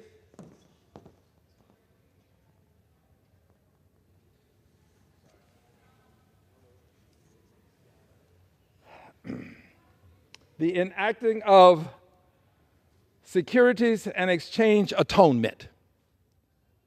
Let me explain. I was afforded the preeminent privilege of being the chairperson of the Subcommittee on Oversight and Investigations for the full Committee of Financial Services. And as such, we held hearings. We held a hearing and we had some of the top banks in this country present. And we made inquiries about their association with slavery, by and through their predecessor institutions. Well, confessions were made. Predecessor institutions of big banks, before they became as big as they are now, they engaged with slavery. Banks were lending money so that people could buy human beings and shackle and chain them into slavery. And banks would repossess their property. They were chattels by definition at the time. Human beings as chattels. These are the foundational mothers and fathers of the country in chains. They were repossessed. If the person who received the loan to purchase the slaves didn't make his payments timely, the slaves were repossessed. Just as you would repossess an automobile or a car, some piece of property, inanimate object. They were repossessed. Banks. And the question was posed to them, these are the captains of industry. These are the people who make millions of dollars a year. The question was posed to them, have you done enough to atone? And not in those exact words. And they all gave an indication that they could do more. That they could do more. And then the question was asked, well, can you give us a plan for doing that something more? Not one had a plan or was prepared to say they would even present a plan. The insurance companies, big insurance companies, got their start, some of them dealing in slavery. That wasn't the only thing, but it was a part of their portfolio at the time. These big companies insured the slaves, and when a slave died, then there was a payment of funds, just as you would insure a cow and some other animal. Human beings treated with less respect than you would give a cow in many cases. The enslaved people, the foundational mothers and fathers, economic foundational mothers and fathers, who laid the foundation such that I can stand here and say, America's a great country. Great because of their lives that were sacrificed. And I say it sincerely, America is a great country. But we have to add, because of the ancestors who were enslaved for centuries so that America could have the free labor to help it become the economic powerhouse it is today. So we need to have a means by which we can find out just to what extent all of these companies, major companies, engaged in some way with slavery. And there should be atonement. We didn't demand that they atone in some specific way. The specificities, we allowed them to negotiate within themselves. But so far, we've not had any action that I'm aware of. And to do something along the lines of just a few handouts here and a few handouts there and receive an applause while you're getting your millions and millions of dollars as a salary, that's not enough. That is not enough. And I can call some names of people who think that they've done great things while receiving those big salaries and done very little to atone for what their predecessor institutions have done. Securities and Exchange Commission, Securities and Exchange Atonement, more appropriately stated. And finally on this agenda, which we will talk about on August the 19th in Houston, Texas, with 1,000 people assembled, we will talk about all of these and one additional. This is the good trouble that you get into when you are a scion and you respect yourself. The establishing of the Department of Reconciliation. Establishing the Department of Reconciliation. It is intuitively obvious to even the most casual observer that we have not atoned. We have not. And not only is atonement less than appreciated, we are finding now that, in my opinion, we are backsliding in the House of Representatives. Backsliding. Moving back. Moving backwards in the House of Representatives. We are very close in this House to having racism legitimized as a talking point, or the verbiage associated with racism legitimized as a talking point. Case in point, on yesterday, a member of the House of Representatives came to this floor and uttered what I consider a racial slur. On the floor of the House, there was an appeal to take down the words, to have them stricken. Right here on the floor of the House of Representatives. We are becoming more comfortable in this country with racism, homophobia, Islamophobia, nativism, sexism, all of these invidious isms. We are becoming more comfortable with them. And there are people who are very comfortable with them who are members of the Congress of the United States of America. We had a president who was very comfortable with these invidious phobias and isms. And that, my friends, laid the foundation for much of what we are seeing and suffering to this very day. The behavior of the person at the top will set the tone and tenor for persons up and down the line. We are suffering because of the behavior of someone that we elected to public office. We in this country are moving in the wrong direction when it comes to the progress that we should be making in terms of relationship building and living together in harmony. We are. A lot of the legislation in the NDAA evidences exactly what I'm saying. By the way, I voted against it. This Department of Reconciliation is needed. It's needed because for too long we have ignored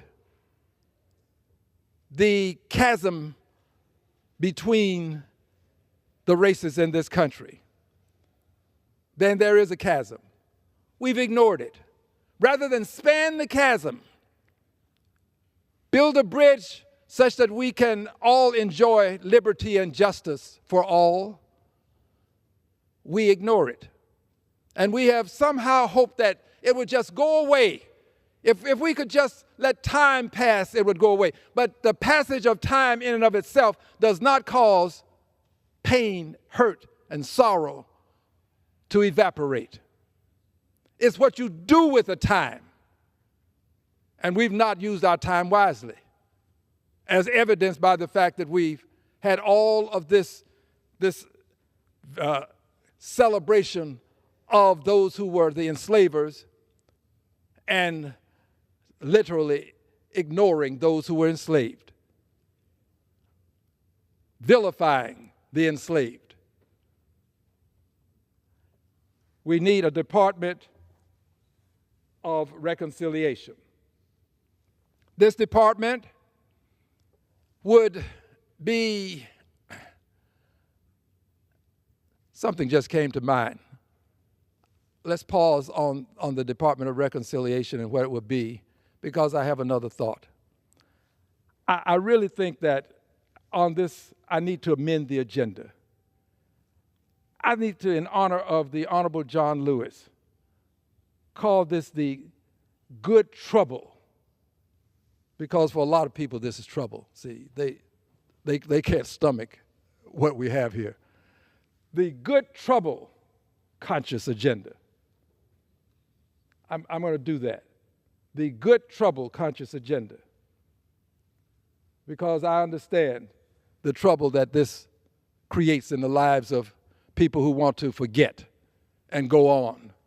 But they don't do that when it comes to 9/11, Pearl Harbor, or the Holocaust. We have to remember those things, and we should. But when it comes to slavery, let's just forget that. Let's not talk about it. Forgive and forget, Al, but remember the others. Just forgive and forget the people who made America the great country it is, the foundational mothers and fathers. So as I was saying, back to our regularly scheduled program. Establishing a Department of Reconciliation, here's what this department would do. Here's what it would allow us to do. To have a Secretary of Reconciliation, just as we have a Secretary of Commerce, just as we have a Secretary of Education, just as we have a Secretary of Labor.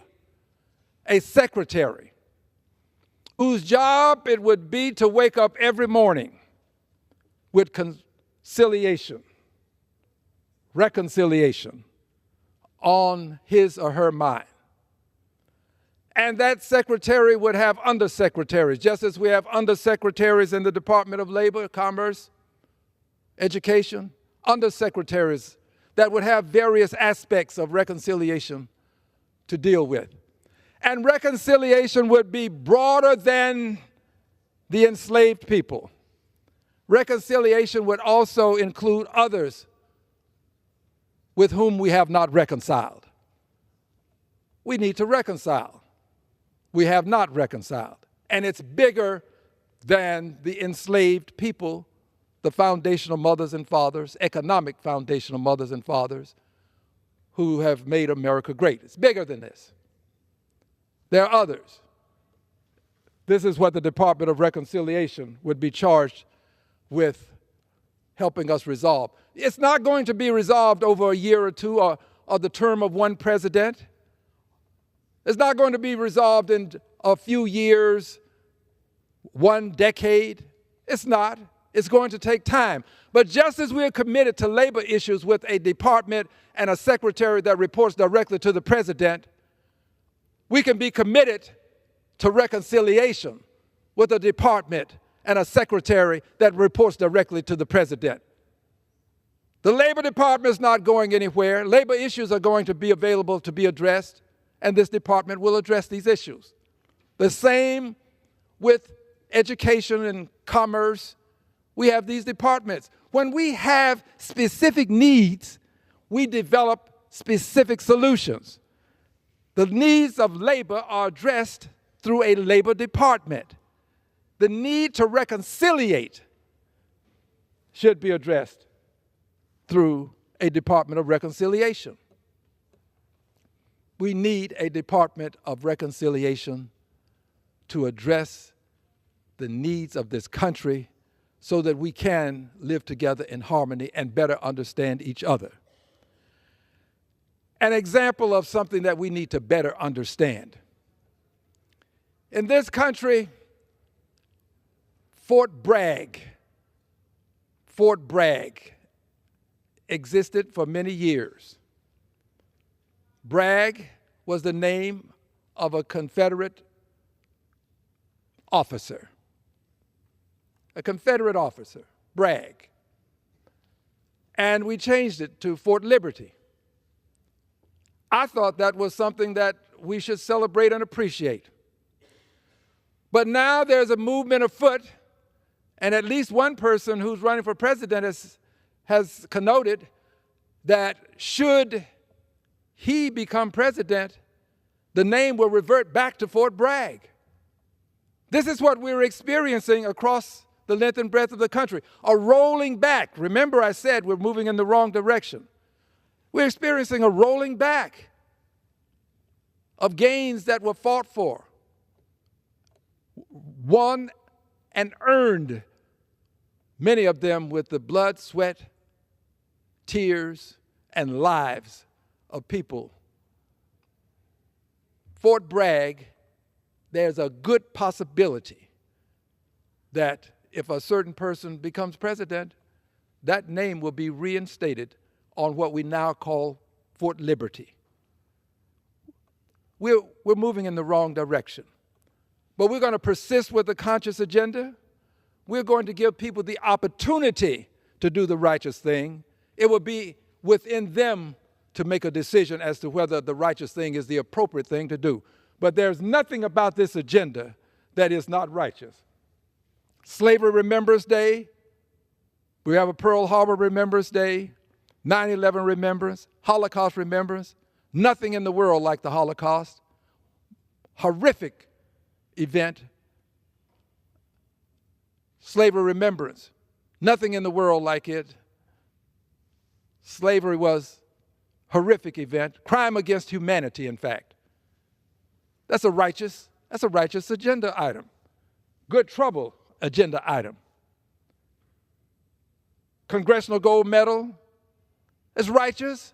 If we can do it for Confederate soldiers in 1956, we can do it for the enslaved people today if we chose to. That's a part of a righteous agenda. Removing Richard Russell's name, a person who fought civil rights, fought anti-lynching laws, co-authored the Southern Manifesto. That's a righteous thing to do. Not just the right thing, Senate.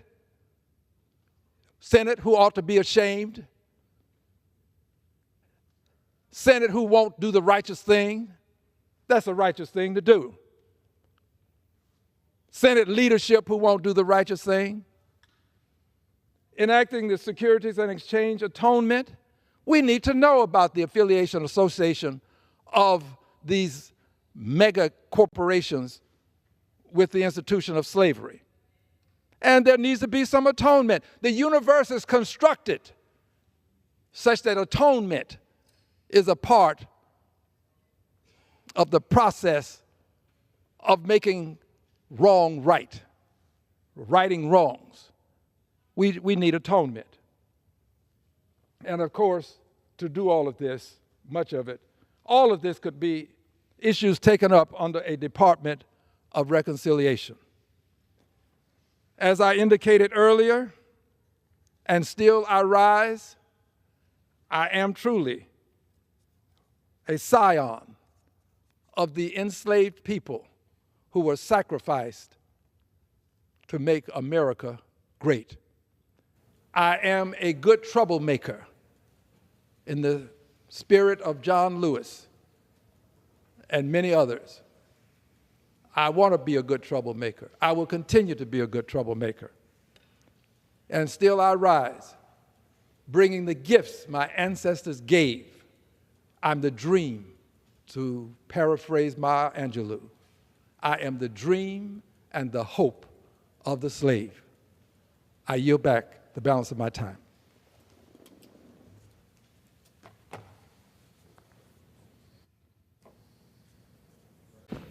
Thank you, Madam Speaker. And still I rise, Madam Speaker. I rise today with a heavy heart.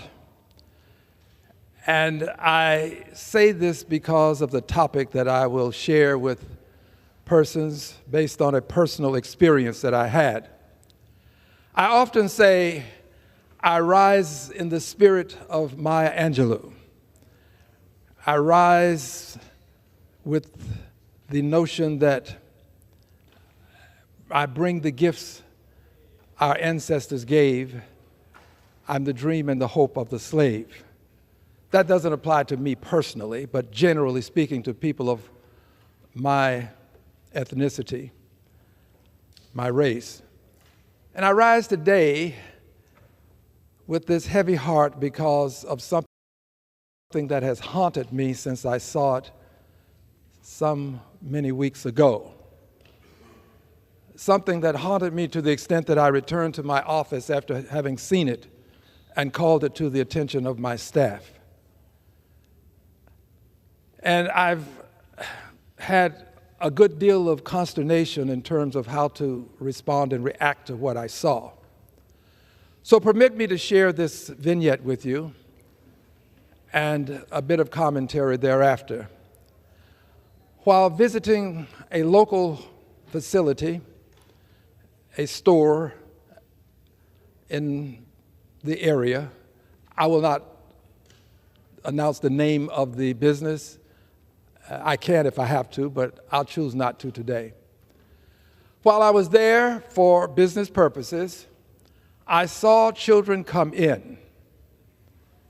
And these children, I'm going to guesstimate, 5 to 10. They came in the main entrance. They proceeded to move over to my left, their right as they came in, and they had bags. And they went up and down each aisle in the store collecting things. They proceeded to do this all the way through the store, traversing the entirety of the store. And when they arrived at the very last aisle in the store, they walked out. There was a peace officer, or what appeared to be a peace officer, an officer in uniform, standing there as they passed. They did not go to the cashier, the cash register, the person, the clerk who was collecting funds for items that were being purchased. They did not go there. They didn't go over to the self-check area.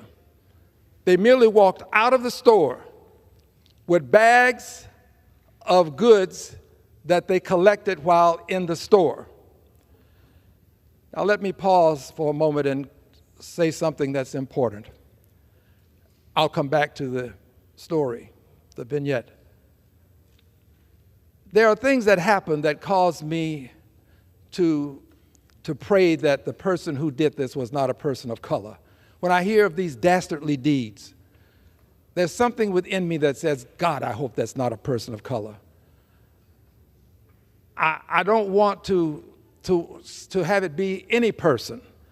I don't want to see dastardly deeds done.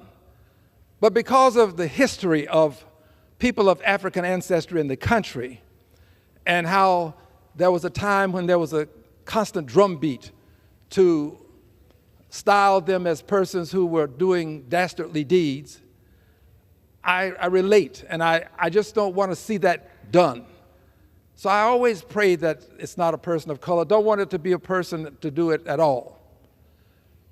So in this case, I happen to see this happen, and I have to tell you, these were all children of color. Now, an Anglo person saying this would probably be called a racist by somebody. I want you to know that I saw this, I'm saying this, and I believe that they were children of African ancestry. They walked out of that store, continuing with the vignette, and they did it slowly. They casually strolled through the door, not having paid for the goods that they collected as they walked up and down each aisle in that store. My mother would call that theft. The constabulary would call that theft. I call that theft. I saw the crime committed.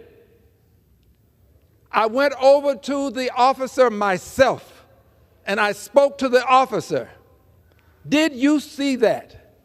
And the officer responded, truthfully, he said he did. and I made an inquiry as to why the officer did not act. And the officer was very candid. He explained to me that there had been an encounter wherein an officer or someone did act, and that person was harmed, the person who tried to stop this behavior, and that they had been told that this was not something that they would make an attempt to prohibit or prevent. I was shocked.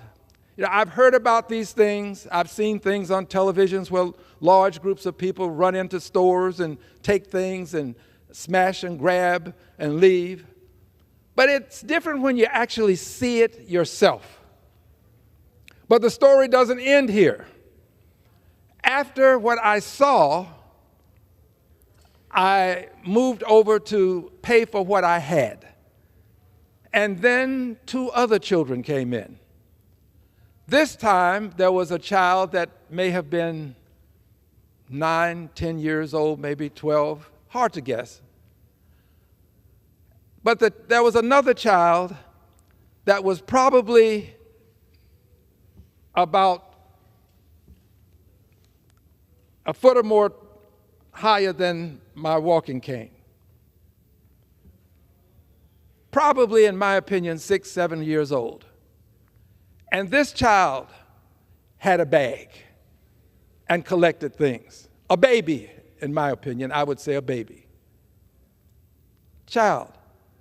And when this child reached the exit near the officer, and I'm standing there, I saw it, this child looked at the officer, and the officer looked at the child. And I thought for a moment that the officer would react.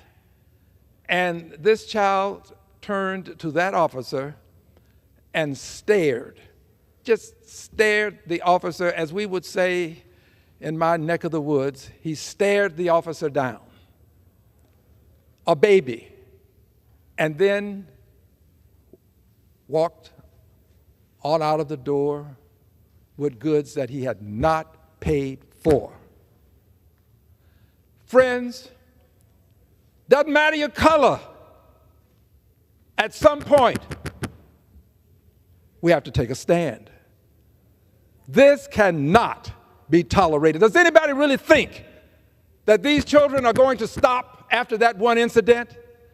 Does anybody really believe that they won't do things at some point in the future that will exceed petty theft? I'm only speculating. But my guess is that this can be the genesis of bad things to come. It has to be dealt with. We cannot allow people to take things that belong to other people with impunity. Doesn't matter the age. As a matter of fact, the younger the age gives me more concern than perhaps the older, because this is a point where children should be taught how to respect others and the property of others. And we now allow them to, with impunity, commit crimes. I'm calling this to our attention because I know what happens when people get hurt in the process of taking things. I know what happens. I know that there's going to be an allegation made if an officer should hurt somebody in the process. And I'm not saying that officers should. But at some point, we have to stop it. And you don't stop it by allowing it to continue. People cannot assume that they can just walk out of the store with the goods and not pay for them, especially children. And I've heard the many stories about how my son is a good boy. I was a judge before I came to Congress of a small claims court. I've heard the stories about how my son is a good boy, that he was with bad company. Well, that may be true. But good company or bad company, we have to teach our children to respect the property of others and to respect others. I'm bringing this to our attention because I have been told that this facility, this business place, may have to close its doors.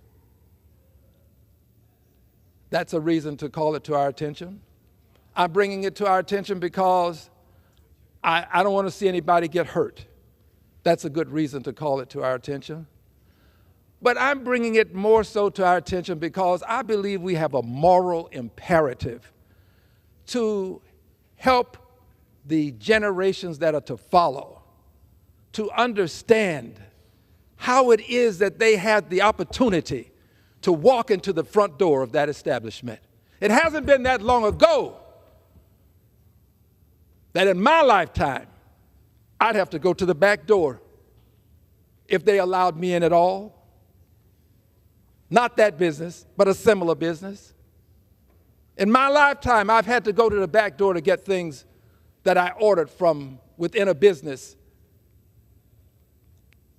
They have to understand that people have suffered so that they have these opportunities and privileges that they have, so that there's equality under the law for them, so that they're not treated as second-class citizens and prevented from going into business places, such that they're not searched before they go into business places, such that they're not followed up and down the aisles of business places. I have been followed in places when I was much younger, simply because of who I was. They have to understand that Rosa Parks didn't go to jail so that they could steal from other people with impunity. Dr. King didn't have a march on Washington for this. We've got to get them to understand how it is that they have these opportunities. And we're failing to do it. We're failing to do it as long as there's one child who does what I saw. Doesn't take 10, just one. Every child is important, and we've got to reach them all, or at least make every effort that we can. We have a moral imperative to do this. They've got to understand this history. They've got to understand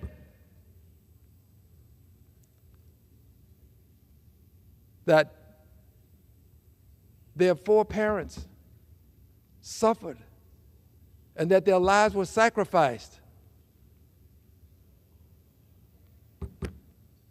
so that America could be the great country it is, and so that there would be a 13th Amendment, so that there would be 14th Amendment and a 15th Amendment, end slavery, get the right to vote, equality under the law. They've got to understand. And if we're not going to do it in schools, we'll have to do it in homes. I'd prefer to see it done everywhere, to be quite honest, so that everybody understands the history and the importance of knowing who you are and how it is that you have acquired this place in society that you currently hold. We're not there yet. There's still more work to be done. We have Slavery Remembrance Day coming up in August. August 20th is Slavery Remembrance Day. There will be other things associated with our history that we will do, but we cannot allow our young generation, the youngest among us, who can comprehend, to live a life without understanding the importance of knowing who they are. So I'm going to ask persons to please become a committee of one. If you know of a child that's doing this, take it upon yourself to talk to that family or to that child. I know that there are strange things and odd things happen. Sometimes people get hurt. But if you know the family, do what we had done when I was a much younger child. You committed an offense, everybody told your mother about it. Nobody would watch a child commit a crime and not go home and call around and find out whose child it was and make sure that it was reported. We cannot do this and know that it's happening and simply go on about our business. I rise today with a heavy heart. I normally would be speaking about another topic, but this was something that has haunted me since I saw it. And as a result, I had to say what I've said. I know that somebody has been offended, but I'm sorry if I did offend you. But this cannot go unnoticed, and it cannot go without a call for change.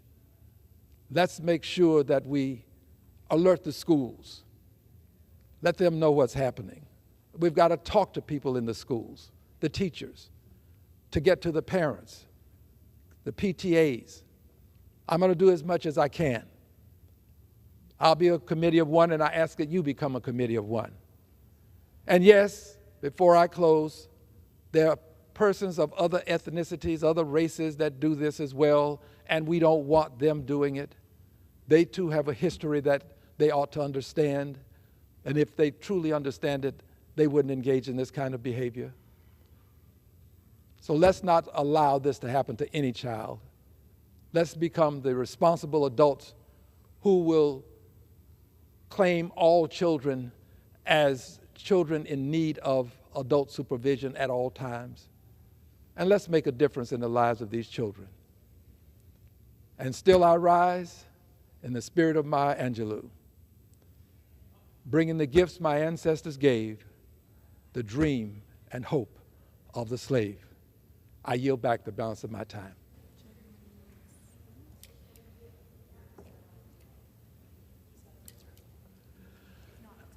Madam Speaker, may I claim additional time? The gentleman may reclaim his time. Thank you, Madam Speaker. Madam Speaker, moving to another topic. I am proud to announce that we are going to have our Slavery Remembrance Day event in Houston, Texas on August the 19th. That is a Saturday. And I'm proud to announce it because the Honorable Bishop William Barber will be the speaker. And last year, President Biden recognized this event and in so doing issued a press release. I say he recognized the event. He actually recognized slavery remembrance, the enslaved, remembering them. And we, by way of press release, and we had this event, and we had more than 1,000 people to show up. So we are telling folk as best as we can that there's limited seating, and only 1,000 will be allowed into the venue to hear this great message and to hear us explain the history of Africans in the United States of America and the significant role that they have played in the development of the country, the role that they have played in helping this country become the economic powerhouse that it is today.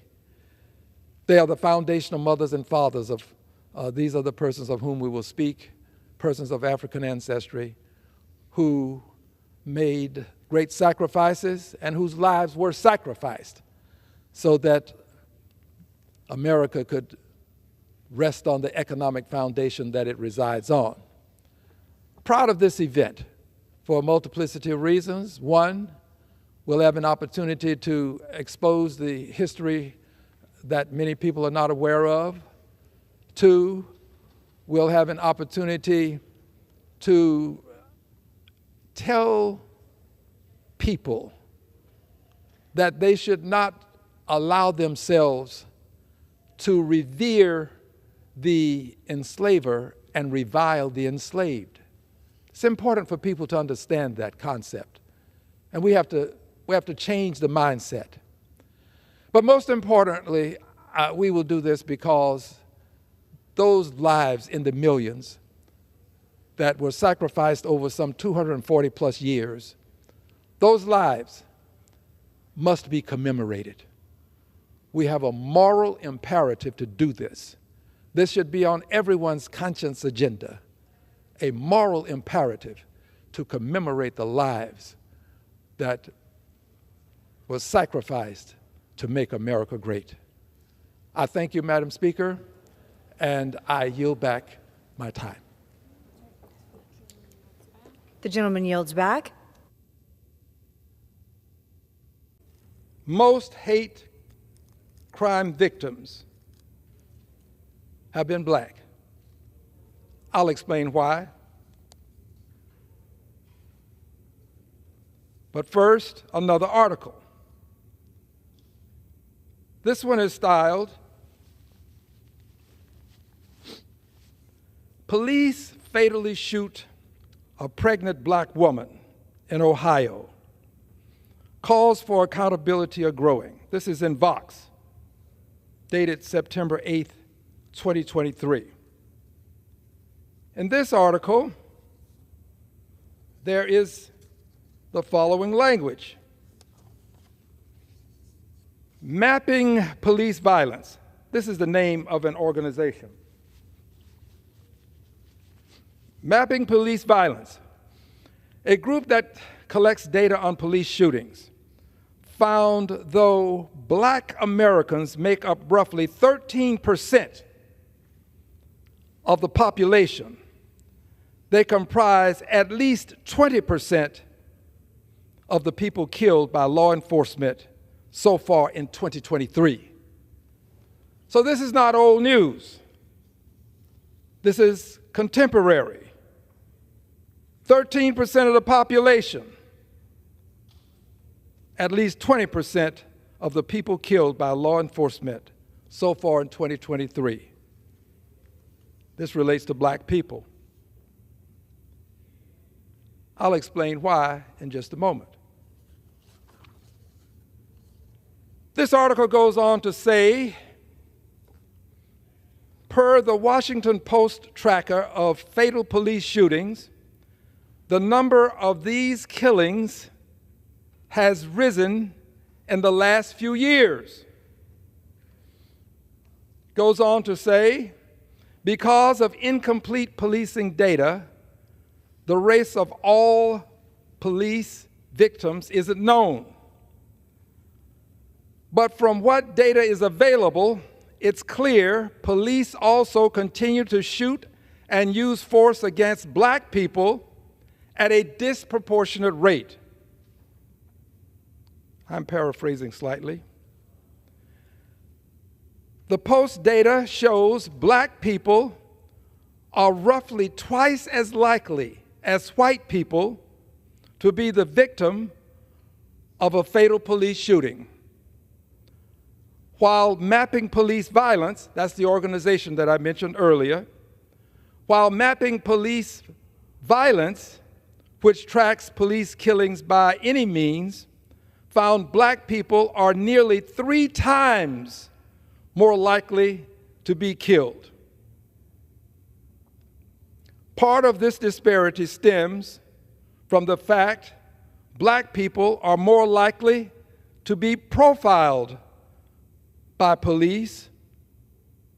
And then it goes on, for instance, black Americans are 20% more likely to get stopped for traffic stops than white people. Now we get to something meaningful and substantive. This article says, this is in Vox, there are a number of factors behind police violence and racial disparities. There are a number of factors behind police violence and racial disparities, including deep-seated systemic racism. Remember, this is from Vox, article dated September 8th, 2023. This is from Vox.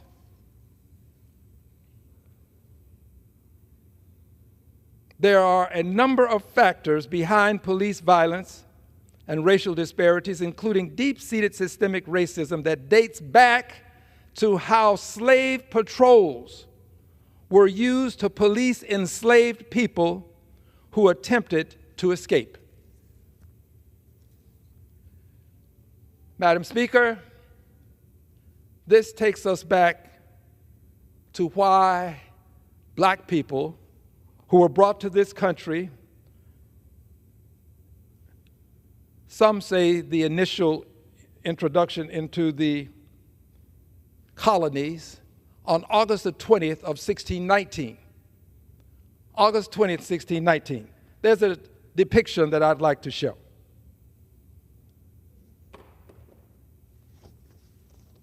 This represents the persons who were of African ancestry brought to this country August 20th, 1619, aboard this ship, the White Lion. And they were traded for goods. The colonies took the people of African ancestry, and they in turn accorded the persons who were aboard the White Lion goods. People traded for goods. August 20th, 1619.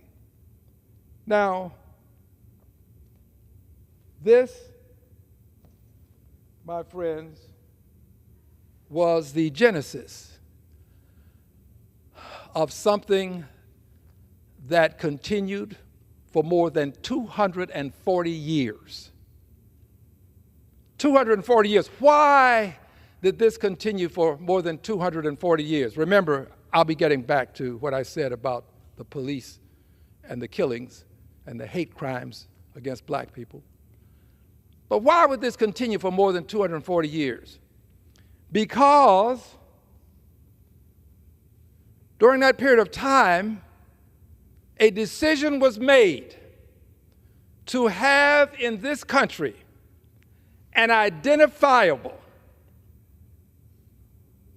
subservient, obsequious class of people. A class of people who would be identifiable. Black people are identifiable.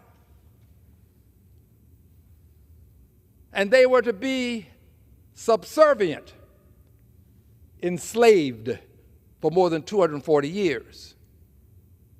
But it wasn't to end, it was to continue. For 240 years, people were enslaved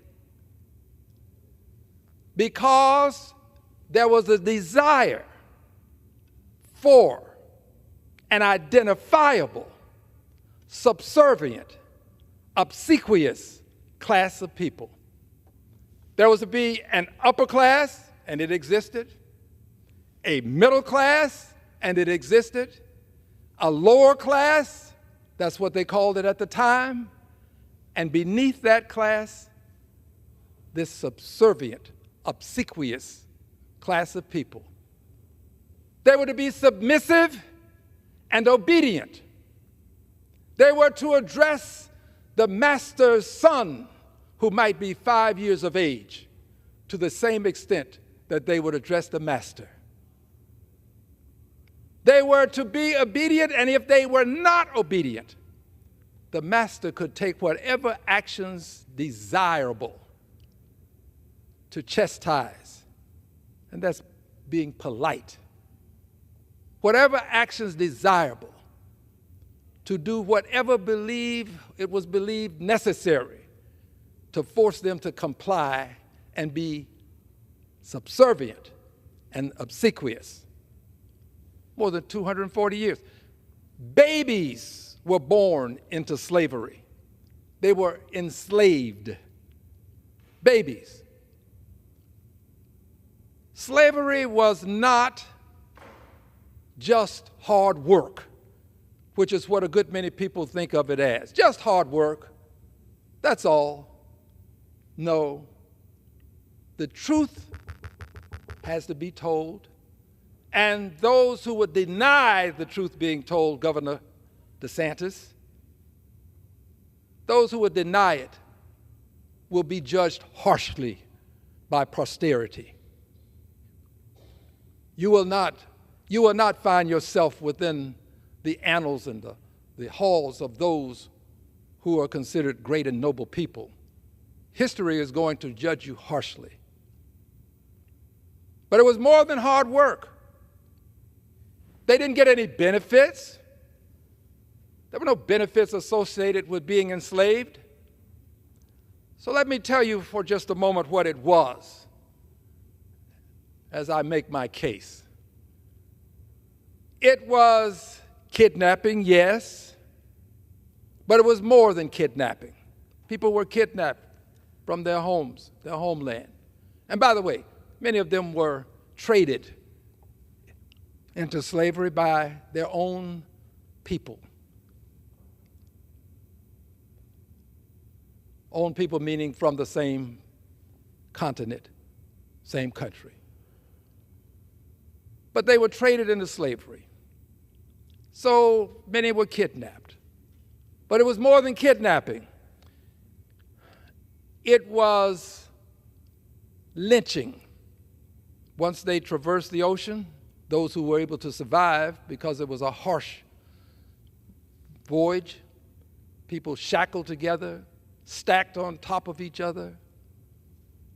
It was cruel and inhumane what they did. It dehumanized from the very moment that they were taken into captivity. So it was more than kidnapping. It was more than the brutality of having to suffer this transatlantic journey. It was lynching, because if you got out of line, you were lynched, or could be. Not all were, but you could be lynched, meaning literally taken out and rope thrown over some branch of a tree, some limb, branch, some part of it, other means of doing it as well, noose tied around your neck, and there you were to hang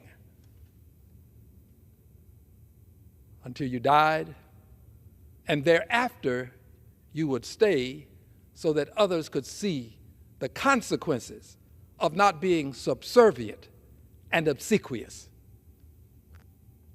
But it was more than kidnapping and the brutal transatlantic slave trip and the lynching that took place. It was also castration. Many men, enslaved human beings who were not subservient and obsequious, were literally castrated. Remember, these persons were the property of another human being. The property at that time under the laws that existed, not ever in the eyes of God. Property of another human being. Courts declared that these enslaved persons had no rights that a white person had to respect. It was more than the slave trade, meaning crossing the Atlantic, being kidnapped, lynched, castrated. It was also rape. But it wasn't just rape, and that there's no way to say just rape. But it wasn't rape in just where a person decides, I'm going to show you who's in charge. It was also done to destroy the manhood of the woman's significant other, because it could be done in his presence, to dehumanize him, to make him understand that he had to be subservient and obsequious. It was all of these and more, because it was also the separation of families at the auction block. Literally, Children could be sold and go to one master. Mother goes to another. Father could conceivably go to another. It was the dehumanization of human beings. By definition, that's what dehumanization is. But they were dehumanized. They had to be reduced to something less than a human being so that the rest of society could say, well, it's okay. These are not human beings. We wouldn't treat a human being this way. So they were something less than human beings. And they were to be subservient and obsequious. This, my friends, is what has been called, and I agree, one of the greatest crimes ever committed against humanity. Crime against humanity. And it continued for more than 240 years. And not only did it continue for 240 years, it then metamorphosed into convict leasing for another almost 100 years.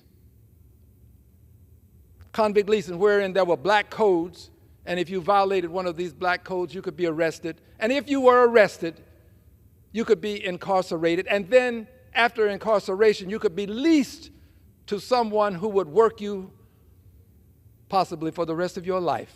So you were back into slavery by another name. Convict leasing, but there was also lawful segregation.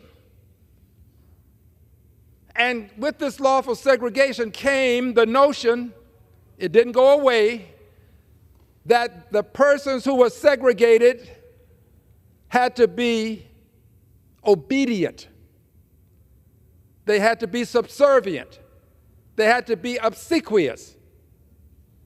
There was still the belief that didn't end with the ending of slavery, the passage of the 13th Amendment, which actually ended slavery in this country. Of course, we had the Emancipation Proclamation. I understand this. But it was the 13th Amendment that lawfully said, you can't do this. But it didn't, the ending of slavery did not end the mentality that had been inculcated in society. Society now, remember, had been corrupted with this mentality. And this was passed on through the generations. That these people who came, who were brought here to be this permanent, subservient, obsequious class, some would say underclass, class. It didn't end with them being extricated from slavery by way of the 13th Amendment. It was still within society. It had been baked into society. And even to this day, it still resides in society to a certain extent. Not to the same extent, but to a certain extent. But it was in my lifetime,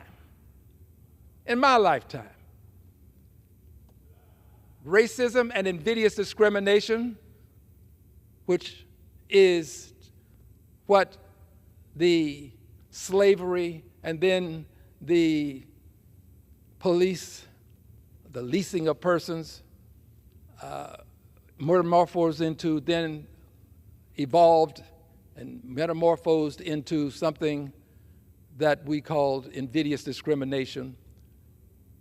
Racism didn't go away with the passage of the 13th Amendment. White supremacy didn't go away. To have this subservient class, you had to have a superior class if you're going to have an inferior class. It didn't go away. In fact, in my lifetime,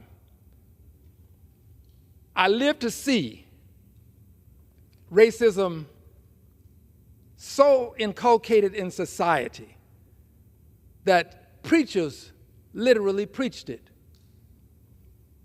Teachers taught it. Police officers policed it. Judges adjudicated it. In my lifetime, it was pervasive then, and then it was pervasive in such a way as to be visible. It is less visible now, but it still exists. This notion that black people should be subservient and obsequious. It still exists. It exists to the extent that black men cannot talk to police officers the same way white men can. I know. They cannot. And this is why parents have this, what they call, talk with their children if they have black sons.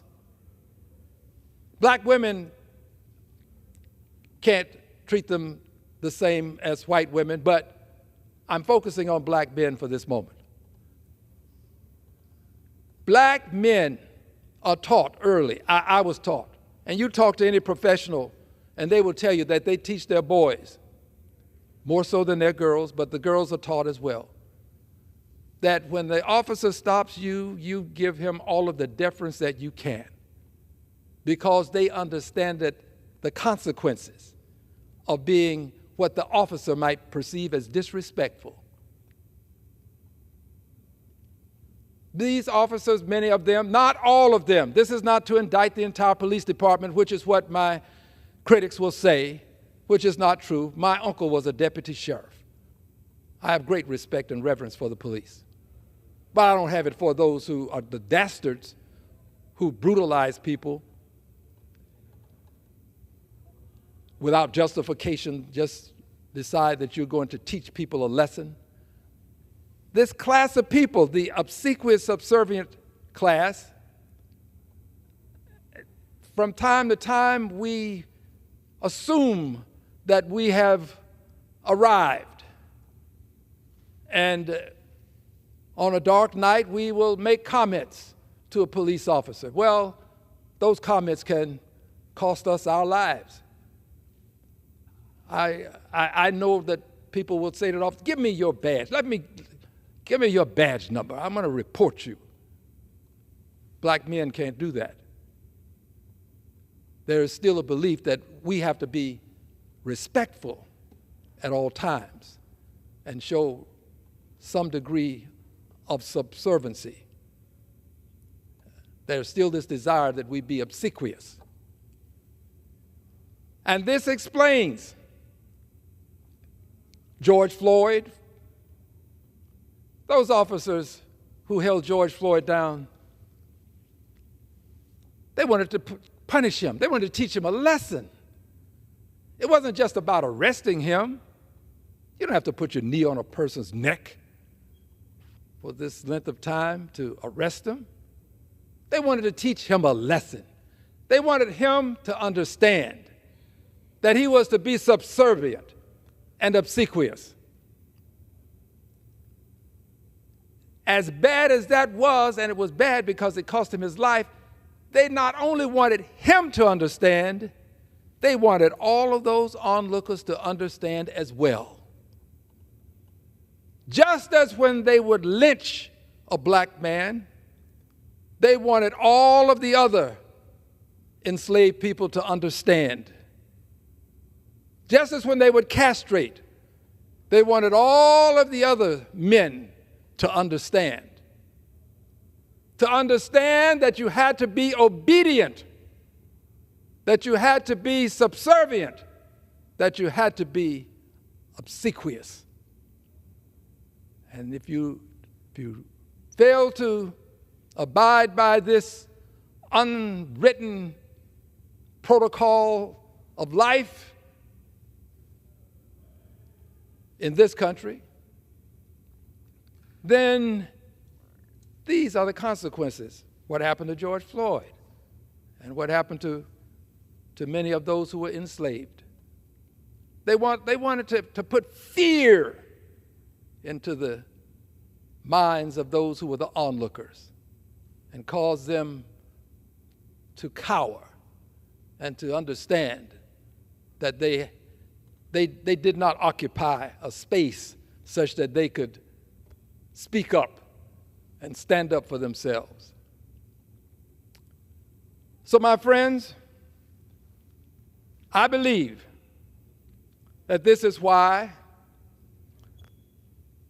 for 240 years we had persons enslaved, plus 240 years plus, but to this day they have not been respected. They have been disrespected. They have been disrespected. The proof is readily available. We in this country revere the enslavers and revile the enslaved. We revere the Confederate soldiers who fought to keep them enslaved. And we revile the people that were being enslaved. We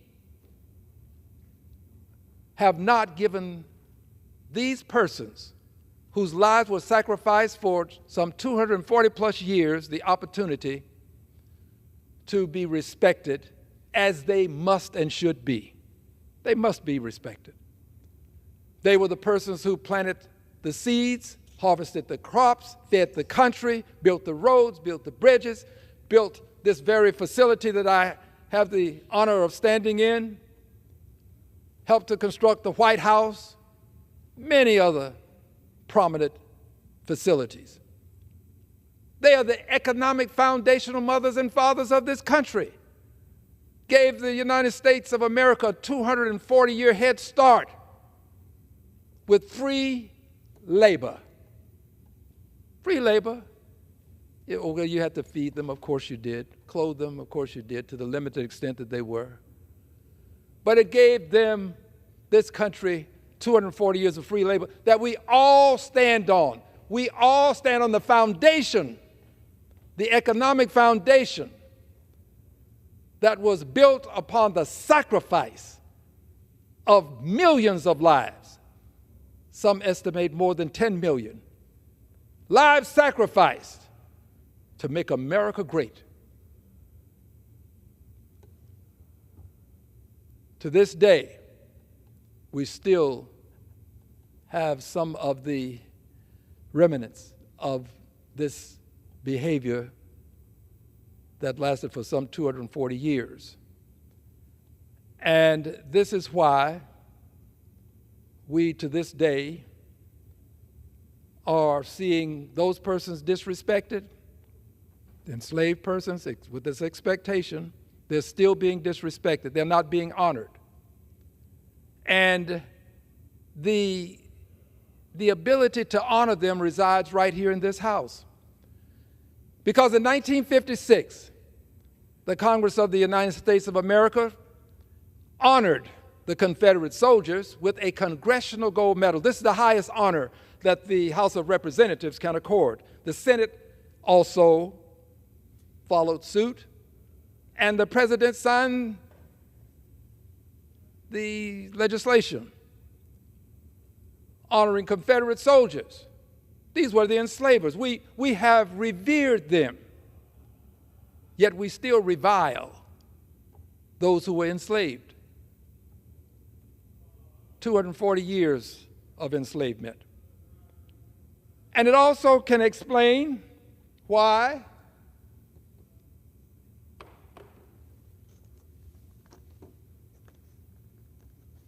this building is a symbol of national shame. This is the Russell Senate Office Building. For edification purposes, that means that this building is where senators have space. The Russell Senate Office Building, a symbol of national shame.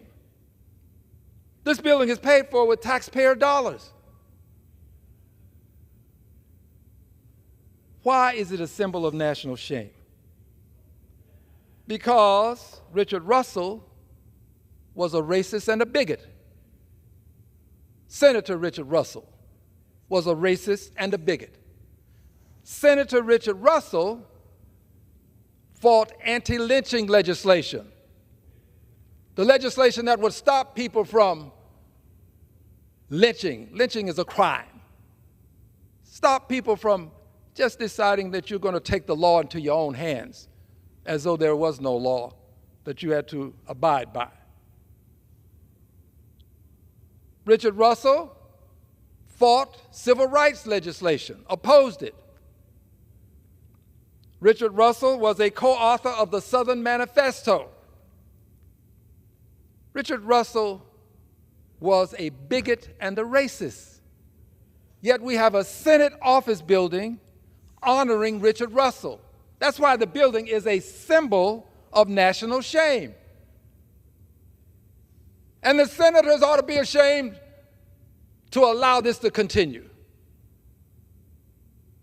They ought to be ashamed of themselves. Senate office building paid for with taxpayers' dollars, named after a person who was a racist. Well, why? Here's what some have said. We don't change the name until we can acquire another name. And they can't agree on another name. That, my friend, is a facade. That's just a way of avoiding having to deal with the reality of the facts that make this a symbol of national shame. A poor excuse. Senators ought to be ashamed. They ought to be ashamed to even say this. Because here's what they can do, and I have a resolution asking them to do this. They can let the building revert back to the name that it had before it was the Russell Senate Office Building. And that name was the old Senate Office Building. Let it revert back to this name.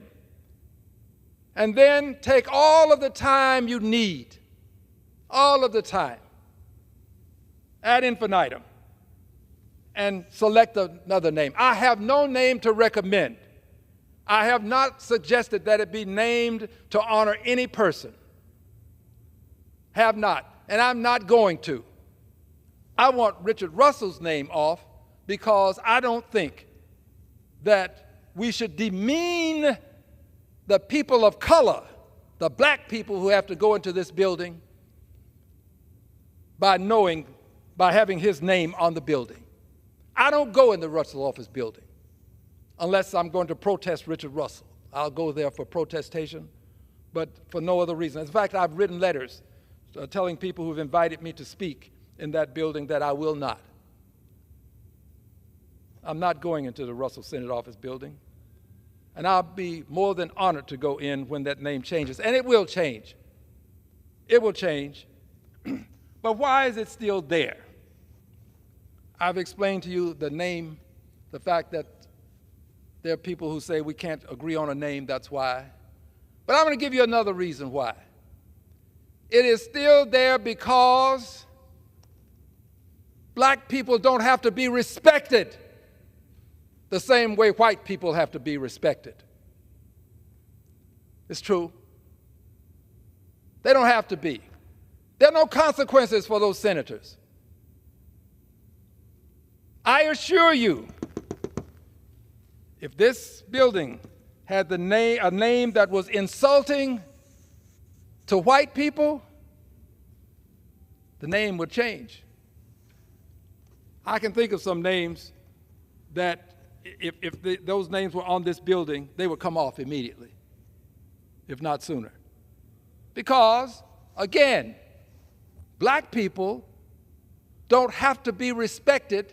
This is what's inculcated within the minds of many, not all, but many people in this country.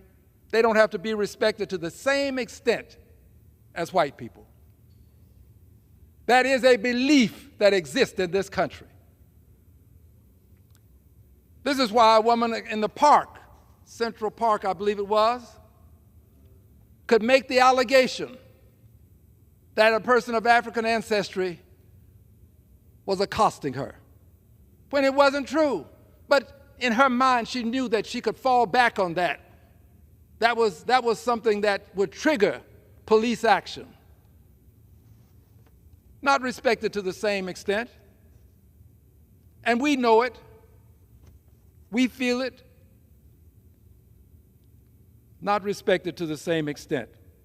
So, senators, they know there are no consequences. Why remove the names? What are black people going to do? What can Al Green do other than come to the floor and denounce this with facts? What can he do other than this? No consequences. We're not going to lose any election because we're working in a building that's named after a racist. There are no consequences because black people are not respected to the same extent as white people, because there is a belief still inculcated in this society that black people ought to be subservient and obsequious. Not by all. All people don't believe this. Not all people. But a good many do. And a good many of them wear badges and carry guns. And a good many of them have raised their right hands and been sworn to uphold the Constitution, serve in the Senate of the United States of America. A symbol of national shame, the Russell Senate Office Building. This is why we have a request for the Congressional Gold Medal for African Americans who were enslaved. I believe that if this Congress, well, if a Congress in 1956 can accord a Congressional Gold Medal to the Confederate soldiers who were the enslavers, surely we can do it for the enslaved. Surely we can. But they don't have to. They don't have to. What are the consequences of doing the righteous thing, not the right thing, the righteous thing? What are the consequences? I would hope that there are no consequences for doing the righteous thing, but for not doing the righteous thing, there are no consequences. There are no consequences for deciding that there will not be a Congressional Gold Medal given to people who were enslaved for 240 years, who are the economic foundational mothers and fathers of this country, whose lives were sacrificed to make America great. There are no consequences. We don't have to do it. Not much will be said about it, but there is this conscious agenda that I put forth, and on this agenda, the conscience agenda, there is the awarding of the Congressional Gold Medal. There is the inculcating the date August the 20th annually as Slavery Remembrance Day. There is the removal of the name Richard Russell from the Russell Senate Office Building. But there's also something else. The enacting the Securities and Exchange Atonement Act. This legislation would require the insurance companies that insured people who were enslaved, insured them so that the master, the owner, could receive some compensation when or if the enslaved person died for certain reasons. Those insurance companies have to atone. They've admitted that they've done it through their predecessor institutions. They've done it. And then the banks. I was the chairperson of the Subcommittee on Oversight and Investigations for Financial Services. The big banks came before us. There was an acknowledgement indicating that they knew of their predecessor institutions being engaged in the process of helping persons to buy and sell enslaved people, people who had been dehumanized. They did it. And I asked them the question, do you think you've done enough to atone? The answer was no, they didn't think they had. But they haven't given us reason to believe that they will. So this legislation will help them to move toward atonement. But there's more than this. There is a need for a Department of Reconciliation to deal with the transgressions our nation has engaged in over the centuries. A Department of Reconciliation, not just for the enslaved, but for them, of course, but not only for them. But a Department of Reconciliation to deal with the many other transgressions. We hold ourselves out to be the bearers of the torch of liberty. We hold ourselves out to be people who pledge allegiance and want liberty and justice for all, to a flag that symbolizes our desire for liberty and justice for all. We hold ourselves out to be the people who believe that all persons were created equal and endowed by their Creator with certain unalienable rights, among them life, liberty, and the pursuit of happiness. We can't do this with the credibility that should be a natural corollary of holding ourselves out as such without having reconciliation. Reconciliation has to come to America. I love my country. I salute the flag. I say the Pledge of Allegiance. I sing the national anthem. So this is not a person who hates the country. By the way, I should love it. My ancestors are the ones who made it great. They're the ones whose lives were sacrificed so that America could be great. Yes, I love what they've done. I love other people in the country too. My religion requires that I love everybody. Doesn't require me to like everybody. So I love it. But this Department of Reconciliation would help us to achieve what we claim we represent. This Department of Reconciliation would have Secretary of Reconciliation, just as the Labor Department has a Secretary of Labor, and the Commerce Department has a Secretary of Commerce. This person would report to the President just as these other secretaries report to the President. And this person would have a budget. This department would, just as other departments have a budget. I've suggested that it be linked to the Defense Department's budget, to some portion of it, so that it would always be funded. Not money to come from the Defense Department, but a percentage that would relate to what the Defense Department's budget is. Because the Defense Department is always going to be funded, notwithstanding current circumstances where we have difficulties arriving at agreements. We're going to fund the Defense Department. Make no mistake about it. So this department would be funded. And it would deal with all forms of invidious discrimination.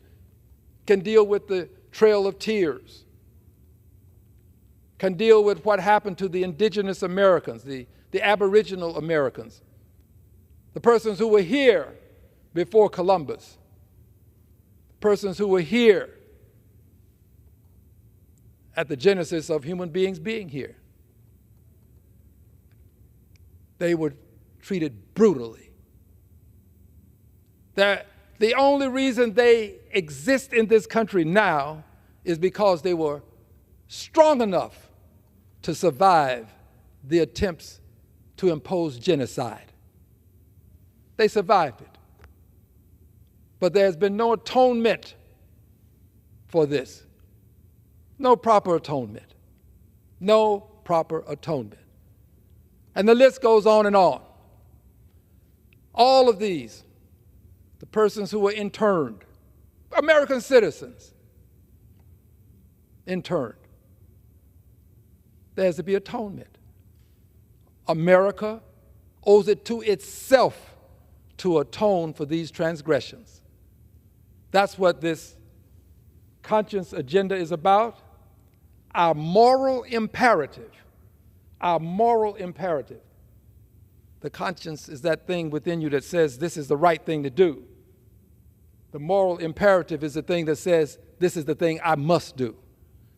So we have the conscious agenda, our moral imperative, to do the righteous thing, to inculcate August the 20th as Slavery Remembrance Day. In Houston, Texas, we had a Slavery Remembrance Day event. I had the opportunity to present legislation and talk about it, and we had over 1,000 people to attend. This month, I was at Georgetown University where a Slavery Remembrance event took place. The students there were the sponsors, did an outstanding job. We've had a Slavery Remembrance event in other places, and there are now calls for from additional institutions to have Slavery Remembrance events. So I look forward to inculcating August 20th as the annual day for remembrance of those who were enslaved.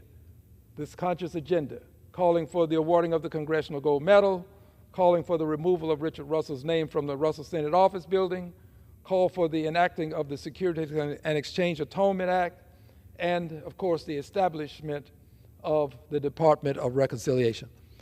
All things that are doable, all things that I hope to see done in my lifetime, but if not, I believe they can be done. I believe that one lifetime may not be enough, but I do believe that in somebody's lifetime we have to have the genesis of all of this. And to be the progenitor of it is in no way insulting to me. And I close now with what I have on my letterhead. After I sign my name, right under my name on my letterhead we type in Congressman Al Green, 9th Congressional District of Texas. And then right under that, you will see the words, Scion. Scion is a way of saying descendant, but it has nobility associated with it. The words Scion of the enslaved people whose lives were sacrificed to make America great. And still I rise, to quote Maya Angelou, bringing the gift my ancestors gave, the dream and hope of, I will paraphrase and say, the enslaved. And still I rise. Madam Speaker, I yield back the balance of my time. The gentleman yields back. Under the